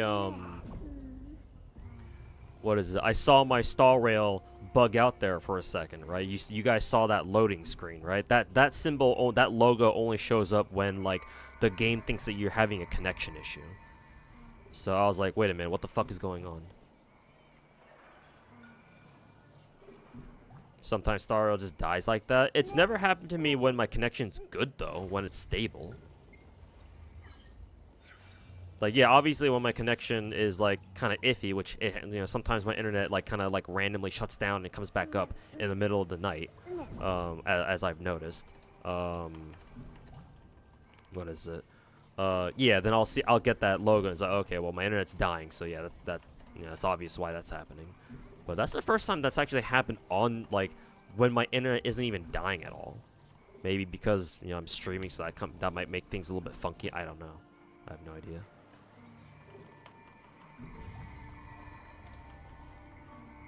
Is that what that was? Yeah, that logo, you see it when your internet connection is spotty and the game is struggling to maintain its connection to the servers. Could also be a server-side issue too, I suppose, technically.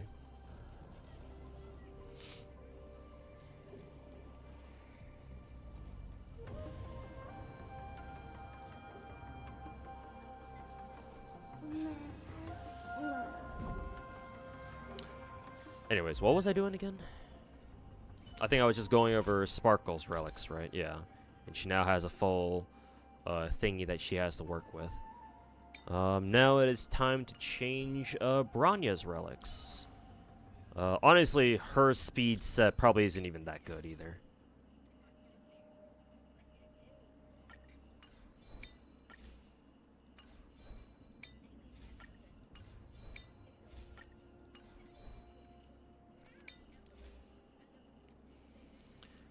Alright, let's give her some pieces from the new set.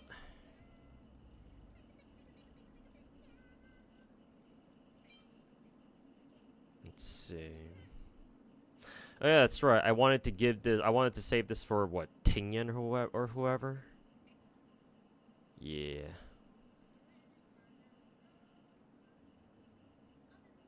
Yeah, I guess I'll just give it to Bronya for the time being. And then when I get another set of speed boots, I'll try to replace, or, you know, decide what I want to do from there. Let's see, here's the other crit damage one, I think. Yep. HP! Attack! Attack! Attack!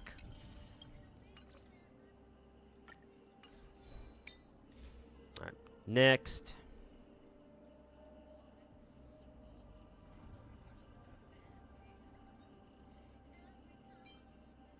Let's see, attack crit damage. Out of curiosity, I'm gonna roll this one just on the off chance that it rolls crit damage somehow. Nope. Of course it wouldn't. Why the fuck would it?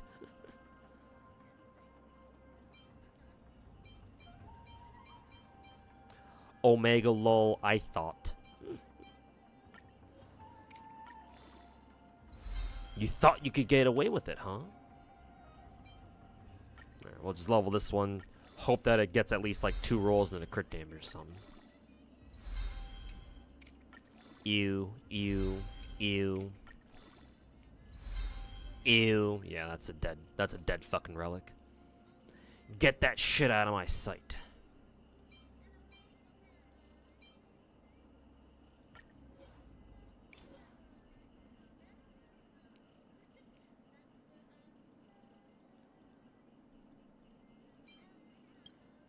Ew, ew, ew.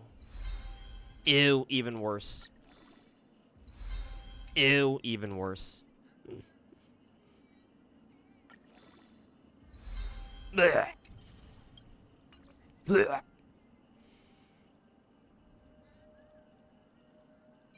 Yeah. The instant gag reflex. Ugh. Hey, that one rolled crit damage.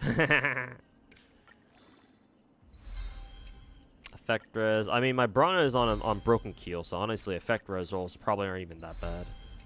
When it rolls 3 times, yeah, sure. 4 times? No, not quite. Fuck it. I'll give this one to her. I'm sure she'll enjoy all the extra effect res. Sure, why not? 1 week for Yanagi. Yep. 1 more week until Yanagi shows up.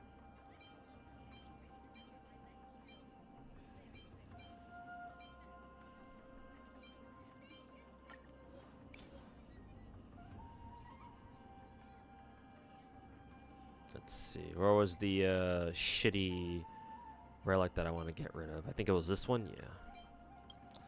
Goodbye. Yeah, guys, you got 1 roll into what is it? Into crit damage. Though it also got like 2 rolls into attack, both flat and percent. Oh, this I might actually keep this for Tingyan actually. Ooh, fancy.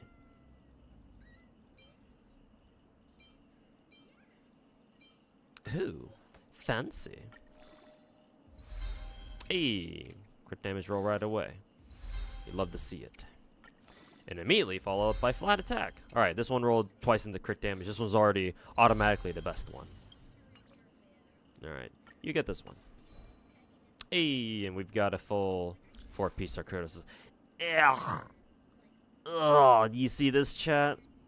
You see this shit? Ugh. Ugh, sub 200 crit damage, Bronyet. Oh. Oh. Oh. I'm getting physically sick, chat.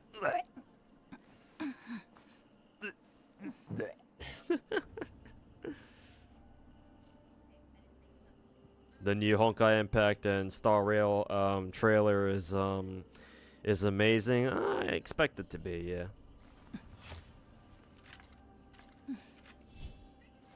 The Honkai games are Mihoyo's favorite child, after all, so of course they'd go hard.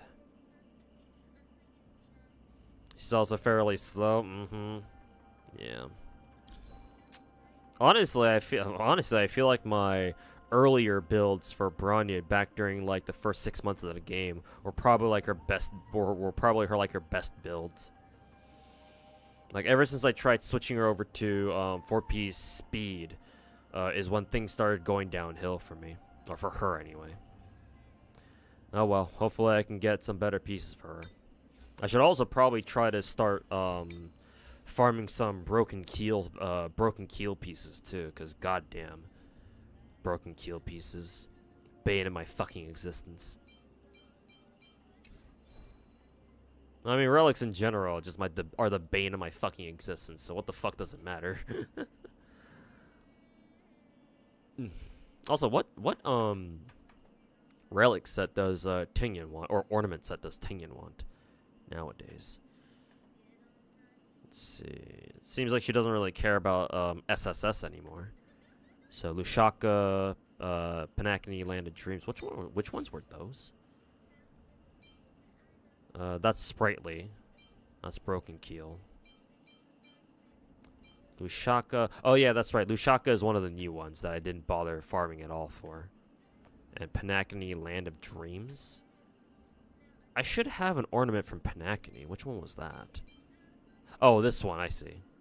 ER increased by 5%, and it increases damage. Okay, I don't really like the Panakini ornament set, so I'll probably go farm Lushaka for a 4-star Tinga at some point. What did Lushaka do again? I keep forgetting what these new ornaments do. Lushaka.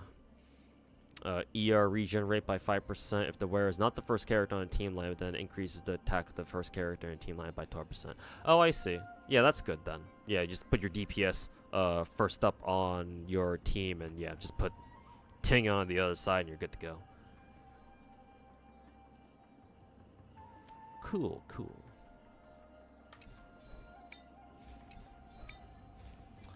Let's see. Attack percent. Attack percent. Let's see if this one rolls speed at all. Imagine rolling speed. Wow, it actually happened. That's kind of rare. It rolled speed again. What the fuck? Shitty defense roll. Shitty HP roll. Another shitty defense roll, but hey, I'll take 2 rolls in the speed. We actually manifested it. Wow. It actually happened. Holy shit. New feeling having things go my way, isn't it?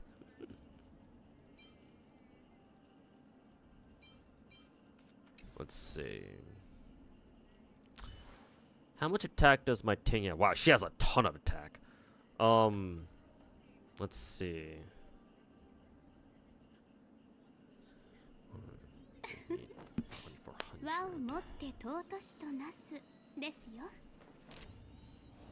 To maximize benediction, Tingyan's attack should be equal to double your DPS's base attack. So actually, yeah, that sounds like Tingyan does still want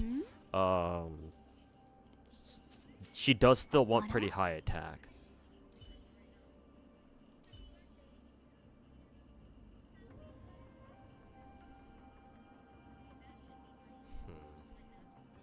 Because I'm contemplating for her gloves.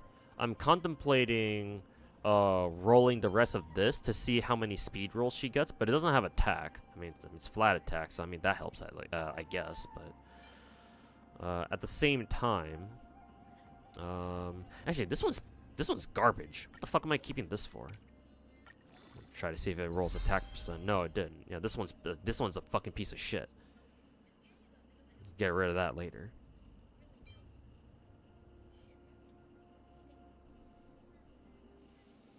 Early on, like 2700 was the max requirement. Oh, okay. I guess my Tingyan has a little bit too much attack then. Oops. Because, yeah, she has, what, attack, body. She's running 2-piece musketeer. She's also running 2-piece SSS, and that's giving her another 24% attack. So, oops. Might be a little too much.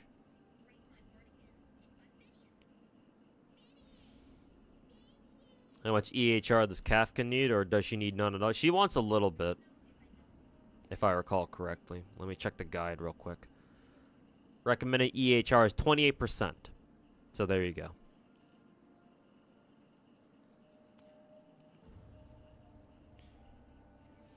Yeah, 28%.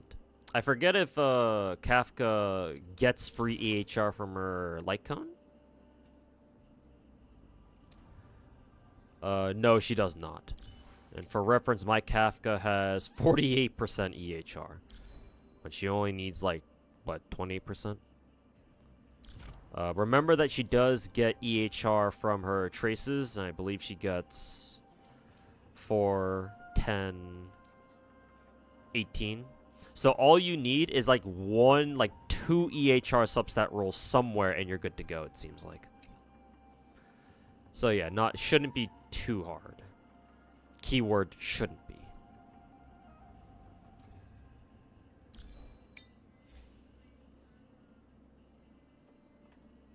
Does that include her traces? I don't know, actually. I'm assuming with the way that the notes are written on the guide, on the spreadsheet guide, it sounds as though they're talking about just her total EHR being 28%, or at least 28%. Because if it didn't include her traces, then I feel like they would specify that just to, you know, just to avoid confusion. But it might not be that way. You actually want more than 20% for a better chance of landing your light cone's debuff. It's not really a priority. Okay. So, more EHR is nice, but as long as you have at least 20%, you're good. Okay.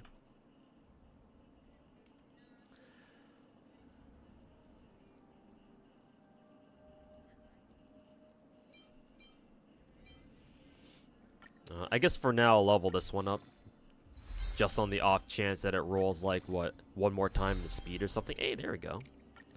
There's another speed boost. Fuck crit rate, though. And EH, alright. It went one down the line. I suppose we can use that on Tingyan if I ever need to, you know, use that shit on her. Okay.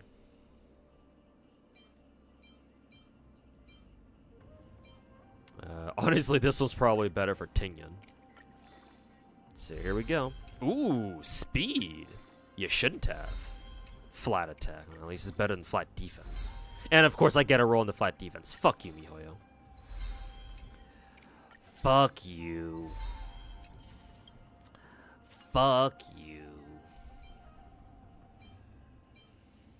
That's right. I could get rid of this one, actually. Fuck you.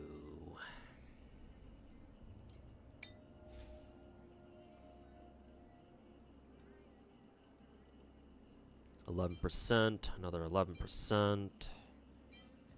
Actually, how does this compare to what she has right now? Double defense, double attack. Actually, isn't this the one that I wanted to give to Tingyan?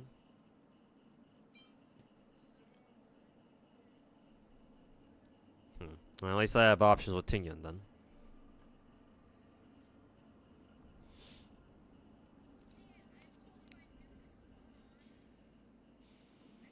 You remember somebody mentioning that 67% EHR means that her light cone's debuff is guaranteed, but she has pretty high hit counts, so it's not something you need to prioritize. Yeah, something like that.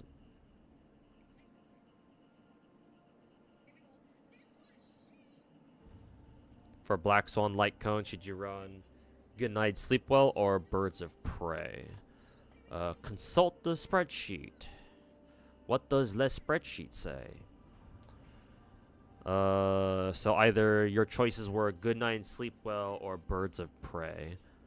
Or Eyes of the Prey. Apparently they're roughly the same power.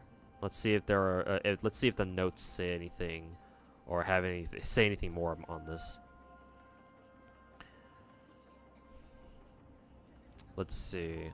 Eyes of the Prey or Birds of Prey, whatever, the one with Sampo on it, I'm pretty sure. That one is better if you are lacking, if your Black Swan still needs more EHR, because Good Night and Sleep Well does not give you any extra EHR. It's just straight damage. And remember that Black Swan wants at least 120 EHR or a maximum of 120 EHR to max out her one of her bonus abilities, I'm pretty sure. So if your Black Swan still hasn't reached 120 EHR yet, then Birds of the Prey is probably what you want on her. But if her EHR is already at 120% somehow, then what is it? Good Night Sleepo will be better, I think. But if you don't have her signature light cone, how are you gonna hit 120 EHR on her? I guess if you just get like insane substats, I guess. But that's gonna be really tough. Also, where is my Black Swan anyway? Oh, there she is. Let's see. Yeah, because her reforge. Wait a minute. What is those many springs? What is those many springs?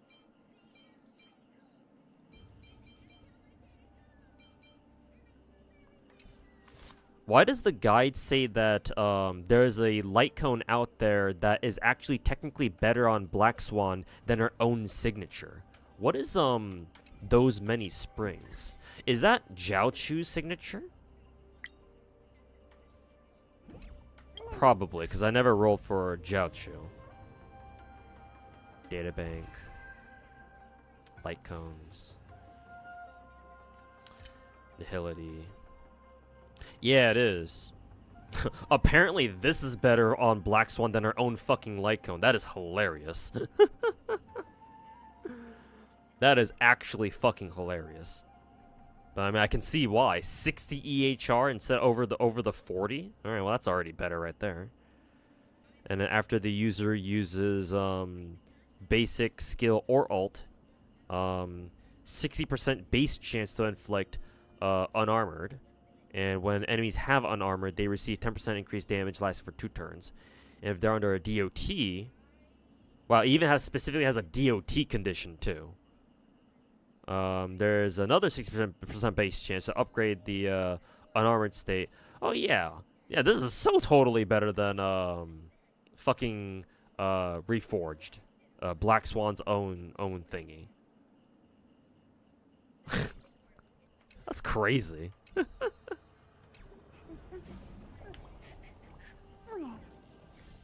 You'd rather roll for her own light cone, just for the art. True, true.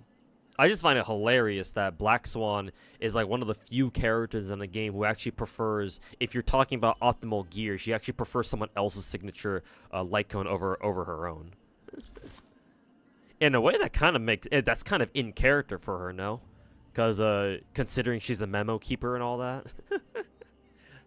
maybe it's all a ploy by Mihoyo to make her as lore accurate as possible. Keck.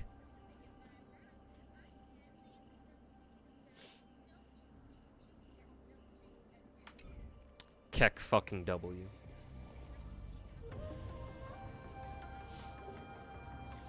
She's not the first one. Oh, I imagine there are other characters, like especially some older characters that might, you know, be that way too.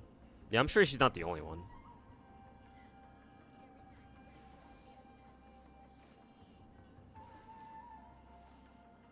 Can you share some NIKKE art from Twitter? As long as it's safe for work. Then yeah, you may post it in chat to share with others.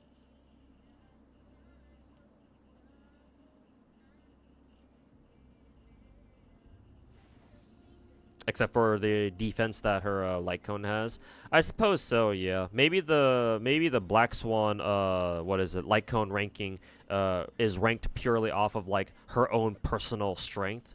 Yeah, if Jiaochu's light cone what is it? If Jiaochu's light cone doesn't include like a defense debuff, then yeah, it's more of a personal. I would imagine it's more of a personal damage light cone than it is what a utility light cone.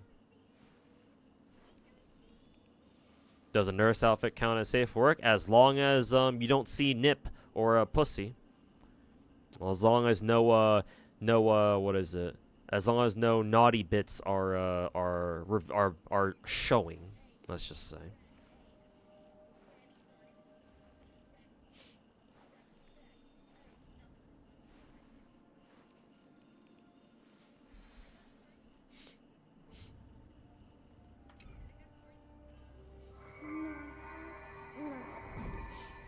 Yanqing prefers ratios like that's understandable, yeah. Like I'm not surprised by that in the slightest. Cause yeah, Yanqing is a debut character. So yeah, of course there's a big chance that he might end up preferring somebody else's light cone. I think I have ratios light cone, yeah.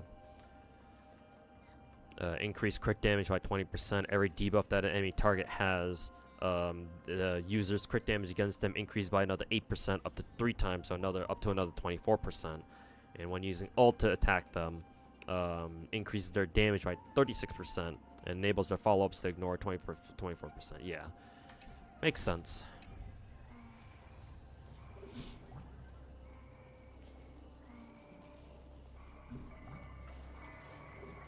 The art is age restricted. I don't really care about our age restrictions. All I care about, just to cover my own ass, is as long as you're not just linking straight up porn in my chat.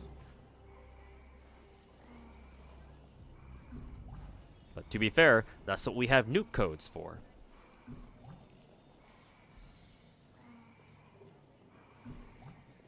Nothing can redeem Yanqing. He is doomed forever. Welt also prefers Akron's light cone. Yeah. Somehow, that's quite fitting. Somehow. Increases wearer's crit damage by 36% when user hits enemy. Inflicts Mirage Fizzle. Each time the wearer attacks, could trigger the effect can only trigger once. User deals 24% increased damage to targets afflicted with Mirage Fizzle. Damage dealt by ultimate also increases. Yeah. Makes sense. It makes sense.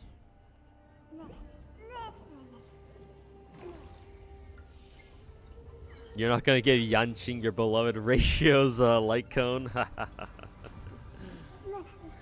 Fuck Yanqing. All my homies hate Yanqing.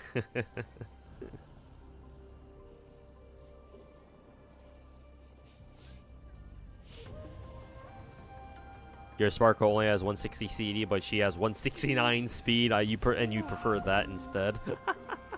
Nice. Nice speed she's got there. Very nice.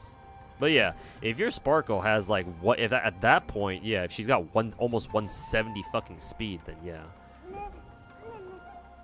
Like that's an acceptable trade-off, but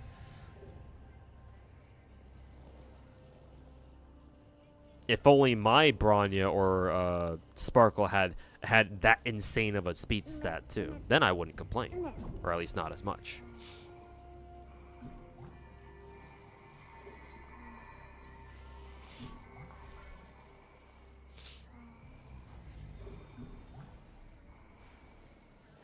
You gave March Selly's light cone? Gotcha. I still have to figure out which light cone I want to give to my March 7th. I want to build her eventually. I mean, I even have all of her traces maxed out, minus the final tracks of Destiny too. Just gotta figure out what light cone I want to give her. What does this? What does the guide say actually? What does she want? What you want, girl? Let's see. In terms of gacha light cone or signature light cones, Baptism, Worrisome, and In the Night are her top choices. And then Cruising is free. I guess I could give her Cruising, because it's not like I'm using it on Daniel at the moment.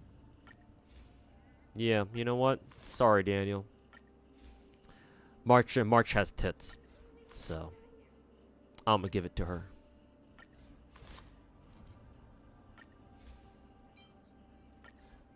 Yay. And I guess I'll just use these Tears of Dreams because I have a bunch of these. Whee!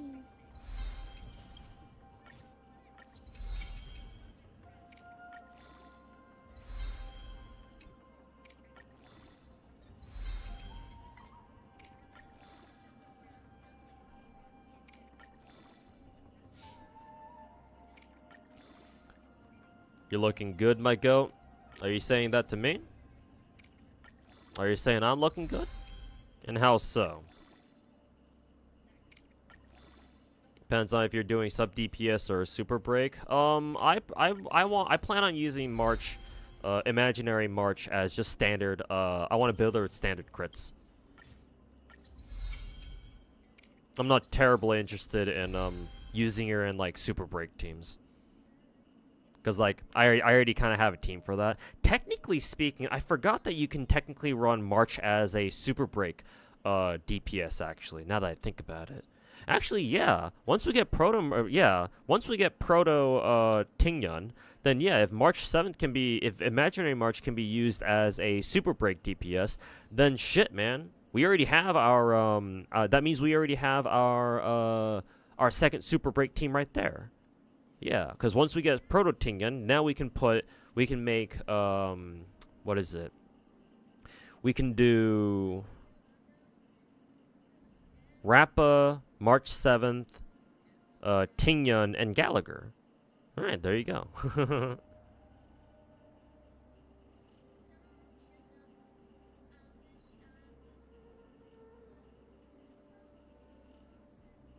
You just use her as a speed buffer. A speed stat stick.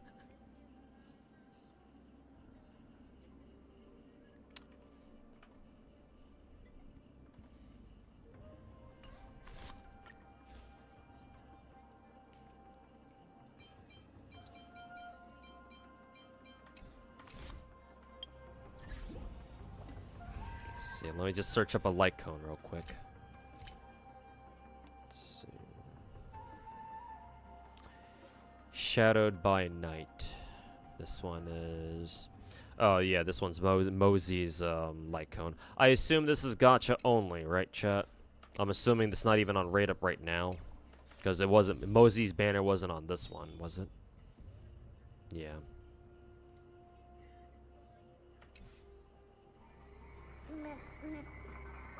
So I can't even use that on, who is it, on March. Maybe I'll just keep March with, cruising, because even in a Super Break, DPS role, even cruising is still pretty good already, so.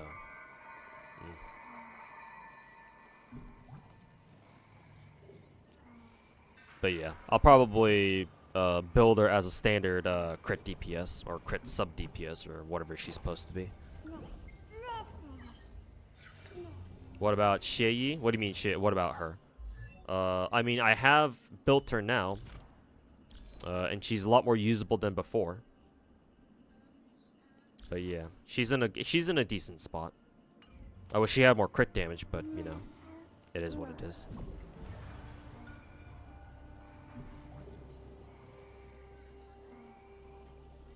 Still find it funny how Imaginary March 7th is one of the 3 units that you want to max basic attacks first. Yeah, because her enhanced basics are where she's gonna get most of her damage from, right? So yeah, it makes sense. Yeah, it's kind of funny to think about it like that though, because most of the time for most characters, their basics are kind of useless. So it's like, huh, an unfamiliar feeling.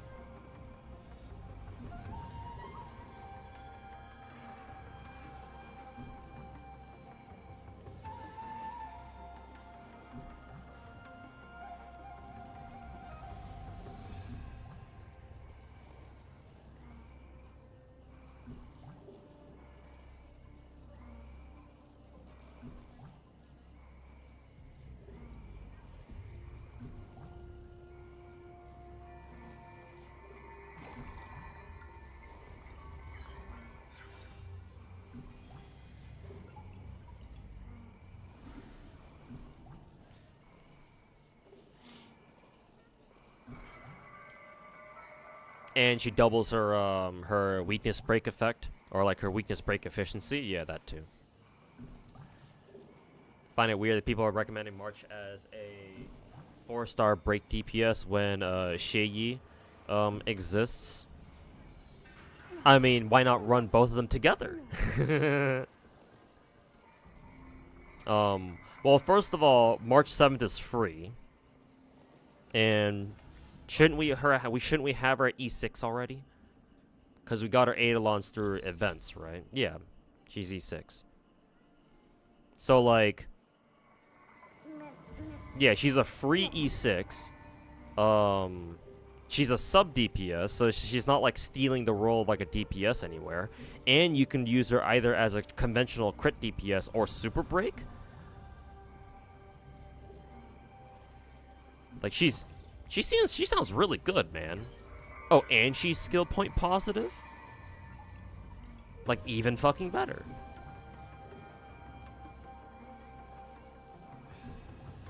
And yeah, just the simple fact that more options, the better. And hey, March 7th is free.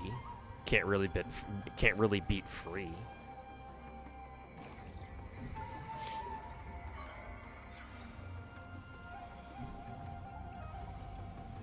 But yeah.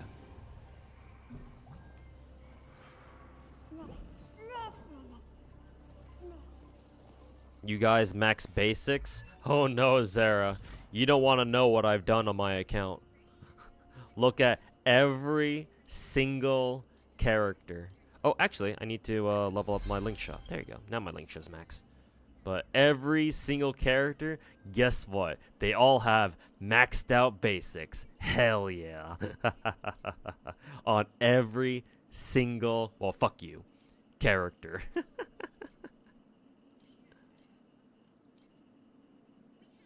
On fucking everybody.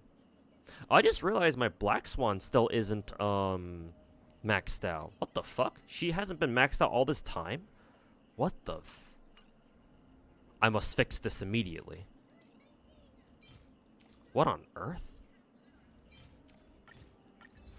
This cannot stand.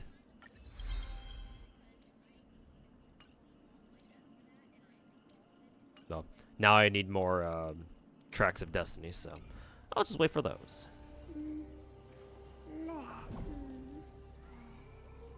Do I have max basic on physical MC? Oh, don't try me, my dude. Don't fucking test me. How do I switch? There we go. It's been a while since I last did this. Don't try me, my dude.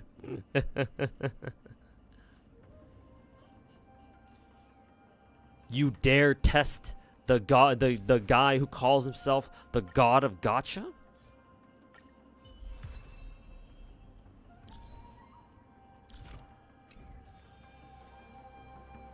You dare.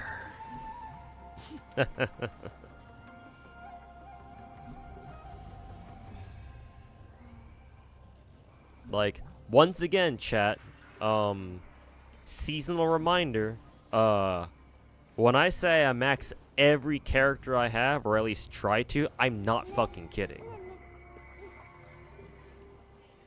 I will max a character's basic attack and star rail. Because guess what? It doesn't cost a track of destiny. So I'm leveling it.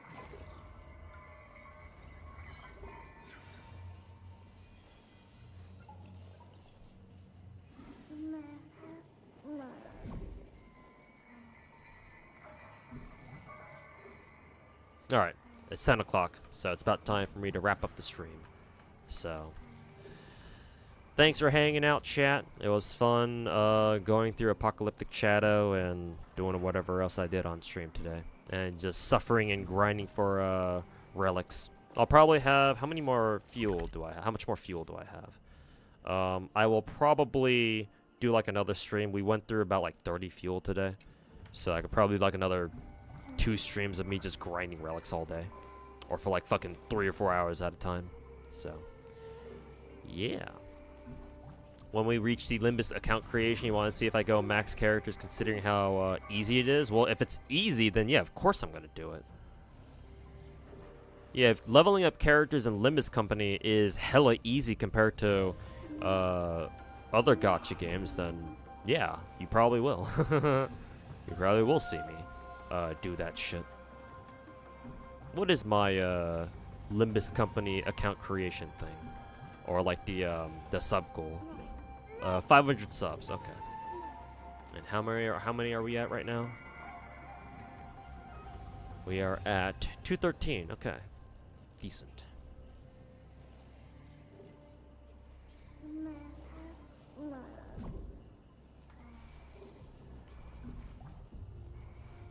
But yeah. Thanks everybody for hanging out. Appreciate everybody just chilling and vibing as we usually do. I don't know if I'm going to be streaming tomorrow. I do have some real life stuff to take care of. Depending on how long those go. I may just take a break from stream for tomorrow. I will have a new YouTube video up on my YouTube channel tomorrow. Hence my stream title. So in case I don't stream tomorrow, you guys have that to watch. But if I don't stream tomorrow, then I will definitely be back on Wednesday. Yeah. So if I am able to stream tomorrow, I will. If not, I'll see you guys on Wednesday. So that's all I wanted to. Excuse me. That's all I wanted to mention. And let's see who we can send you guys over to. Who is on right now?